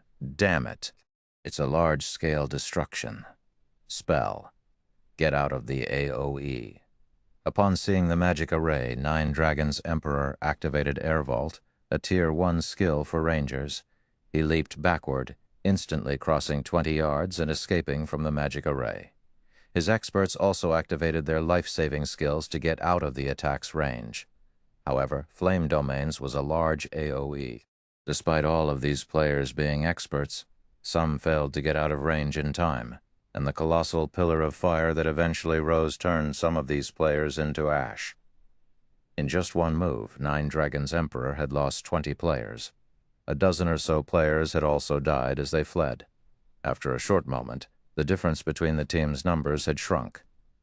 Yeah, Feng. Nine Dragons' Emperor ground his teeth in anger as he glared at Shi Feng.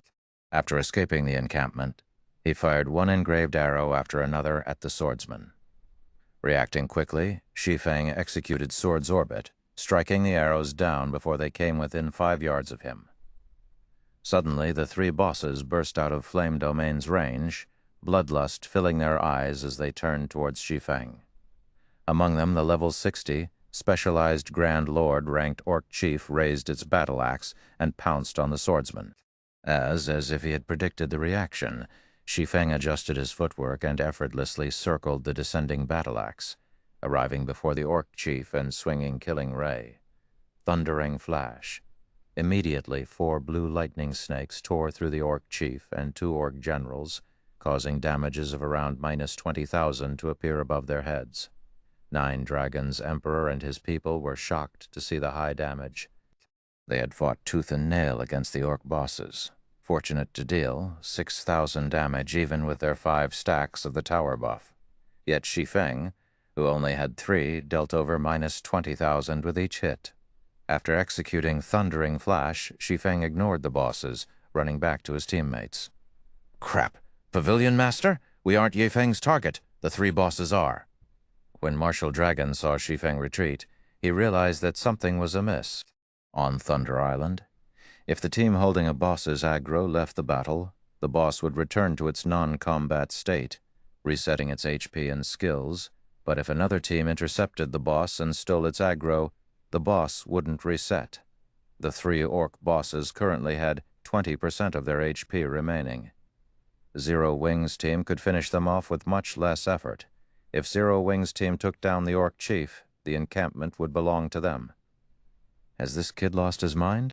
The corners of Bloodhand Yama's lips twitched when he saw Shi Feng attack the 3 Orc bosses. Even in the Flower of 7 Sins, he was known as a madman, but he had to admit that Shi Feng was far crazier than he was. Although this was a good opportunity to steal the low HP bosses, doing so would mean that Shi Feng had to deal with all 3 in Nine Dragons' Emperor's team. Doing so was little more than seeking his own destruction. Shi Feng simply wasn't taking them seriously. Ye Feng, do you really think that this will play out like our last battle? Since you are so eager to die, I'll grant your wish. Everyone charge, eliminate them. Nine Dragons' Emperor's face twitched with fury. The various spectators and Phoenix Rain were stunned. Shi Feng was playing with fire. Only Zero Wing's members remained calm. They stood in formation as they waited for their commander to kite the Orc bosses and the enemy team, who brimmed with killing intent. Since everyone's in position, attack. Shi Feng nonchalantly ordered as he glanced at the approaching bosses and Nine Dragons' Emperor's players. Chapter 1508, Team Strength. Big Brother Ye Feng isn't really going to fight the bosses, is he? Blue Phoenix muttered in disbelief as she watched the live stream a subordinate had sent. Shi Feng's team only had 50 players, yet they were about to face a level 60 specialized Grand Lord, 2 level 60 Grand Lords, and 9 Dragons Emperors, remaining 80 players.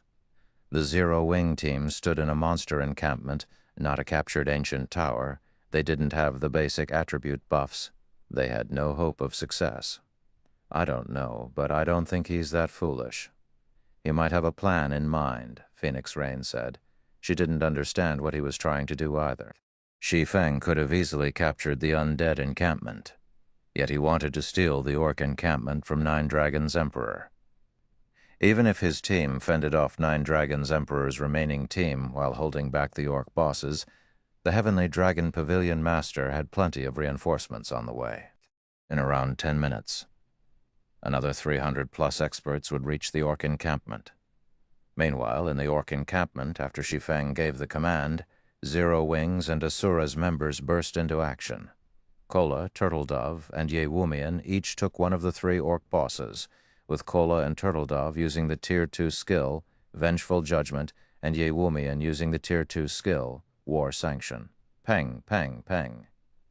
3 heavy thumps echoed throughout the encampment. Stunned, the 3 bosses slid to an abrupt halt. At the same time, a damage of over minus 18,000 appeared above each of their heads. Among the 3 MTs, Kola dealt the most damage, inflicting over minus 20,000 damage as he stopped the specialized Grand Lord's pursuit of Shi Feng. Amazing. Solitary 9 and Dark Madness could not help but gasp when they saw this. If it were up to them, they would likely need several moves to stop a level 60 Grand Lord, yet Kola and the others had done so with a single attack, instantly dominating the boss's aggro. Moreover, all 3 MTs had accurately struck the boss's joints, enhancing their skill's impact. The 3 orc bosses promptly turned towards the 3 MTs and brandished their weapons, the orc chief swinging its battle axe and the orc general swinging their great swords. Seeing this, the MT trio calmly raised their shields and received the incoming attacks. Boom. Loud clangs reverberated in the watching players' ears, although Kola and the others were forced back by 2 or 3 steps. None of them showed any signs of stiffness. As the 3 bosses' chain attacks continued, the MTs continued to slide backward, damages of over 10,000 appearing above their heads. By the time the boss's chain attacks ended, the 3 MTs had lost around 40,000 HP each. This boss's strength is so high, Turtledove said as she released her shield for a second and shook her wrist. But contrary to her statement, she appeared relaxed. After her Tier 2 promotion, her HP had increased to over 65,000. Hence, 40,000 damage was within an acceptable range. Violet Cloud, who had been triple casting from the rear line, released her spells. Immediately, a healing light touched each of the 3 MTs, restoring over 10,000 HP. At the same time, a healing aura enveloped the players, restoring a little over 3,000 HP every 0.65 seconds for 10 seconds. Following which, a faint golden aura descended on every team member, increasing their maximum HP by 20% for 15 minutes. Immediately, Turtledove and Yewumian's HPs shot past 70,000, whereas Kola's exceeded 80,000. The buff also increased healing received by 30%. This move was none other than the Tier 2 spell, Holy Light, which Violet Cloud had learned after her Tier 2 promotion. After casting Holy Light, the team's survivability skyrocketed. However, that wasn't all. Afterward, Blackie used the Tier 2 spell, Song of Darkness, increasing the team's damage by 20% and movement speed and attack speed by 30% for 10 minutes. In the blink of an eye, the battle with the 3 orc bosses became much easier. 9 Dragons Emperor and his experts, who rushed towards Zero Wing's members, suddenly had a bad feeling. However, before they could figure out what had changed, Shi Feng activated Thunder Domain and switched the aura of fire to the aura of illusion, reducing the enemy's basic attributes by 15%. Shadow Sword and Rampant Blade then charged into the incoming crowd, knocking multiple players in their path down. They spun, swinging their great swords in wide horizontal slashes. Berserker's Tier 2 skill, Blade Storm. Suddenly, 2 tornadoes rose amidst 9 Dragons Emperor's team, and every player caught within 18 yards of the 2 berserkers was sent flying as they lost over 10,000 HP per second. Blade Storm was similar to an AoE spell, so once it activated, Shadow Sword and Rampant Blade could move about freely. In addition, their movement speeds increased by 20% during the skill's 5-second duration. The 2 berserkers' assault caught 9 Dragons Emperor's team off guard. Aside from a few players that had escaped the Blade Storms, most of the team was caught in the attack, their HPs falling so quickly that their healers couldn't keep up. Aqua Rose, alluring Summer Blackie, and Sukian Liu followed by bombarding 9 Dragons Emperor's team with Tier 2 spells. Although every player on 9 Dragons Emperor's team was an expert, Zero Wings casters were powerful and accurate. Late armor classes might survive their attacks for some time, but cloth armor classes would die after 2 direct hits. In seconds, 9 Dragons Emperor's formations were decimated and only around 50 players remained. Now they barely had a numeric advantage over Shi Feng's team. Just as 9 Dragons Emperor's team was about to retaliate, Fire Dance and Flying Shadow appeared beside their healers. Without so much as a sound, they thrust their gleaming daggers into the healers' backs, giving the experts no time to react. After killing their first targets, they promptly vanished and reappeared behind another nearby healer, repeating the process. Tier 2 skill, Phantom Walk. When activated, the skill allowed the user to execute 4 consecutive attacks, each carrying enough power to rival Absolute Strike, the strongest skill available to Tier 1 assassins. 8 of 9 Dragons Emperor's healers died on the spot. Although the 4 remaining healers tried to run, Fire Dance ran them down. After Fire Dance's promotion to Tier 2, her movement speed could rival Shi Feng's. Ordinary players had no hope of keeping up with her. At most, they'd see the after-images she'd leave behind. "Don't get too cocky," Martial Dragon bellowed as he activated Charge at Fire Dance. After appearing before the 4 healers, he brandished Silver Snow, Indiscriminate Slash. Fire Dance simply smiled and casually brandished 1,000 transformations. She instantly cut down the dozen or so sword lights moving towards her. At the same time, Fire Dance activated 1,000 Transformations Phantom skill, and 5 of her doppelgangers appeared beside her. 4 of these doppelgangers dashed at the 4 remaining healers as the last joined Fire Dance in a charge towards Martial Dragon. The doppelgangers possessed 100% of Fire Dance's attributes. Although they couldn't attack, their speed was not affected in the slightest. In addition, the doppelgangers couldn't take damage. Hence, they easily crossed the dozen or so yards between them and the enemy players. When Fire Dance split into 6 identical copies, Martial Dragon was momentarily stunned. All 6 clones radiated similar auras and possessed the same attributes. Not even Martial Dragon could tell the real deal from the fakes. Scram. Martial Dragon shouted as he executed Whirlwind Slash to repel the Fire Dance clones, but the assassin refused to give him the chance as she hacked at the Berserker's greatsword with 1,000 transformations. Tier 2 skill, Broken Shadow. Broken Shadow was the fastest Tier 2 skill for assassins. Before Martial Dragon's Silver Snow could build up momentum, 1,000 transformations abruptly stopped and repelled the weapon. The collision's impact forced Martial Dragon back 5 steps. He flashed his opponent a dumbfounded expression. Meanwhile, the 4 doppelgangers reached the last of the enemy healers. Although they tried to react and their allied ranged players provided cover fire, the attacks were ineffective against the doppelgangers. After stopping Martial Dragon, Fire Dance swapped places with the 4 clones, devouring the healers' remaining HP with one strike after another. Each of her attacks dealt over minus 15,000 damage, 30,000 with a critical hit. She even triggered Critical Point, which had a 20% chance of triggering, killing the enemy healer instantly. Although Martial Dragon tried to intervene, Fire Dance simply switched positions with another doppelganger before the man could hit her. In the end, Martial Dragon had to watch helplessly as the 4 healers died. Chapter 1509. Steamrolling. When the 9 Dragons Emperor's 4 last healers died, silence descended on the team.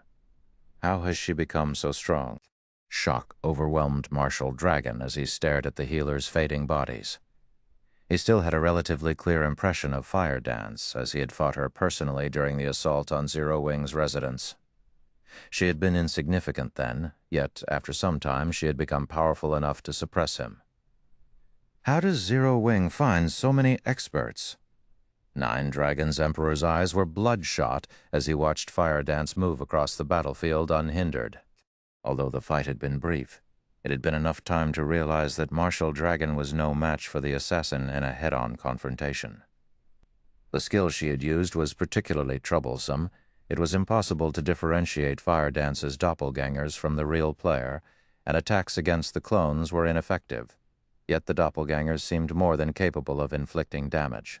If they could not attack all 6 copies at the same time, Fire Dance would be practically invincible. However, Fire Dance's prowess wasn't the biggest issue. His team had just lost all of their healers. This had placed his team in an overwhelmingly disadvantageous position. In contrast, not only were Zero Wing's experts capable of dealing frightening amounts of damage, but they were also swift and nimble. Every one of Nine Dragons Emperor's team, not including Martial Dragon, Shadowtooth, Undead, and Bloodhand Yama, were little more than living targets for Zero Wing.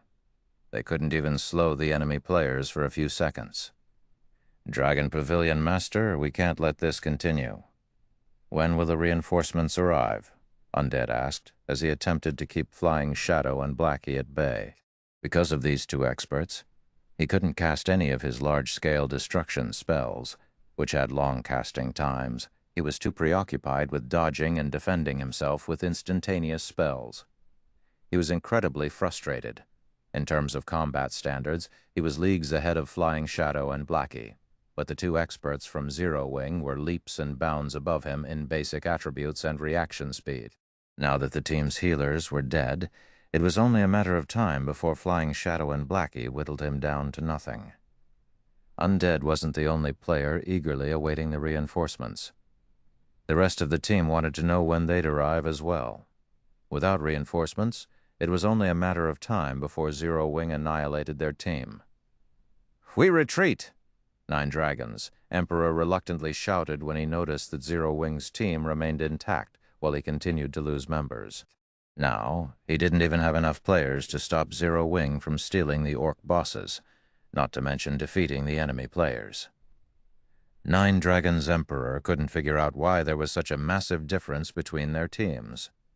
To make matters worse, Zero Wing had only sent around a dozen or so experts to fight his team, while the remaining 30-plus players faced the 3 Orc bosses. When the team heard Nine Dragons Emperor's command, its members began to retreat. "Ha ha ha ha ha! Guild leader, we've scared them away." Blackie was delighted as he watched Nine Dragons Emperor's team flee. The members of Nine Dragons Emperor's team were no ordinary experts. Any one of them could easily rank among the top in a first-rate guild. Moreover, players like Nine Dragons Emperor and Martial Dragon stood at the apex of the virtual gaming world. He had only ever been able to look up to such players.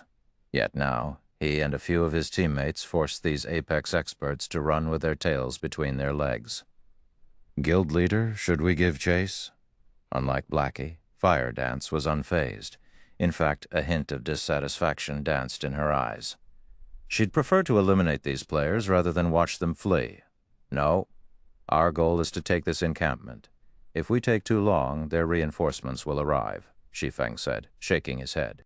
He then shifted his gaze to the Orc bosses and ordered, "For now, prioritize the bosses." "What if they come back?" Fire Dance asked as she watched Nine Dragons Emperor.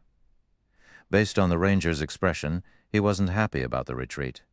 He wouldn't just sit still and watch them claim the encampment. "If they come back, we'll wipe them out," Shi Feng said, a cold glint flashing in his eyes. Now their team had far more Tier 2 players than in the previous battle. In addition, these players covered the 3 main roles, MT, DPS, and healers. Following which, everyone turned towards the 3 Orc bosses after a short but intense battle. Lifeless Thorn and his team barely dealt enough damage to stop the bosses from recovering HP. Although the bosses still had around 20% remaining, they still had over 100 million HP. Among them, the Orc Chief still had 130 million HP, and this was after including Thunder Domain's suppression. What? Nine Dragons' Emperor was forced to retreat. Zero Wing is amazing. They actually pushed Nine Dragons' Emperor back with a dozen or so players. Just how many more of these experts is Zero Wing hiding?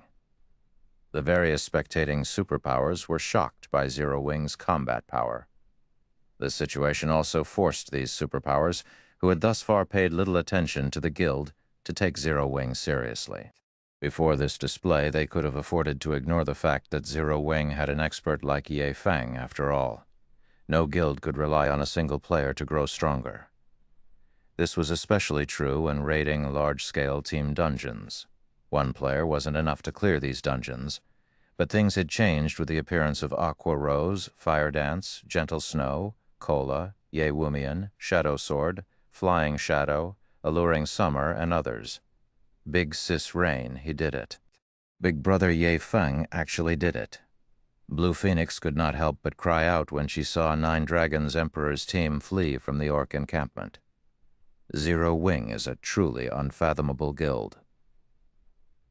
Phoenix Rain sighed as she watched Zero Wing's members raid the three Orc bosses.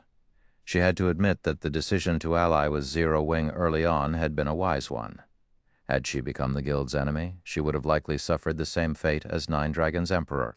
Meanwhile, outside the Orc encampment, once Nine Dragons' Emperor realized that Zero Wing's members had stopped their pursuit, rage and humiliation tore at his heart.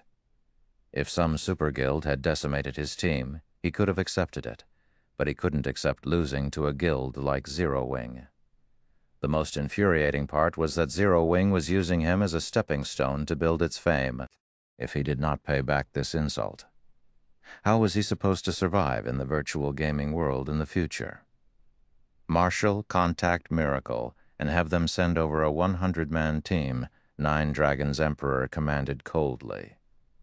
Tell our nearby teams to gather and block the encampment's entrances as well. I refuse to let any of Zero Wing's members escape. The Orc bosses still had over 20% of their HP remaining. It would take Zero Wing's 50-man team at least 20 minutes to defeat the bosses. Meanwhile, he could gather his reinforcements within 10 minutes. He refused to believe that Zero Wing could come out victorious if he attacked alongside 400-plus players, while the enemy team was distracted with the three bosses. Understood. Marshal Dragon sensed the dense killing intent radiating off Nine Dragons' Emperor. Hurriedly, he contacted Miracle and requested the 100 players. While Nine Dragons' Emperor called for more reinforcements, the battle between Shi Feng's team and the Orc bosses reached full swing. The Orc Chief's HP is below 20%. Cola, activate your life-saving skill, Shi Feng shouted, as he glanced at the Orc Chief and Orc generals. Hearing Shi Feng's warning, Cola activated Protection Blessing. Once its HP fell below 20%, the Orc Chief went berserk and tore off its armor. Its body enlarged slightly as its muscles bulged. Both the Orc Chief's attack speed and damage increased significantly. Peng, peng, pung, following which the Orc Chief brandished its battle axe at Cola, every attack forcing the MT back. Damages of over minus 20,000 appeared above the Guardian Knight's head while the healers frantically healed Cola. Fortunately, Cola received just enough heals to keep his HP above 50%. What destructive power? Too bad you're not quite strong enough. Cola quipped as he took a look at his HP. He then smiled and launched his counterattack. Tier 2 skill, Retaliating Sanction. Instantly, Cola's defense increased by 50%. In addition, any attack he received from the front had a 20% chance to trigger an automatic counterattack. A ranged holy attack, which carried 240% of Cola's strength for the next 20 seconds. Due to the Orc Chief's rapid assault, Cola's one-handed sword repeatedly released dazzling beams of light that struck the boss, each dealing around minus 40,000 damage. Shi Feng and the other DPS players weren't falling behind in their damage output either. Due to Thunder Domain's suppression, their normal attacks dealt over 10,000 damage, whereas their skills dealt around 30 or 40,000 each. The Orc Chief's HP fell visibly. It was obvious at a glance that Zero Wing's damage output was far higher than Nine Dragons' Emperor's team. 20%. 10%. When the Orc Chief fell to 1%, Shi Feng activated Divine Providence and arrived before the boss. He followed up with Flame Burst and Dragon Breath. When the earth-shattering explosions ended, the Orc Chief roared in anguish as it collapsed and dropped a bunch of items. Chapter 1510, First Kill Reward. After the Orc Chief collapsed, Zero Wing's members watched as their experience bars increased by a large margin before they had the sound of a system notification. System, congratulations, you have defeated the Orc Chief with less than 100 players. Rewarding 10 Thunder Island reputation and 500 Thunder Island contribution points. What an abundant reward. It's no wonder how the various superpowers secured such a massive advantage in the past. There were two important things on Thunder Island, both of which the various large guilds and players hungered after.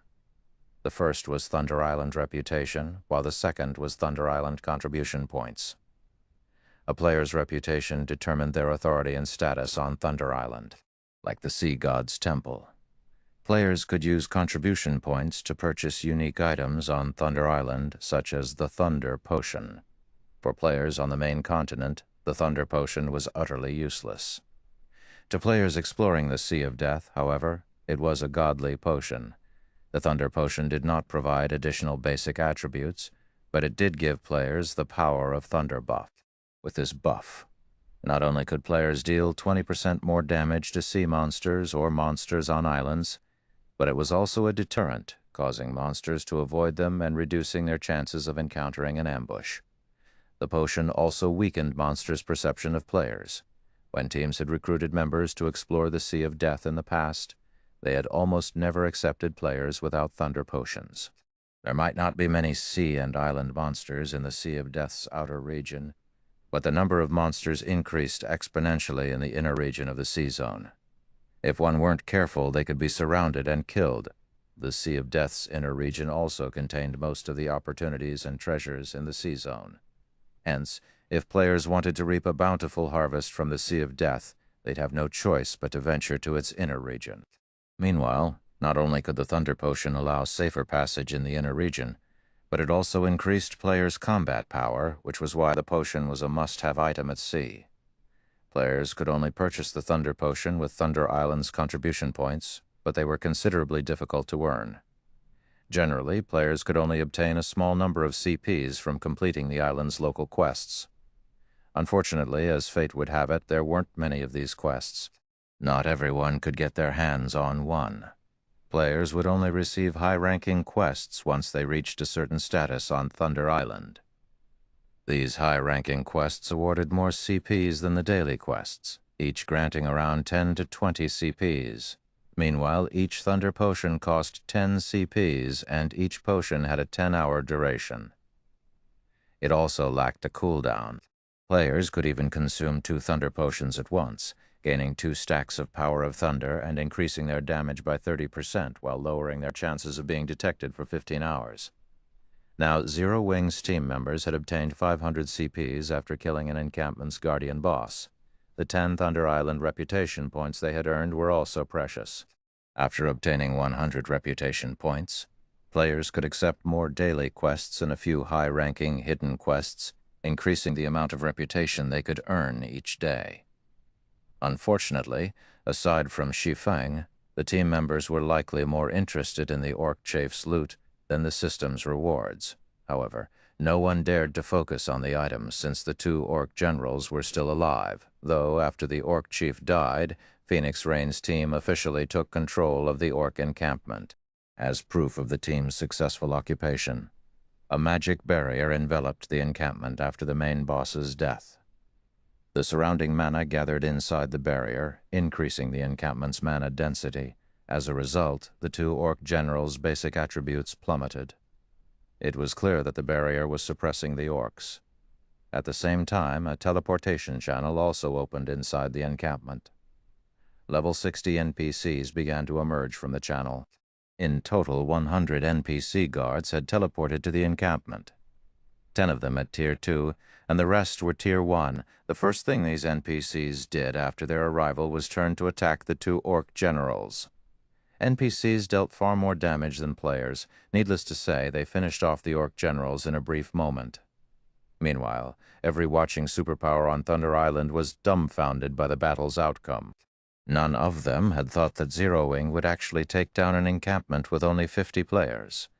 In fact, Zero Wing's members had defeated the orc chief so quickly that the battle had ended before 9 Dragons Emperor's reinforcements had arrived. "Big sis Rain, big brother Yi Feng really succeeded. We now have an encampment."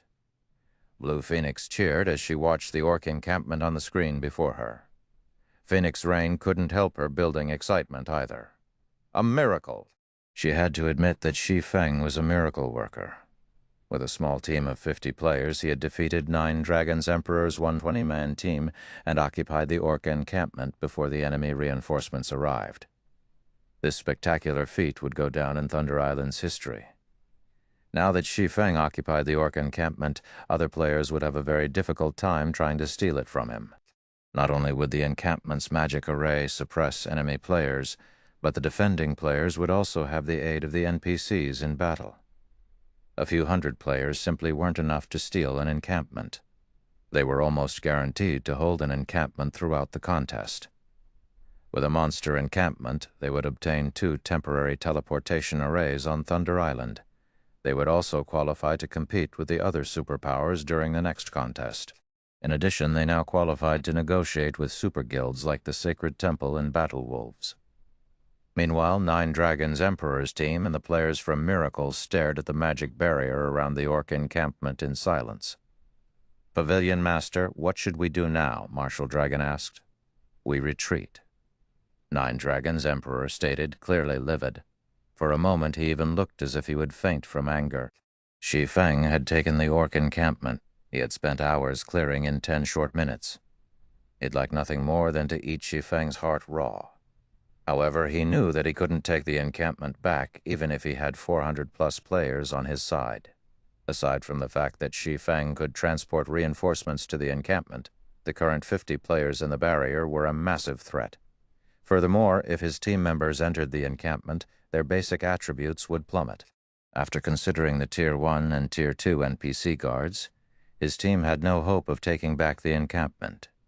Watching 9 Dragons Emperor silently turn and walk away, Marshal Dragon gave the encampment one last glance.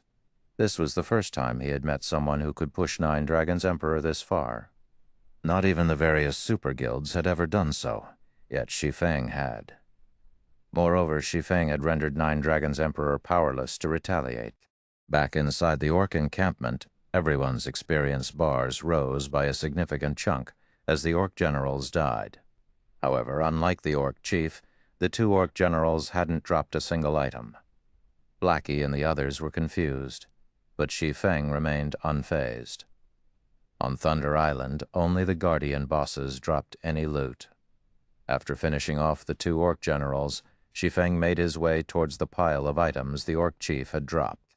He then began to appraise the items, and the watching Zero Wing members grew nervous. Suddenly, Shi Feng received a call from Quiet Melody. Confused, Shi Feng accepted the call. Congratulations with his victory. Zero Wing will have an easy time traveling to and from Thunder Island. Quiet Melody congratulated. Vice Temple Master Melody, have you contacted me just to offer congratulations? Please get to the point, Shi Feng said calmly. LDF Feng is quite straightforward. Since that is the case, I won't mince words. My guild leader wishes to speak with you in private. May I know if you're interested? Quiet Melody said. Chapter 1511, Thunder God's Charm.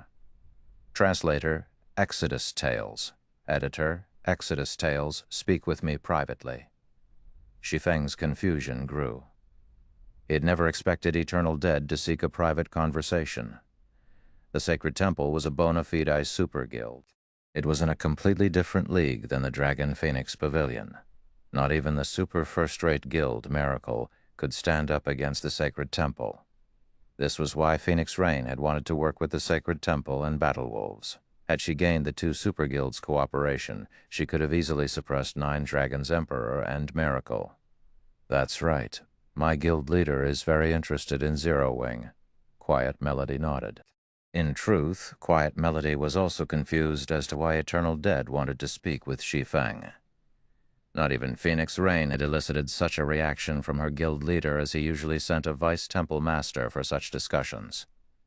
Only the Dragon Phoenix Pavilion's great pavilion master qualified to speak with Eternal Dead personally. All right, when will he contact me? Shi Feng agreed. He had assumed that the Sacred Temple would wait until after the contest to contact him, but the fact that Eternal Dead had reached out now was a good thing. After all, it wasn't easy to wrestle control of Thunder Island. Despite so many superpowers struggling to claim the island for themselves, they had been forced to share its management in the past. The island had a total of 17 monster encampments. A guild could only dominate Thunder Island after they captured all 17. Currently, the various superpowers would be fortunate to claim 2 or 3 encampments. Attempting to monopolize the island right now was unrealistic. As soon as Shi Feng asked his question, he received a friend request. It was from none other than Eternal Dead. How fast? Shi Feng immediately clicked Agree. In God's domain, players couldn't call each other directly until after they added each other as friends. At most, players could send messages. However, the majority of the game's players generally blocked incoming messages from outsides, only accepting missives from friends. Guild Leader Eternal. To what do I owe this unexpected call? Shi Feng asked, smiling at the somewhat stern, middle-aged man in the screen. During Shi Feng's previous life, Eternal Dead had achieved many feats throughout his 10 years in God's domain. One of his crowning achievements had been his decision to focus on developing the Sacred Temple's navy early in the game. It had given the Sacred Temple a massive advantage over the other superpowers, becoming one of God's domain's top-ranked navies. Take the present Thunder Island contest, for example. During this contest, the Sacred Temple had dispatched 710 players, forming the largest team in the contest. From the very onset, the Sacred Temple had split its forces to fight on 2 fronts. No one dared to provoke the guild. While the other superpowers were just beginning to raid their second monster encampment, the Sacred Temple was almost ready to move on to their third. Elder Yi Feng. I've watched Zero Wing's battle, and I'm impressed by the guild. Including the fact that Zero Wing possesses a sailboat, the Battle Wolves guild leader and I have agreed that you qualify to negotiate a partnership with us. We've also decided to give Zero Wing 20% of Thunder Island's profits, should you agree. As Eternal Dead spoke, his face had remained expressionless. He didn't reveal a hint of joy or sadness. Even the man's voice was neutral as he praised Zero Wing, yet his words ingrained themselves into any listener's mind. Even Shi Feng could not help but admire Eternal Dead's regal aura as the man spoke. It was no wonder why the Sacred Temple's management was so unified, with none of the guild's upper echelons dissatisfied with Eternal Dead's leadership. May I assume that guild leader Eternal Dead has agreed to Zero Wing and Phoenix Rain occupying 40% of Thunder Island's profits? Shi Feng said, still smiling. Thunder Island will play an important role in naval development in the future. I'm sure you are aware of this. Although Phoenix Rain has potential, she hasn't shown enough to stand as a partner. Meanwhile, if Zero Wing has 20% of the profits, I doubt it will be long before your guild becomes an overlord in God's domain seas. Eternal Dead responded softly as he shook his head. So, Guild Leader Eternal, are you suggesting that only our 3 guilds will cooperate? Shi Feng asked, frowning. If Zero Wing wishes to split its 20% with Phoenix Rain, the Sacred Temple and Battle Wolves will not refuse her participation in the alliance, Eternal Dead said, chuckling.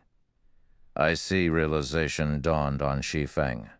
After all that talk, the Sacred Temple and Battle Wolves still had no intention of parting with additional profit. Shi Feng chuckled and said, Since that is the case, please allow us to consider your offer properly and reply at a later date. Is that acceptable? All right. In any case, there is still a month before the next contest. It would be wise to take your time in considering our offer. Confusion bubbled in Eternal Dead's mind as he watched Shi Feng, who appeared quite calm. He had never expected this man to refuse such a profitable offer. After Eternal Dead disconnected the call, a playful smile appearing on his face. Guild leader, did he agree? Quiet Melody could not help but ask.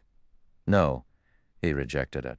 It seems Phoenix Rain has a good eye for allies, Eternal Dead said, smiling. However, he is foolish to pass up an opportunity to cooperate with our guilds for the sake of a partner. The struggle for Thunder Island was more complex than he had anticipated. With the various superpowers in one's place, the Dragon Phoenix Pavilion was insignificant, much less the Phoenix Pavilion. If it had been that simple, he wouldn't have allied with Battle Wolves. Now that Zero Wing had rejected his offer, it might not even secure 5% of the island's total profits. Quiet Melody was stunned. She was surprised to learn that Shi Feng was so daring and straightforward. If it were up to her, she might have agreed without hesitation, yet Shi Feng had calmly rejected it. Although she was happy for and envied Phoenix Rain as the woman's good friend, neither Phoenix Rain nor Zero Wing would obtain any profits on their own. Following which, Quiet Melody related this news to Phoenix Rain. Big Sis Rain, Eternal Dead is really despicable. He actually tried to poach our ally midway through the contest. Fortunately, Big Brother Ye Feng refused the offer. Blue Phoenix couldn't help but curse Eternal Dead when she heard about the deal.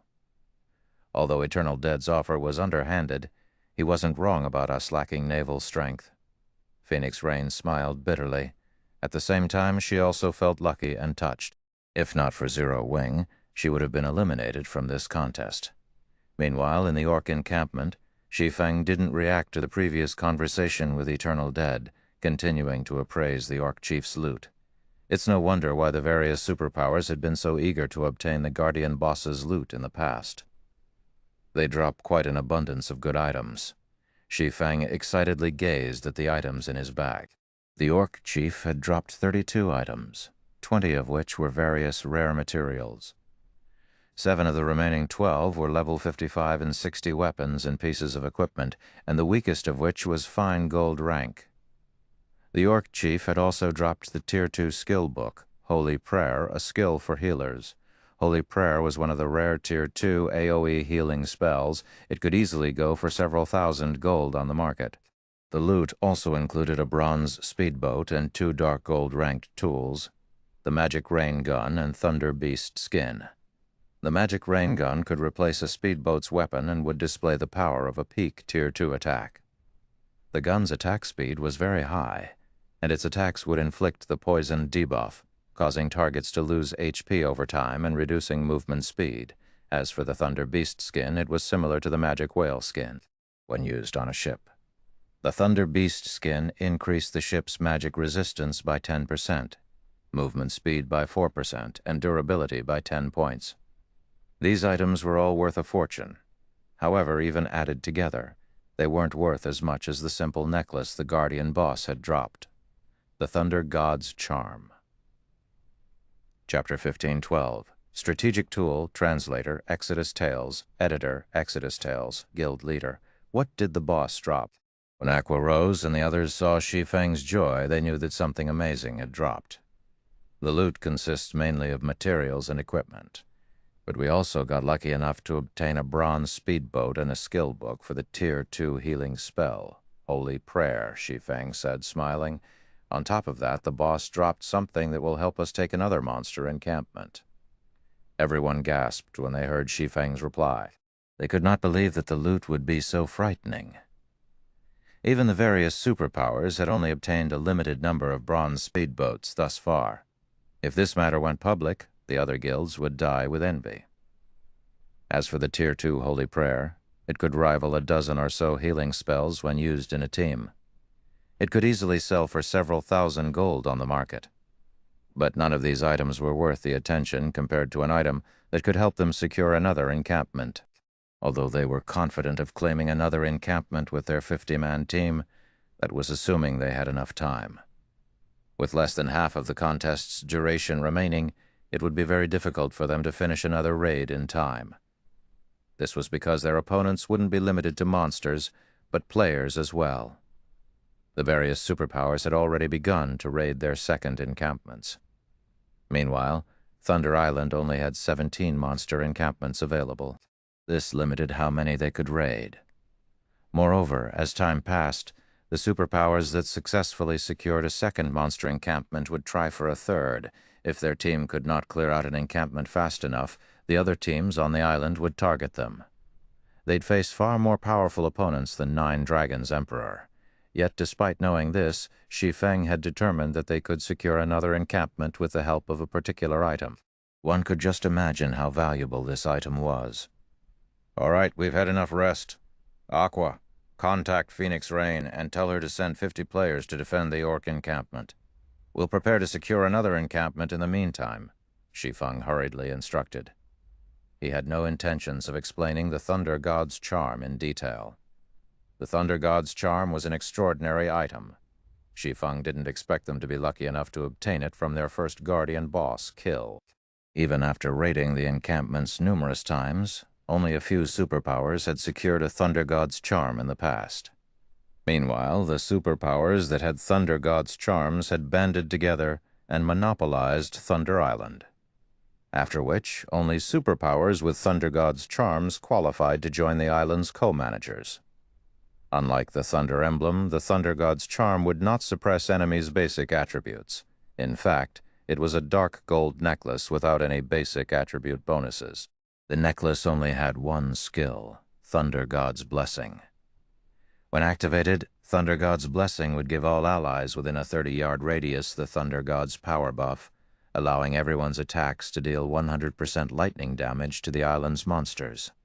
At the same time, monsters would receive a stackable electrified debuff when struck.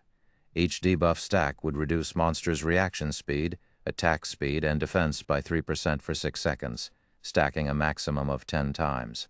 The Thunder God's Blessing had a 2-hour duration and 4-hour cooldown.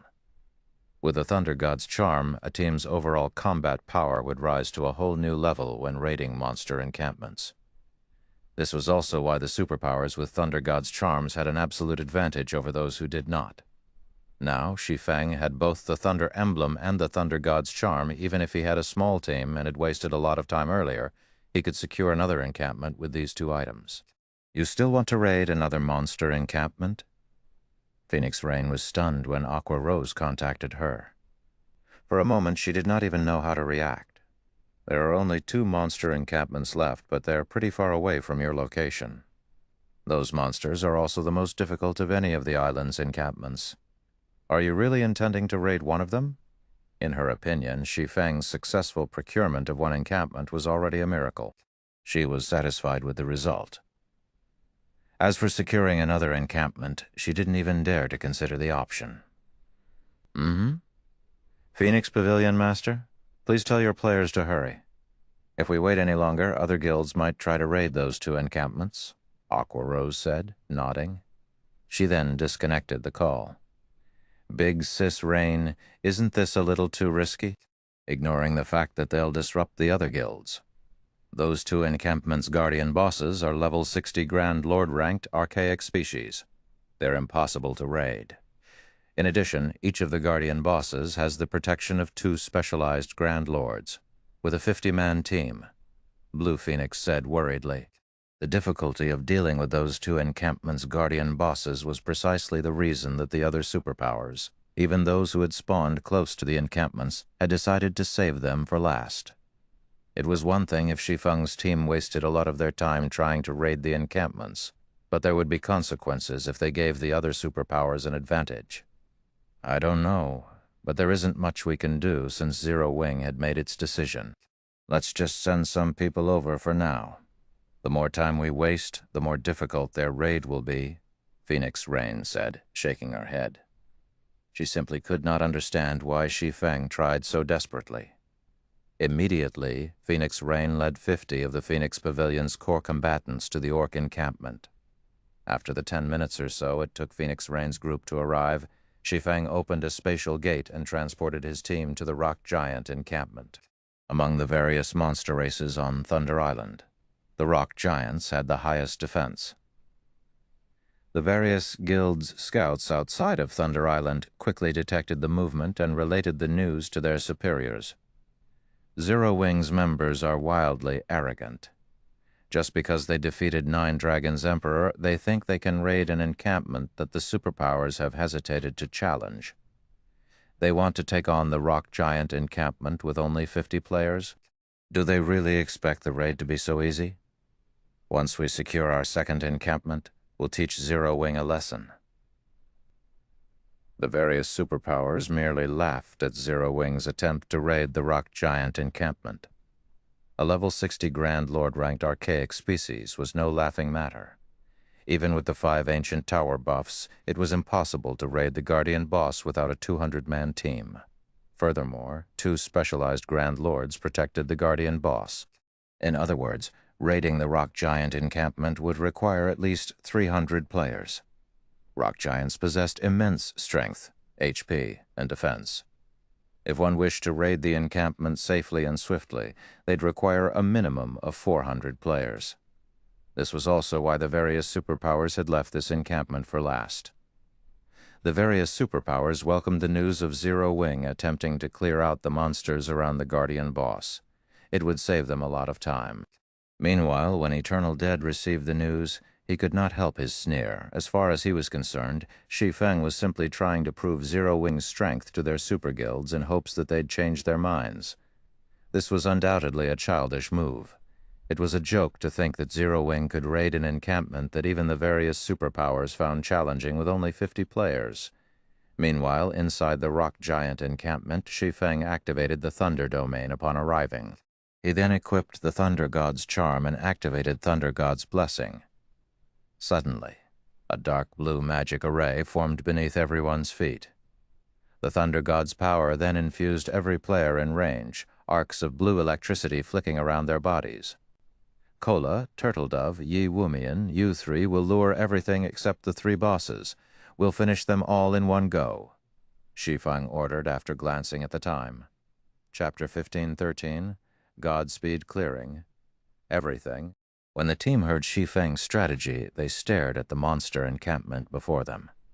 As they watched the rock giants in the encampment, they hoped they had misheard their commander. Although the rock giant encampment wasn't protected by watchtowers like the orc encampment, the rock giants were difficult enough to deal with. They became even more powerful when they gathered. The weakest rock giant was a level 55 chieftain, while the majority of them were level 56 and level 57 lords. There were also quite a few level 58 High Lords and level 59 Great Lords. All of these rock giants had high HP and defense. In addition, their attacks had a chance of triggering armor break, allowing their attacks to ignore their target's defense. Though depending on their ranks, the chances to trigger armor break varied. Even without armor break, the rock giants could deal a significant amount of damage to players. If they happened to trigger the effect, a Lord-ranked rock giant could likely kill an MT of the same level in 2 or 3 hits, not to mention the High Lords and Great Lords. If they just charged into the rock giant encampment, it wouldn't take long for the monsters to pummel them to death. That's right. We'll get rid of the surrounding rock giants altogether. Although the rock giants have high HP, defense, and armor break, their movement and attack speeds are quite low. As long as we don't let them too close, they won't pose much of a threat. The main problem is how much aggro you 3 can hold, Shi Feng said as he looked at Kola, Turtledove, and Yi Wumian. As for the rest of you, wait for my command to attack. He had chosen the rock giant encampment because of the monsters' slow reactions. These monsters would struggle to hit moving targets, and with the Thunder Emblem and Thunder God's charm, the rock giant's HP and defense wouldn't be an issue. Furthermore, without the aid of archers or ballistas due to the lack of watchtowers, the rock giants, which were melee attackers, would have to face players' DPS and stamina. However, Kola, Turtledove, and Yi Wumian were now Tier 2 players. Both their stamina and their reaction speed had undergone qualitative transformations. They could last much longer in battle than Tier 1 players. The MT trio quickly realized what Shi Feng wanted them to do. Rather than clashing with the rock giants head-on, they just needed to hold the monsters aggro. For them, that was considerably easy. Following which, the 3 MTs separated and ran around the encampment, luring the monsters. As elemental creatures, the rock giants' perception range exceeded ordinary monsters. The instant Kola and the other 2 set foot in the encampment, a patrol squad of rock giants noticed them and charged into the MT trio. However, Kola and the others didn't change their course. Instead, they charged deeper into the encampment to lure the other patrol squads. The MT trio moved very quickly. Despite the numerous blockades, the three of them maneuvered through the crowds easily. A few times, they took a wrong path and came within attack range of a few rock giants, but they reacted quickly enough and defended themselves with their shields. Even when a Great Lord landed a hit, they only received around minus 5,000 damage. To these three players, that was nothing. Very quickly, the three MTs lured the encampment's 700 or so rock giants to the perimeter in a single massive mob. The scene of hundreds of rock giants in a single group was even more terrifying than an army of 10,000 players. When they moved, the earth shook beneath their feet. "All right, everyone with a large-scale destruction. Spell, get ready!" Shi Feng moved his team into position when he saw the rock giant army approach. However, when his teammates saw the monsters, a sliver of fear pierced their hearts. Even the chieftains had 4,500,000 HP, whereas the strongest great lords had 50 million HP. This was definitely not an army that they could defeat with a few large-scale destruction spells. When the rock giants came within 30 yards of Shi Feng, who stood at the forefront of the team, their HPs suddenly plummeted thanks to the Thunder Domain. These monsters' basic attributes had fallen by 30%. Now, the Great Lords had only 35 million HP. The High Lords had 21 million, the Lords had 13 million act, and the Chieftains had 3,150,000. Kola, Turtledove, Ye Wumian, hold their aggro. Attackers on my mark. Shi Feng commanded. Understood. Immediately, the MT trio turned and faced the approaching rock giant army. They then used the Guardian Knight's Tier 2 skill, Punishing Light, and the Shield Warrior's Tier 2, Skill War Rage. Both skills were AoE taunts and would temporarily force monsters to ignore everything but the skill's user. At the same time, the skills increased the user's defense. The MT trio used the taunts in 3 different locations. Although they could not pull every rock giant's aggro, they held the majority of the monsters. Seeing the MTs stabilize their hold, Shi Feng followed up with Flame Domain. Towering pillars of fire rose from the ground, devouring every monster in the rock giant army. Arcs of electricity also danced around the flaming pillars. Not only did the first attack deal over minus 400,000 damage to each of the rock giants, but it had also inflicted the monsters with 4 stacks of the electrified debuff, decreasing their defense and reaction speed. By the time Flame Domain's 7-second duration ended, quite a few chieftain-ranked rock giants were dead. Shi Feng then followed up with Lightning Edge, dealing over minus 300,000 damage to the remaining rock giants every second for 5 seconds. None of the chieftain-ranked rock giants had survived the 2 AoEs, reducing the monster army's numbers by half. As a result, Kola and the others had an easier time gathering the remaining rock giants in a single location.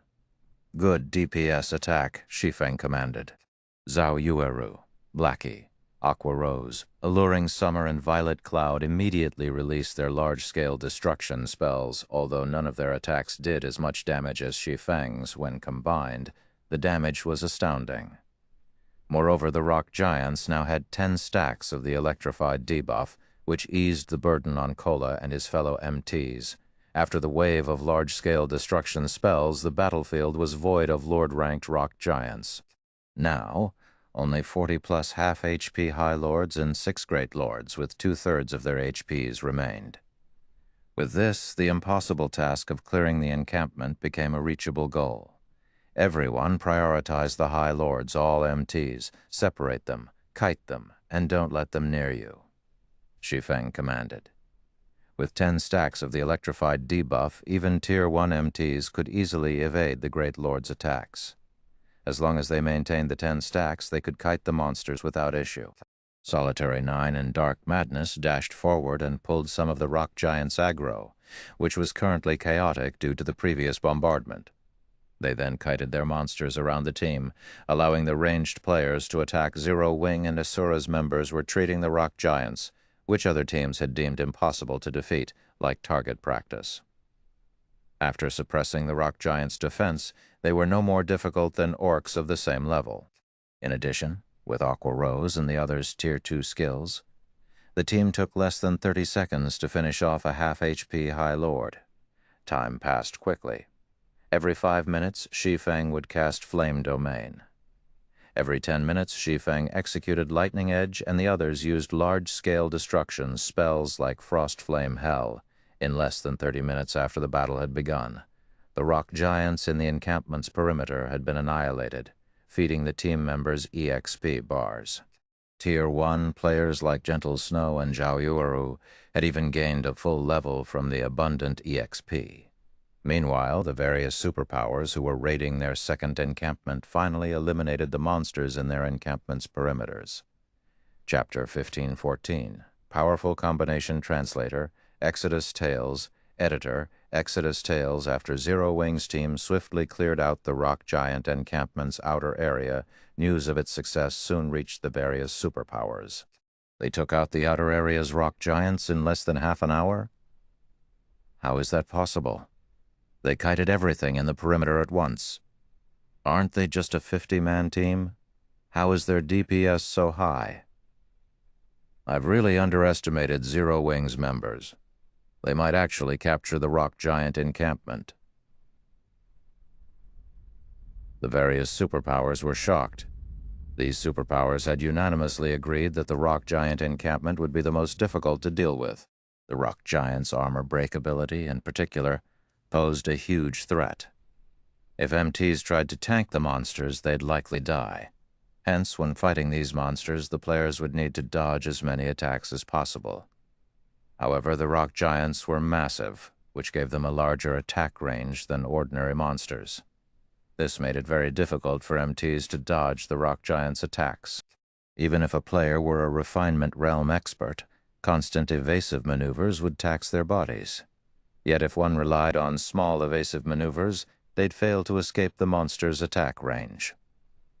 Relying on large evasive maneuvers for a short period wouldn't be a problem for heavily armored MTs, but as fate would have it, the rock giants had both high HP and defense. It would take a considerable amount of time to kill them. On the off chance that the MTs ran out of stamina midway through the fight, the team would have to flee and start all over again. The amount of time a team would waste in dealing with the rock giants was only a small part of the problem. The bigger issue was the levels players would lose when they died. If players lost too many levels, they might not be able to use their current weapons and equipment, forced to use old items, or retire from combat completely. Unlike in team dungeons, MTs could only afford to die a very small number of times on Thunder Island. Compared to the other superpowers, when Nine Dragons' Emperor, who was in the middle of an encampment raid, heard the news, his expression twisted with fury. First, Zero Wing had stolen his orc encampment, wasting the time and effort his team had put into their first raid. Now, before he had even cleared out the new encampment's perimeter, Zero Wing had cleared out the rock giant encampment's perimeter. If this news reached the Dragon Phoenix Pavilion's guild elders, their estimation of him would plummet. Pavilion Master, now that Zero Wing's team has cleared the perimeter, we can organize a team to harass them. Even if we can't eliminate Zero Wing's team, we can at least prevent them from securing a second encampment, Marshal Dragon suggested. There was a huge difference between a monster encampment's inner region and its perimeter. Although more monsters patrolled the perimeter, the monsters in the inner region were, on average, much stronger. Take the rock giant encampment, for example. The weakest rock giant in the inner area was a lord. Although there weren't as many of them, they were more difficult to defeat.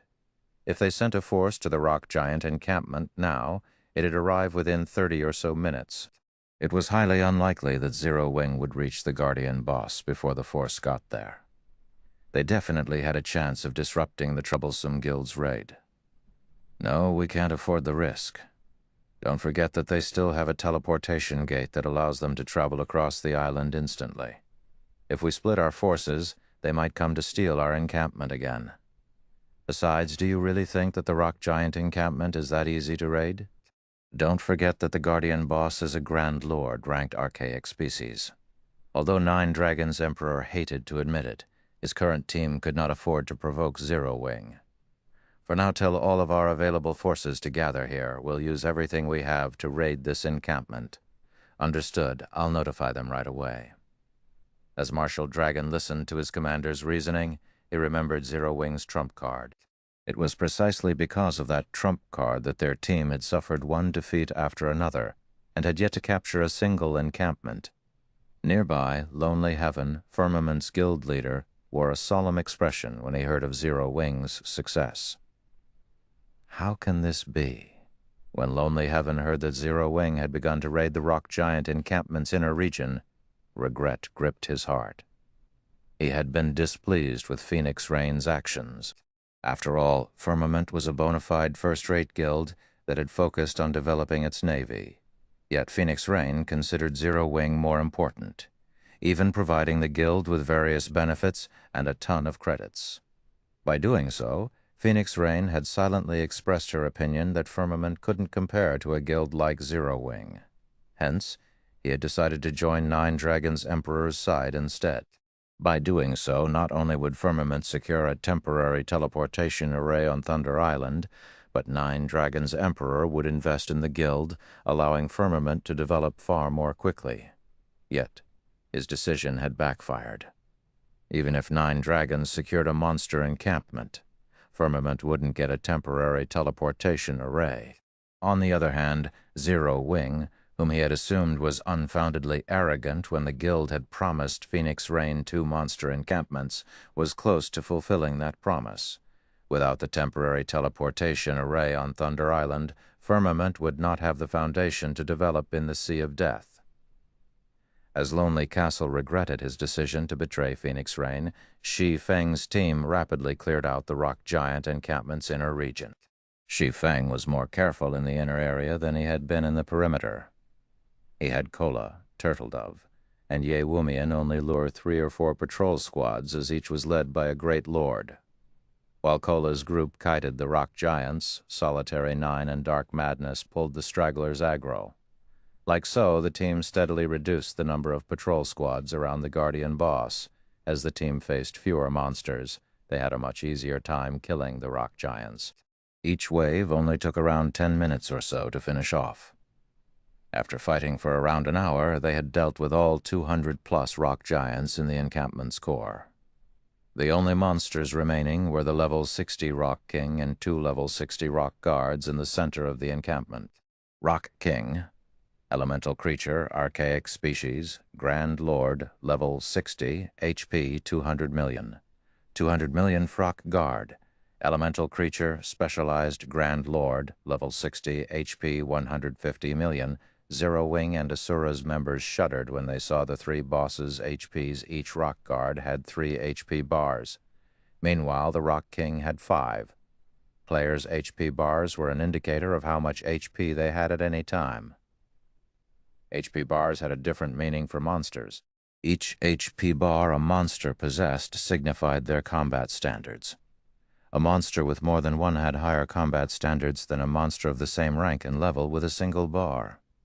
A monster with 3 HP bars could exhibit combat standards on par with players who could reach the Trial Tower's 3rd floor, while a monster with 5 HP bars could reach the Trial Tower's 5th floor, although this evaluation method was not necessarily accurate.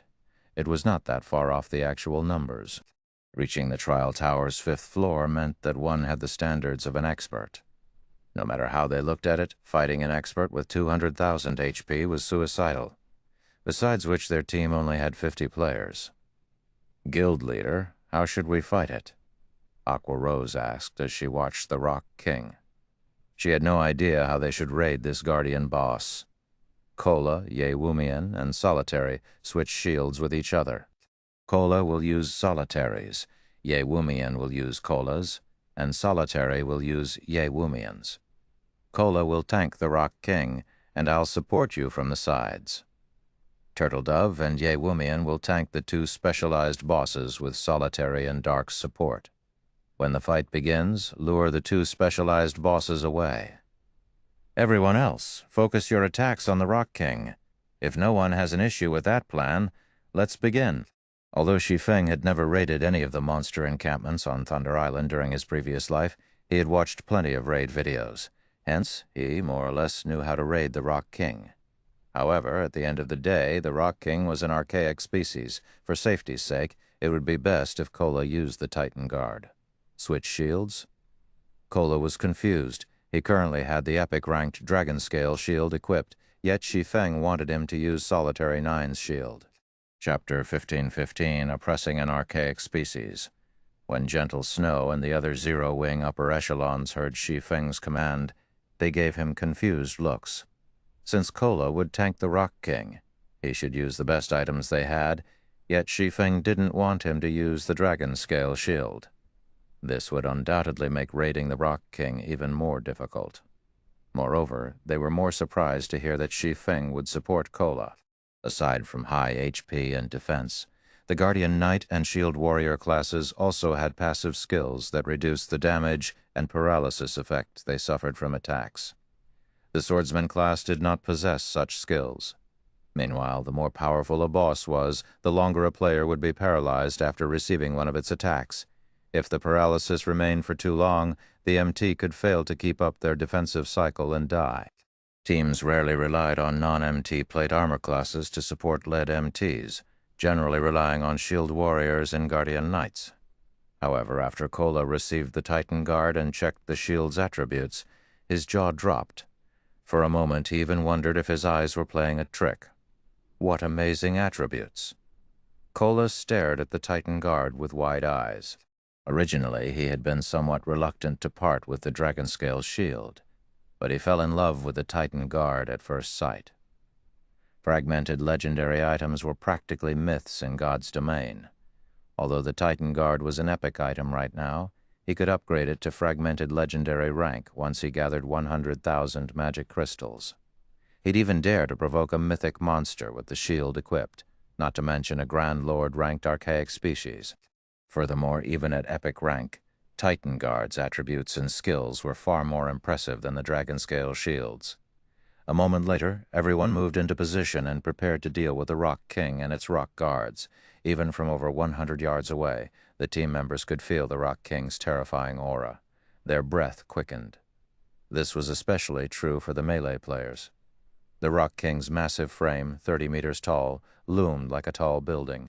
They did not doubt that they could die instantly should they fail to cope with its attacks appropriately. "MTs, start the raid," Shi Feng shouted once everyone was ready. With Shi Feng's command, Kola, Turtle Dove, and Ye Wumian exploded into action, charging at the level 60 Rock King and Rock Guards separately.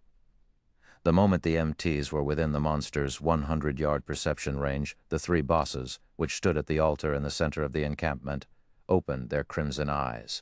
The instant the three bosses opened their eyes, Shi Feng activated Thunder Domain to suppress the rock giants. However, the ability wasn't as effective, only suppressing the Rock King and Rock Guard's basic attributes by 20%. Even after Thunder Domain activated, the Rock King had 180 million HP. Thunder Domain's suppression enraged the Rock King.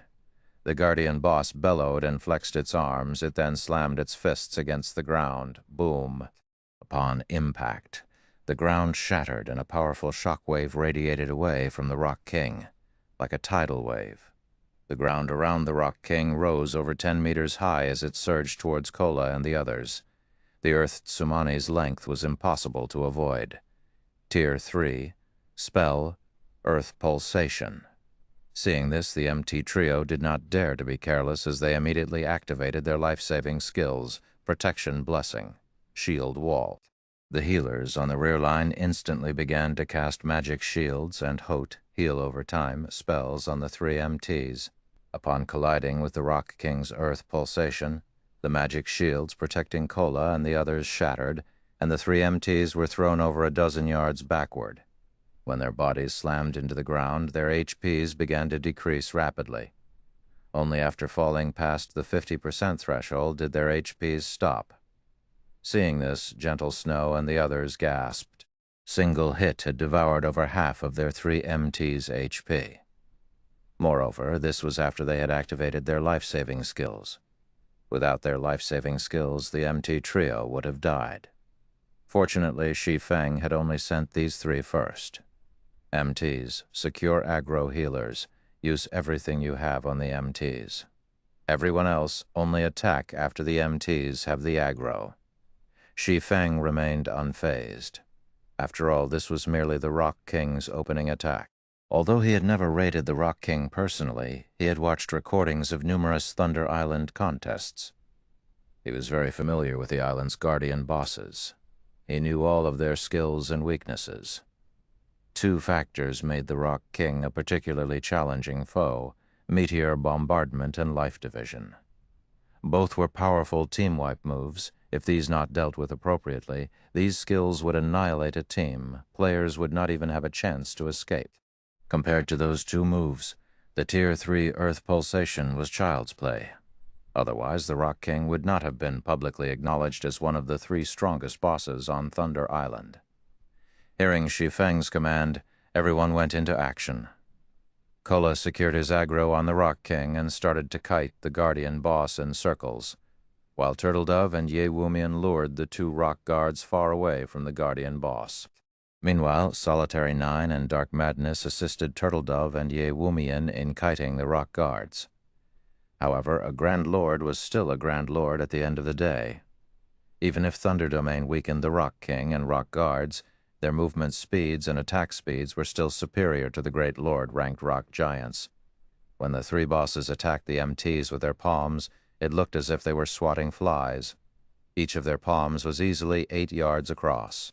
Despite Kola and the others' promotions to Tier 2, they struggled to dodge the boss's attacks and were hit from time to time. Turtledove and Ye Wumian were somewhat lucky. Due to their life-saving skills still being active, they only received around minus 8,000 damage when they blocked the Rock Guard's normal attacks. Kola, however, was not as fortunate. When the Rock King slapped him, Kola angled his shield, forcing the Rock King's palm to slide off as he deflected the attack, but he still received over minus 12,000 damage. Fortunately, Kola's HP had risen to 73,000 after switching to the Titan Guard, which allowed him to nullify an attack every 20 seconds. Thank goodness I switched to the Titan Guard, otherwise I wouldn't be able to tank this thing. The more Kola employed the Titan Guard, the more he fell in love with it. In his opinion, the extra HP and damage nullification were secondary. The paralysis reduction effect was the shield's true power. The 30% paralysis reduction allowed him to dodge and block the Rock King's attacks more easily. Without that effect, he wouldn't be able to react in time to block the second attack, even if he blocked the first and reduced its damage. He'd have to receive the full brunt of the Rock King's attacks. And if that happened, he wouldn't be surprised to suffer minus 30,000 damage with a successful block. The Rock King was no pushover either. The archaic species bloodline gave the Rock King higher attack speed and reaction speed than the other rock giants. As a result, it could strike Kola twice, worsening the paralysis effect the Guardian Knight suffered. When the Rock King's third attack descended, Kola couldn't move into position to deflect the attack in time, having no choice but to block the attack with the full breadth of Titan Guard. Suddenly, a blue flash struck the Rock King's descending palm. Boom! The impact deviated the Rock King's attack trajectory, its palm strike landing half a yard away from Kola. Guild leader, Aqua Rose, and the others were shocked. Shi Feng had dealt the blow that deviated the Rock King's attack. Yet, despite taking a hit, he had only lost a little over 10,000 HP. He had received less damage than Kola when the MT deflected an attack. The most impressive aspect of the counterattack was that Shi Feng didn't show any signs of suffering paralysis. The sacred sword he wielded only trembled slightly. Players had to rely on their own attributes on Thunder Island, prohibited from using any berserk skills. Yet Shi Feng had still accomplished such an astounding feat. Chapter 1516, Slaying the King. Translator, Exodus Tales. Editor, Exodus Tales. What tremendous strength. Shi Feng glanced at the vibrating, humming sacred sword in his hand. His teammates were amazed that Shi Feng had only received a little over 10,000 damage from deflecting the Rock King's attack. However, only Shi Feng understood how high the damage truly was. Currently, he was a level 60 Tier 2 Blade Saint. In addition, he had multiple epic weapons and pieces of equipment on top of 3 fragmented legendary items. Although rings and capes provided a much lower boost than weapons, they were still precious fragmented legendary items. Epic items simply couldn't compare. He also had the Aura of Earth, which increased his defense and decreased incoming damage activated. Yet despite these factors, he still took over minus 10,000 damage from just redirecting the Rock King's attack. Had he received the Guardian boss's attack head-on, the consequences would have been dire. After Shi Feng deflected the Rock King's attack, the latter swung its other arm, attacking Kola again. However, since Shi Feng had bought Kola a moment's peace, he had recovered from the paralysis effect. He immediately turned and leaped backward, his shield angled to deflect the Guardian boss's attack, while using the resulting impact to propel himself towards the Rock King. When Kola returned to the ground, he stood next to the Rock King's feet. He then brandished his sword, a streak of golden light smashing into the boss's massive foot. Tier 2 skill, Divine Strike. Suddenly, a high amount of damage appeared above the Rock King's head. 52,497. But Kola wasn't satisfied. The Tier 2 Divine Strike was his strongest skill, and Thunder God's power added lightning damage to his attack. Yet he only dealt a little over minus 50,000 damage. If he were fighting any other boss, he would deal over minus 80,000 damage. However, due to this attack, Kola had stabilized his aggro on the boss. "Everyone, focus your fire on the Rock King," Shi Feng commanded. Immediately, the ranged classes launched one attack after another. Unfortunately, most of the damages weren't particularly high. On average, Tier 1 skills only dealt around minus 14,000 damage to the Guardian boss, whereas Tier 1 players' normal damage hovered between 5 and 6,000. Moreover, this was including the bonus damage from Thunder God's power. Just how high is this Rock King's defense? Everyone winced when they saw their meager damages. Their damage and levels currently ranked at the very peak of God's domain, yet against this boss their damage was pitiful. The Rock King's current maximum HP was 160 million OTS. It could regenerate 1,600,000 HP every 5 seconds, 320,000 HP every second.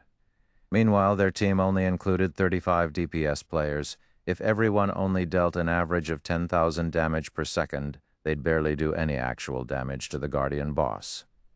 Fortunately, they had the damage increase from Thunder God's power. Otherwise, they'd have no hope of defeating this Guardian boss. Only now did Zero Wing and Asura's experts understand why the various superpowers had saved the Rock Giant encampment for last.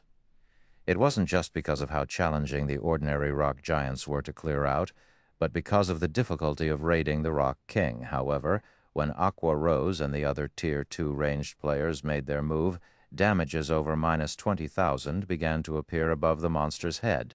Some attacks even dealt over minus 40,000 damage. After the first wave of ranged attacks, Fire Dance, Shadow Sword, Flying Shadow, Rampant Blade, and Gentle Snow, and the other Tier 1 melee players finally assaulted the boss.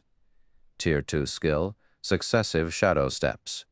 Tier 2 skill, Blade Storm. Tier 1 taboo skill, Frozen River. When the Tier 2 players' numerous skills struck the Rock King, the rest of the team was astonished.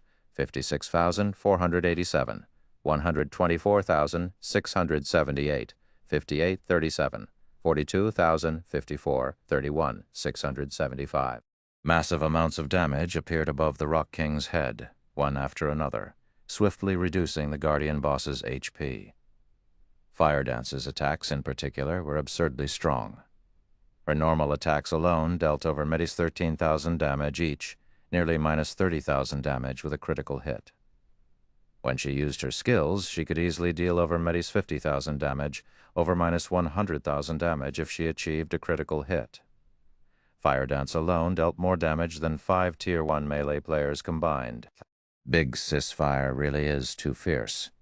Even though I'm going all out, I can't deal half as much damage as she can. Blackie's eyes nearly fell from their sockets when he saw the team's damage ranks. Despite both of them being Tier 2 players, there was such a massive gap between them. So she is one of Zero Wing's upper echelons. Lifeless Thorn was at a loss for words as he looked at Fire Dance's consistent damage. Cleansing Whistle and the other Asura members were similarly stunned. Back in Cold Wind City, Lifeless Thorn's DPS had ranked at the very top. Now, however, they encountered so many players that far surpassed his DPS. They had even met a player like Fire Dance, whose DPS was simply monstrous. However, the most impressive player among them was still Shi Feng. Despite helping Kola fend off the Rock King from time to time, he ranked first on the team in total damage dealt. Moreover, there was a massive gap between him and the second-ranked Fire Dance.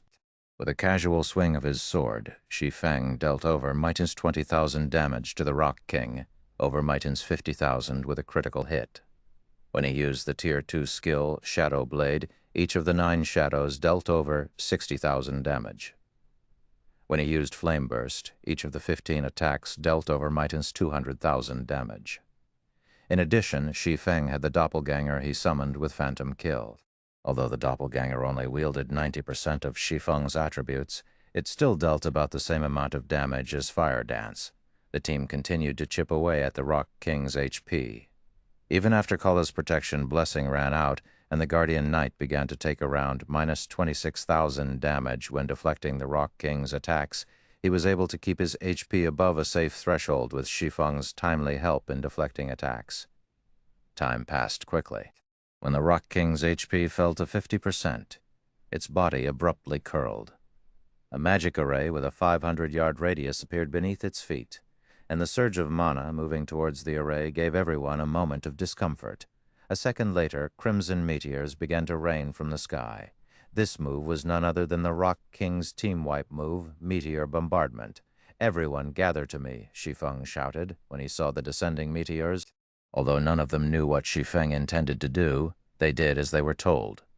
Just before the meteors struck the team, Shi Feng activated the aura of Earth's only activatable skill, Absolute Domain.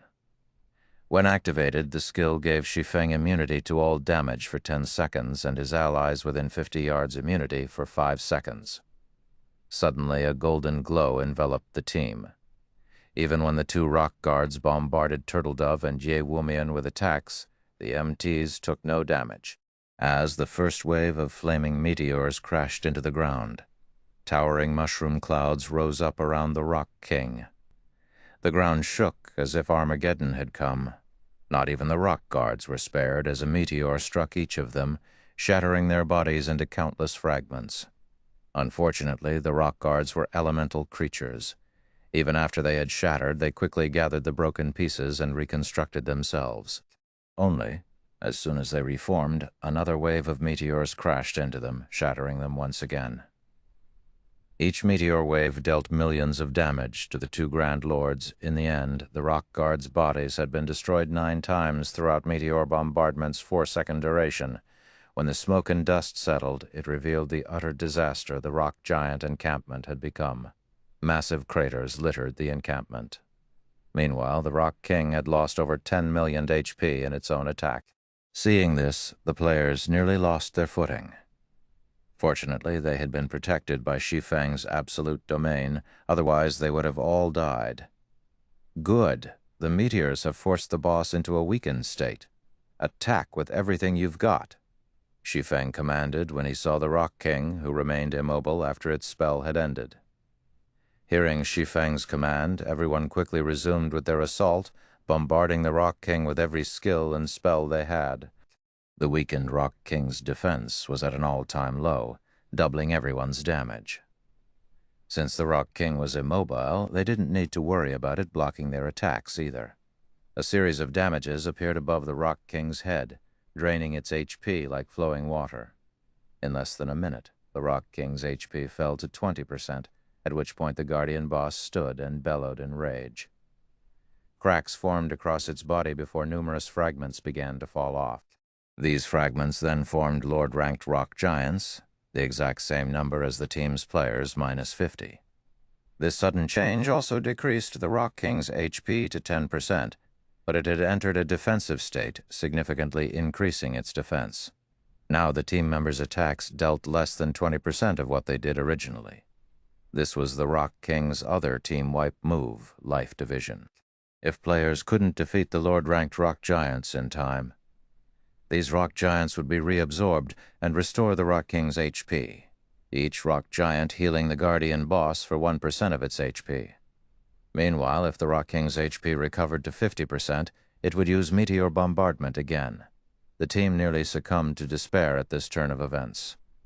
The only thing preventing them from thoroughly falling into despair was the fact that the 50 Lord-ranked rock giants only had 9 million HP each. After including the 30% suppression from Thunder Domain, each rock giant only had 7,200,000 HP. Shi Feng, however, had long since prepared for this moment. "Relaxed," he commanded. "Kola, aggro the mobs. Blackie, give Kola a Guardian of Light. Everyone with large-scale destruction spells, use them." Hearing the command, Kola dashed into the monster crowd and used the Tier 2 AoE taunt, punishing Light. Immediately, all 50 rock giants set their sights on Kola. At the same time, Blackie cast Guardian of Light, rendering the Guardian Knight immune to all magic damage and reducing incoming physical damage by 80%. At the same time, the skill healed Kola for 5% of his HP every second for 20 seconds. With Kola's defense and Guardian of Light's damage reduction, he only took around minus 300 damage from the level 60 Lord's attacks. Even when he received a direct hit, he only took minus 1,000 damage. With Guardian of Light's healing, he easily endured the rock giant's attacks. After Kola used Tier 1 Devotion, another AoE taunt, Shi Feng, Blackie, Aqua Rose, Alluring Summer, and Zhao Yueru simultaneously cast their large-scale destruction spells. Despite the numerous spells raining down on him, Kola received no damage, but the same could not be said for the rock giants. By the time every large-scale destruction spell ended, the 50 rock giants were no more. Once the team annihilated the rock giants, the Rock King was forced out of its defensive state and sustained another 20-second weakened period attack. "With everything you've got. Don't let it split a second time," Shi Feng shouted. "Shadow Blade, Phantom Kill, 9 dragons / Dragon Breath." As Shi Feng executed these skills, he sacrificed 20 units of life force and activated the strongest divine providence. When the Rock King's HP fell below 1 million, he followed up with Flame Burst. In the end, he only needed 3 hits to destroy the Rock King's final strand of HP. Chapter 15-17, King's Reward. "We won. The boss is finally dead." Zero Wing cried out in excitement as they watched the Rock King crumbling into a pile of rubble. The Rock King's death, it meant that they now owned the Rock Giant encampment. Now that they had secured 2 of Thunder Island's monster encampment, they would secure nearly 1/8 of the authority over Thunder Island, becoming one of the island's main rulers. When the Rock King's corpse began to fade out of existence, a pillar of light rose from it and shot into the sky. Even players outside Thunder Island could see the pillar of golden light. What's going on over there? What's up with that light pillar? The light pillar seems to be coming from the Rock Giant encampment's direction. Quick, have our scouts investigate the area. Players both outside of and on Thunder Island turned towards the golden light pillar almost simultaneously. When the various superpowers observers adjusted their magic mirrors to scout the situation over at the Rock Giant encampment, what they saw dumbfounded them. Only 2 rock guards were left alive in the encampment the various superpowers abandoned. The archaic species Rock King was nowhere to be seen. Why is the Rock King gone? Could they have impossible? How can they possibly defeat it with just 50 people, although no one could bring themselves to believe that Zero Wing had managed to defeat the Rock King with only 50 players? They couldn't find any signs of the Guardian boss's massive figure regardless of how hard they searched the encampment. The only noteworthy thing in the encampment was the golden pillar extending from a pile of rubble. With this, they had no choice but to accept the fact that Zero Wing's 50-man team had secured the Rock Giant encampment. The various observers reported what they saw to their superiors on the island. What? How is that possible? Zero Wing managed to secure a second encampment before we did. Just what did they do? Although Zero Wing's clearing speed surprised them, they were still confident that they could claim their second encampment before Zero Wing was anywhere close to defeating the Rock King. Then they would be able to secure their third encampment with little effort. After all, the Guardian boss there couldn't be defeated easily, especially not with a 50-player team. Not only did Zero Wing manage to clear the monsters in the inner and outer areas, but it defeated the Rock King quickly. This outcome exceeded their expectations. When Phoenix Rain received this shocking news, she too was astonished. They actually succeeded? Phoenix Rain looked at the Rock King's remains with an indescribable sense of shock. At this point in the contest, the various superpowers had almost finished claiming their second encampment, and they had far more players than Shi and Zero Wing. However, these superpowers had many more players than Shi and Zero Wing did. If not for their lack of manpower and Nine Dragons Emperor's interference early on, they could have secured more than just 2 encampments. In contrast to the reactions of Phoenix Rain's team, Nine Dragons Emperor's players wore grim expressions when they heard the news. How did they defeat the boss so quickly? Was the Rock King actually an easy raid? Right, that must be it. How else would Zero Wing's 50-man team have cleared out an encampment faster than us? When Nine Dragons Emperor's team members looked at the distant light pillar, they were envious. Despite fighting desperately, they had yet to clear out the monsters in the encampment's inner area. On the other hand, despite starting the raid on the encampment's inner area much later than they did, Zero Wing's team already defeated the Rock King, a Grand Lord ranked archaic species. Damn it. How did things end up like this? Lonely Castle's eyes were bloodshot from rage and envy. Had he known something like this would happen, he would never have agreed to cooperate with Nine Dragons Emperor. Although he wouldn't receive any financial support from Phoenix Rain, he would have obtained a temporary teleportation array on Thunder Island at the very least. With the teleportation array, Firmament would be able to further the development of its naval forces and gain the opportunity to surpass the other first-rate naval guilds. Now that opportunity was gone. Pavilion Master, this will be troublesome. Now that Phoenix Rain has secured 2 monster encampments, the great Pavilion Master will side with her, Martial Dragon said as he gave the light pillar a grim look. Had Phoenix Rain only secured 1 monster encampment, they could still more or less compete with her, but they'd lose their advantage if she secured 2 encampments. Not only could she convince more large guilds to ally with her, but she would also gain the guild elders' support during the next contest. Phoenix Rain also had a powerful ally like Zero Wing. Not only would Phoenix Rain be able to get more players to take part in the next Thunder Island contest, but she would also have many more powerful experts supporting her. Zero Wing. Killing intent welled up within Nine Dragons Emperor.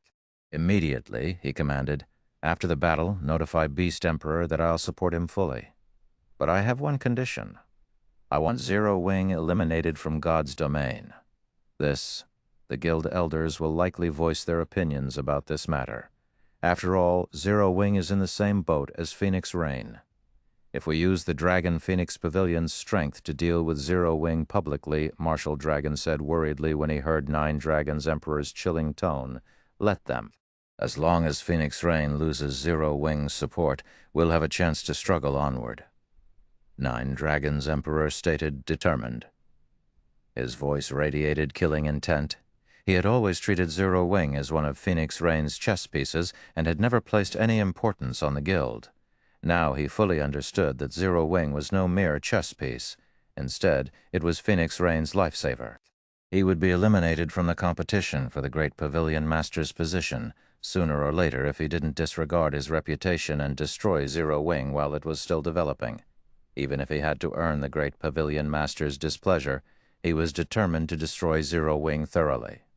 Understood. Martial Dragon looked at Nine Dragons Emperor's determination in shock. Nine Dragons Emperor would normally only place such great importance on super guilds and super first-rate guilds, yet he was doing the same for Zero Wing now. In fact, this was the first time he had ever seen Nine Dragons Emperor willing to go to such lengths to defeat a foe. Zero Wing's members received a system notification, while the various superpowers were shocked by their successful capture of the rock giant encampment. System, congratulations! You have defeated the Rock King with less than 100 people. Rewarding 15 Thunder Island reputation and 800 Thunder Island contribution points. System. Congratulations. You have defeated the Rock King during the first struggle for Thunder Island, rewarding 20 free mastery points, 5 legacy skill points, and 1,000 Thunder Island contribution points. 2 system notifications appeared consecutively, stunning the team. While they might not know the value of Thunder Island's contribution points, they knew the importance of mastery points and legacy skill points. When one had enough mastery points, their base damage would increase. As for legacy skill points, players typically received some when they leveled up. With the 5 points they just received, they could easily learn an additional Tier 1 legacy skill. They could even learn a Tier 2 legacy skill if they obtained some more points, greatly enhancing their combat power. It was true that Shi Feng's leadership had allowed them to defeat the Rock King so easily this time, but another reason that quite a few players in the team possessed Tier 2 skills, which allowed their team's overall damage to exceed the Rock King's battle recovery. After the system notifications ended, the light pillar rising from the center of the encampment began dissipating gradually. Dazzling items of various shapes and color then rained down from the sky, forming a small mountain where the Rock King's corpse had previously lain. The brilliant glow and powerful aura the mountain of items radiated moved the team members' hearts. The reward for the first kill of Thunder Island's 3 great bosses is tremendous. Shi Feng was also quite surprised. Although he had expected the Rock King's loot to be extraordinary, he hadn't expected this much. The amount of loot here could already rival the loot from killing 3 or 4 Grand Lord-ranked archaic species of the same level. Chapter 1518, Magic Workshop. The Rock King's loot did not shock only Shi Feng and his team. Even the players watching the encampment from outside of the island drooled when they saw the small mountain of items. Isn't the Rock King only an archaic species? Why did it drop so many items? By the looks of it, there should be more than 150 items. If I had that loot, I could make a fortune overnight by selling them. Everyone felt a deep jealousy of Zero Wing as they looked at the rock giant's loot. The Rock King was a level 60, Grand Lord-ranked archaic species. The most common item would be at least level 50+ fine gold equipment. If one were lucky, it might even drop level 50+ dark gold equipment. Even super guilds and super first-rate guilds experts would drool over level 50+ fine gold equipment, not to mention dark gold equipment.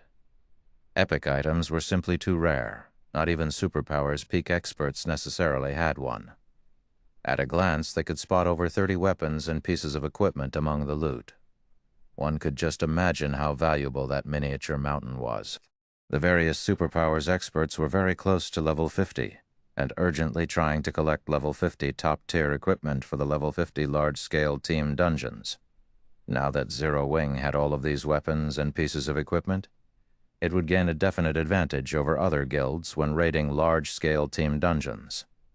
Meanwhile, in the rock giant encampment, Shi Feng began to organize the loot once he recovered from his shock. He left the remaining 2 rock guards to Turtledove, Ye Wumian, and the arriving Tier 2 NPCs. Although the rock guards were specialized Grand Lords, they were no longer a threat to the 2 MTs under the suppression of the encampment's magic array. It was only a matter of time before they fell. By the time 2 rock guards died, Shi Feng finished going through the loot. The abundance of the Rock King's loot had greatly exceeded Shi Feng's expectations. In total, the Rock King had dropped 183 items. Among them, 55 were super rare materials, 71 were gemstones of various kinds, 24 were magic scrolls, and 32 were weapons and pieces of equipment. The most inferior of the weapons and equipment was level 50 fine gold rank, while the best items were 3 level 55 dark gold weapons. Each of these weapons could easily fetch over 1,000 gold on the market. However, what surprised Shi Feng most were the 3 pieces of the Breaker set, a level 55 dark gold set equipment. The Breaker set was an 8-piece set equipment for the Berserker class. Normally, it only dropped in super large-scale team dungeons. Shi Feng had never expected the Rock King to drop level 55 dark gold set equipment. Moreover, the Breaker set was a unique dark gold set equipment. If players collected 2 or more pieces of the set, the set's level requirement would decrease by 5 levels. This meant that level 50 players could equip the items. In terms of basic attributes, the individual pieces of the Breaker set were only slightly weaker than level 50 epic equipment. The Guardian boss had also dropped a piece of epic growth-type equipment called the Soul Robe. The Soul Robe wasn't restricted to a specific class, although its skills and attributes were suited for healers. When equipped, the robe increased the potency of the wearer's healing spells by 5%. The robe also offered the passive skill, Soul Fluctuation. This passive skill would recover the wearer's mana even when in combat. This skill was akin to an everlasting mana recovery potion during battle. With this skill, a healer could support their allies without worrying about mana. When Shi Feng shared the Soul Robe's attribute panel with the team, it earned a round of gasps. During the game's early stages, players didn't place much importance on their mana, but as they reached higher levels, their skills and spells increased in both quantity and quality. As a result, their mana consumption increased as well. The higher tiered a skill or spell was, the more mana it consumed. Hence, if players wanted to raid bosses, the Soul Robe was a must-have item. Following which, Shi Feng handed the Soul Robe to Violet Cloud. Whether players were up against other players or monsters, a powerful healer on a team was of the utmost importance. Giving the robe to Violet Cloud was undoubtedly the wisest decision. Not only would it improve her healing, but she'd also have an easier time managing her mana. She'd have more leeway when choosing spells and could maximize the team's survivability. However, the last item the Rock King had dropped was the only one that truly attacked Shi Feng's attention: the Magic Workshop design.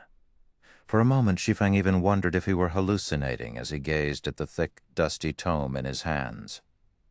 The Magic Workshop was one of the 3 major buildings players could construct in a guild residence, but only a small number of guilds had ever constructed one for themselves in the past. The first reason was the Magic Workshop design's low drop rate. Normally, only level 60+ mythic field bosses had a sliver of a chance of dropping the design. Unfortunately, mythic monsters were exceedingly rare in the fields. The second reason was the construction materials. The main materials to construct the Magic Workshop were incredibly rare and precious. The list even included 7 Luminaries crystals, the design requiring 200 units. That was the equivalent of 400 to 607 Luminaries crystals. This was why, even after obtaining the design, most guilds had been unwilling to construct the building. With that many 7 Luminaries crystals, one could set up a relatively large mind space. However, the guilds that had built the Magic Workshops had proven that the sooner they did so, the more beneficial it would be to the guild's development. The Magic Workshop had a wide range of use. Chief among them was magic scroll production. The magic scrolls on the market were generally attack, defense, or summoning scrolls. Meanwhile, the Magic Workshop could produce support scrolls. These scrolls were tierless and similar to players' buff spells and skills, only the buffs didn't increase players' basic attributes, magic resistance, or defense. Instead, the buffs improved aspects of a more intrinsic in nature. For example, players could see farther, hear clearer, and react faster. These buffs allowed players to exhibit more of their own strength, covertly helping them become stronger. It was similar to the difference between a refinement realm expert and an ordinary expert. Even if both players had the same basic attributes, their combat power was vastly different. The support scrolls fell into 2 main categories: individual support and team support. They were extremely useful when exploring the maps and raiding dungeons.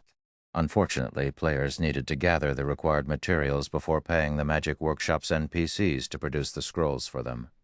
But after obtaining the support scrolls, players' leveling speed and survivability would improve significantly. These scrolls' effectiveness depended on the Magic Workshop's rank. The higher a Magic Workshop's rank, it would produce a wider variety of and stronger support scrolls. However, it was not easy to upgrade a Magic Workshop. This was another reason that guilds were recommended to construct the building as soon as possible. In the past, a rumor had floated around stating that the support scrolls from a 7-star Magic Workshop would grant an ordinary expert the temporary ability to contend with a refinement realm expert on equal footing. However, Shi Feng had never seen or heard of any guild successfully upgrading their magic workshop to 7 stars. The highest rank he had seen was a 5-star magic workshop. Even so, a 5-star magic workshop could improve guild members' strength by leaps and bounds. Many of the first-rate guilds that had hesitated to construct their magic workshops after obtaining the design had regretted their decisions. After Shi Feng finished examining the magic workshop design, he stored it in his bag, afraid that he would lose it accidentally. After dealing with the rock giant encampment, Shi Feng didn't attempt to raid another encampment.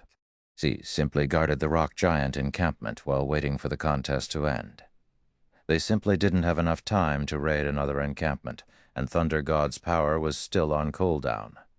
Without the Thunder God's charm skill to assist them, it would take a very long time for their 50-man team to raid an ordinary monster encampment, not to mention the remaining encampment that had a Grand Lord-ranked archaic species as a guardian boss.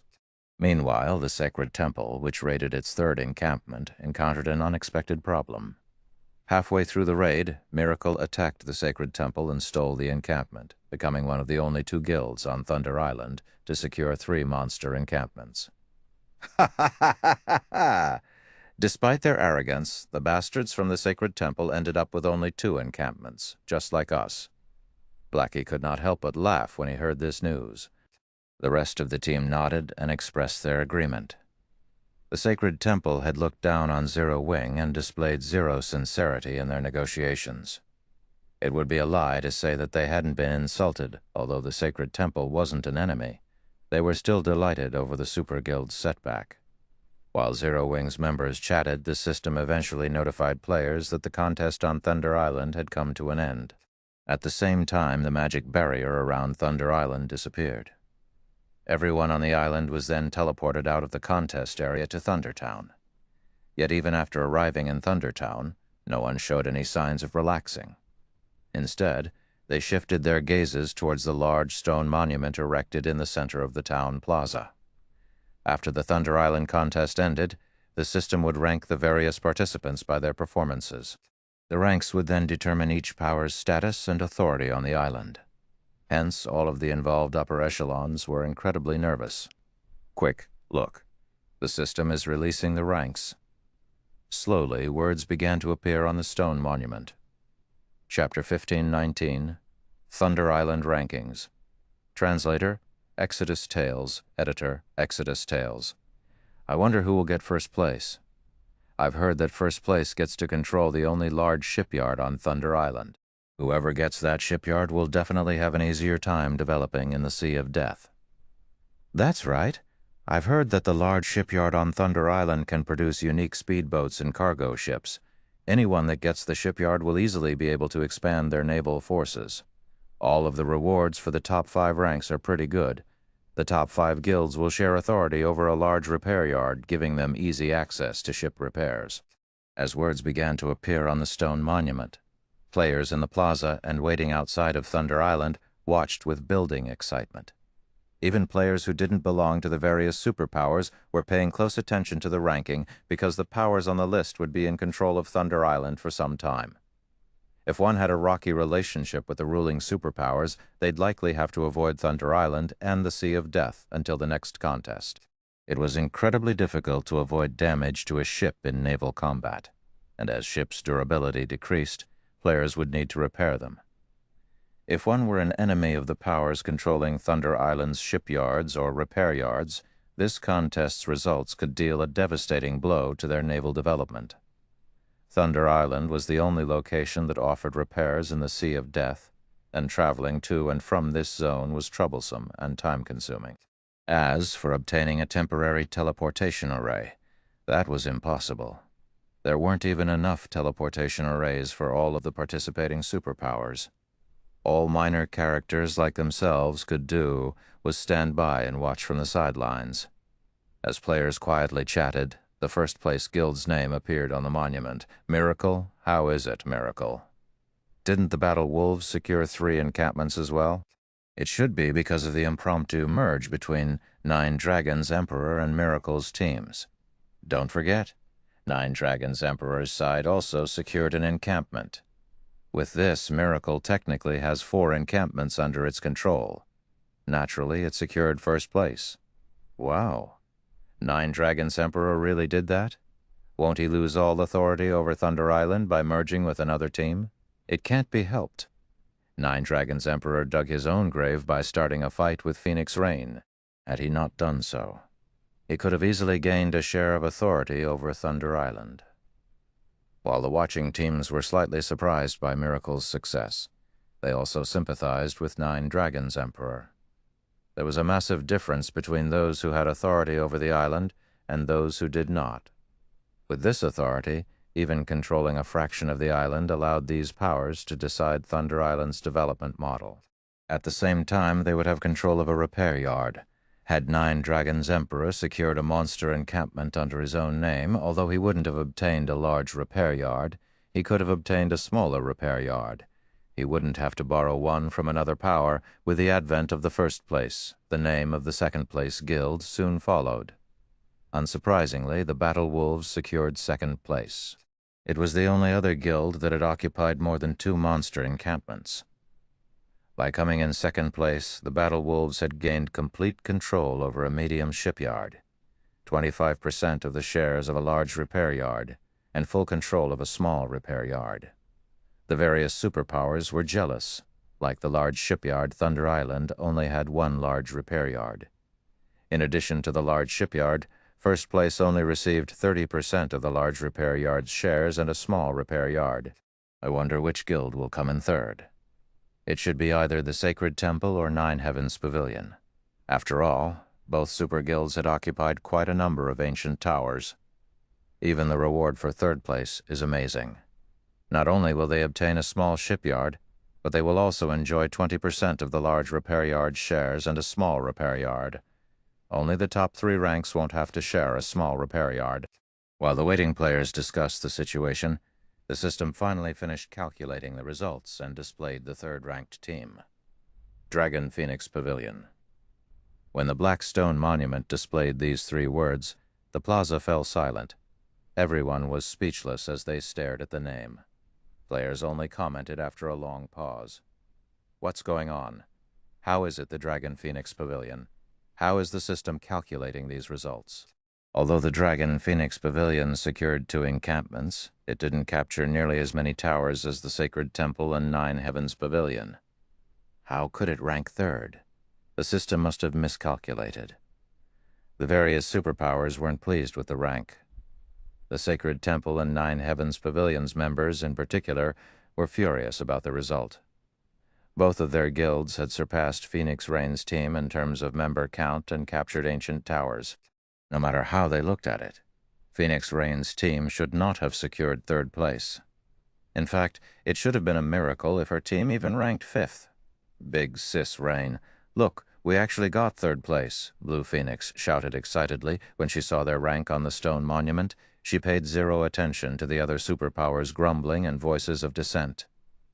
When Phoenix Rain saw her team's rank, she too was astonished. She turned her gaze on Shi Feng, curiosity filling her eyes. As far as she was concerned, she should thank the heavens if her team ranked 5th in this contest. After all, the few other superpowers participating had also occupied 2 encampments. Moreover, they had claimed more than just 3 ancient towers, yet her team had ranked 3rd in the contest. This was simply inconceivable. The only possibility was that Zero Wing had done something to increase their team's overall rank. However, Shi Feng merely shrugged his shoulders, expressing that he wasn't sure either, in response to her curious look. Seeing his response, she decided that the matter wasn't worth pursuing. Even so, Phoenix Rain flashed her ally a grateful look. Now that she had secured 3rd place in the Thunder Island contest, she had qualified to compete in future contests.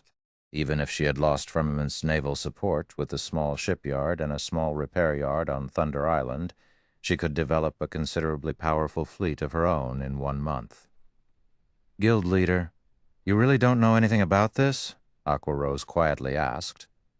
Of course I know, but I don't want to reveal this secret just yet, Shi Feng said, chuckling. He then explained, It is true that the system calculates the contest's ranks based on the number of occupied encampments, but not all encampments are equal. Some are more difficult than others. Naturally, the more difficult a monster encampment is, the more points a team can gain by capturing it. The Rock Giant encampment we captured is one of the 3 most difficult encampments on Thunder Island. Naturally, we earned more points than our competition. Current players hadn't yet discovered the matter of different encampments rewarding a different number of points. Players had only reached this conclusion in the past after multiple contests. When a team had limited strength, those who knew this information could earn a better result. Although their team had only captured 2 monster encampments on paper, the Rock Giant encampment awarded the most points of any encampment on Thunder Island. The encampment awarded the equivalent of 5 times an ordinary encampment. Hence, Shi Feng wasn't surprised that their team had ranked 3rd in the contest. In fact, this was precisely why he had chosen the Rock Giant encampment over an easier target. Phoenix Rain. Jealousy tore at Nine Dragons' Emperor as he shot Phoenix Rain a nasty look. Despite all of his effort and resources, he had only obtained a temporary teleportation slot. In contrast, Phoenix Rain had secured a portion of authority over the island and ranked 3rd in the contest. The great Pavilion Master and previously neutral elders would definitely give her their full support now. Meanwhile, Lonely Heaven's stomach twisted with regret. If he had access to a small shipyard and repair yard on Thunder Island, furthering Firmament's naval forces and surpassing the other first-rate guilds would be easy. A heavy silence loomed over the sacred temple's upper echelons. Eternal Dead, in particular, wore a solemn expression, guild leader. The Battle Wolves has stated that they want to reopen negotiations with Phoenix Rain and Zero Wing. What should we do? Quiet Melody hesitantly asked the silent man beside her. The contest's outcome was unexpected. Their original plan was to share control of half of Thunder Island's sole large repair yard with Battle Wolves. However, that was no longer possible. Chapter 1520, Change in Positions. The Battle Wolves planned to renegotiate with Phoenix Rain and Zero Wing. A frown appeared on Eternal Dead's solemn face when he heard Quiet Melody's words. I understand. Tell the Battle Wolves that we'll leave negotiations to them. If the Battle Wolves decide to accept Phoenix Rain and Zero Wing's conditions, we won't argue. He had hoped to teach Zero Wing the difference between their guilds, but he never expected this kind of outcome. Together, Phoenix Rain and Zero Wing had actually outperformed the Sacred Temple. Now he had no choice but to lower himself and reopen negotiations with Shi Feng. Understood. Quiet Melody nodded. Eternal Dead's reply didn't particularly surprise her. After all, he had climbed to the guild leader's position with the unanimous support of the previous guild leader and various elders, because he always kept the guild's best interest in mind. Rather, Quiet Melody was curious about Zero Wing. Very few existences in the virtual gaming world were capable of forcing Eternal Dead to admit defeat. It would seem that Zero Wing had become one of them. While everyone was shocked about Phoenix Rain and Zero Wing's rank, the stone monument in the plaza continued to reveal the following ranks. In the end, the Sacred Temple ranked 4th in the contest, obtaining 15% of the large repair yard's shares and 50% of a small shipyard's shares.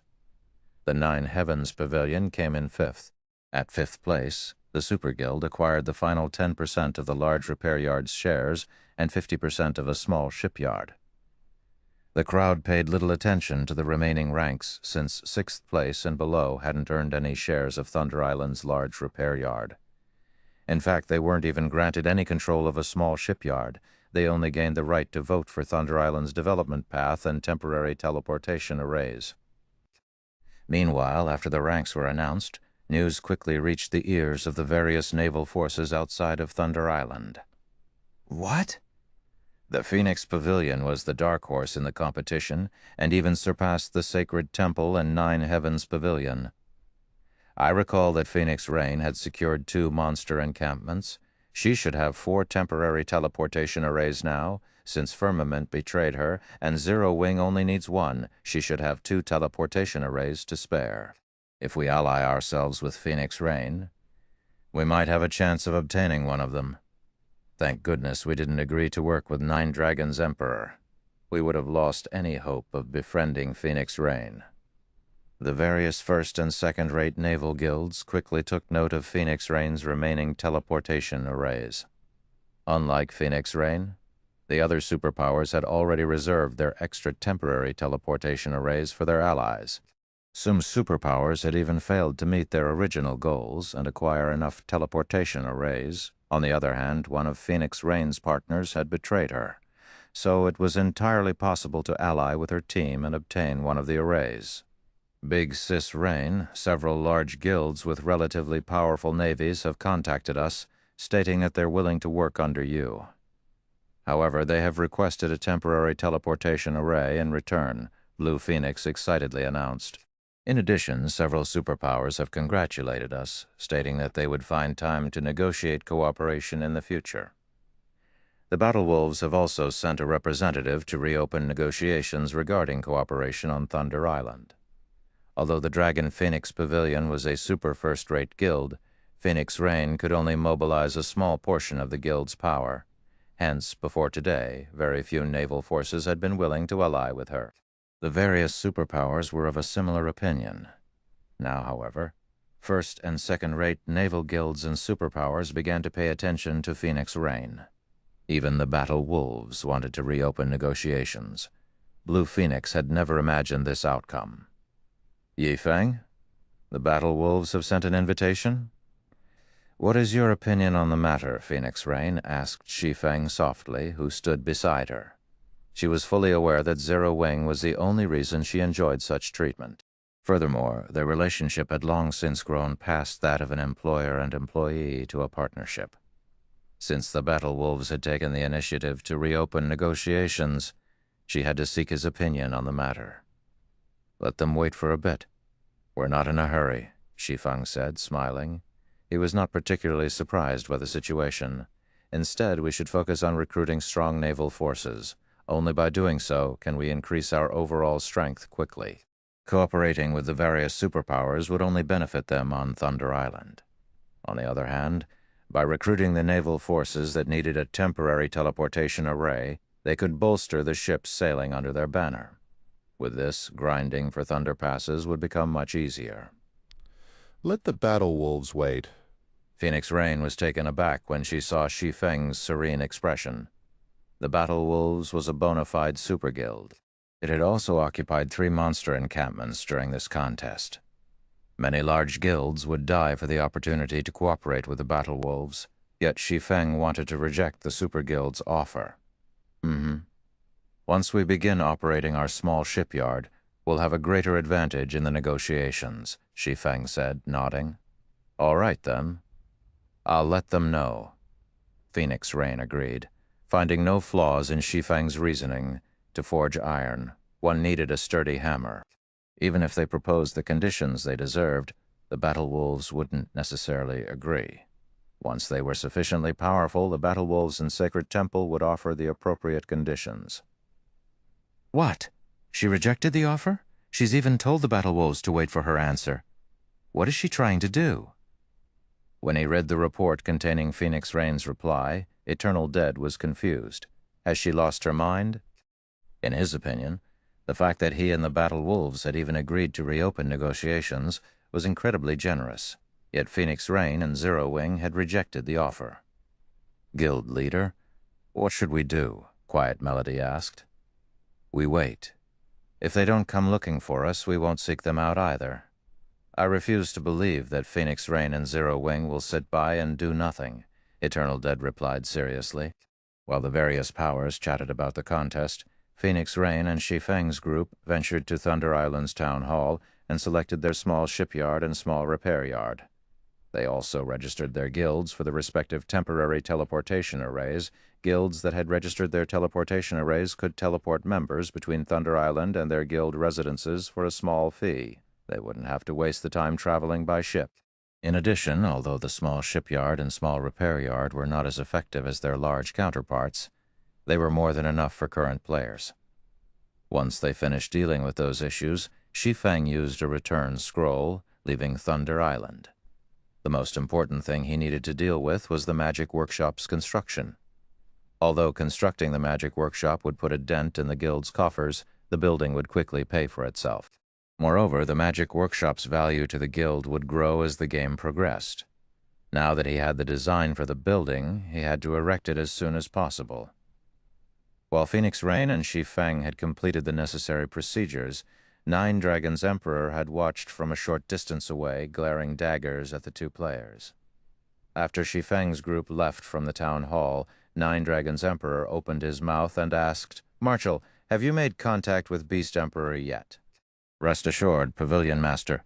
Beast Emperor has guaranteed that Zero Wing will soon be removed from God's domain," Marshal Dragon said. "Good. Once his people are ready, we'll take action. I can no longer stand to watch Zero Wing survive." Nine Dragons' Emperor hissed, a cold glint flashing in his eyes. Meanwhile, as Shi Feng made his way to the Candlelight Trading Firm after returning to White River City, the sound of a system notification reached his ears. "System, congratulations! The construction of your city in Witch's Hill is complete. Please check and ratify the construction within 3 days. If you fail to do so, the constructed city will be discarded."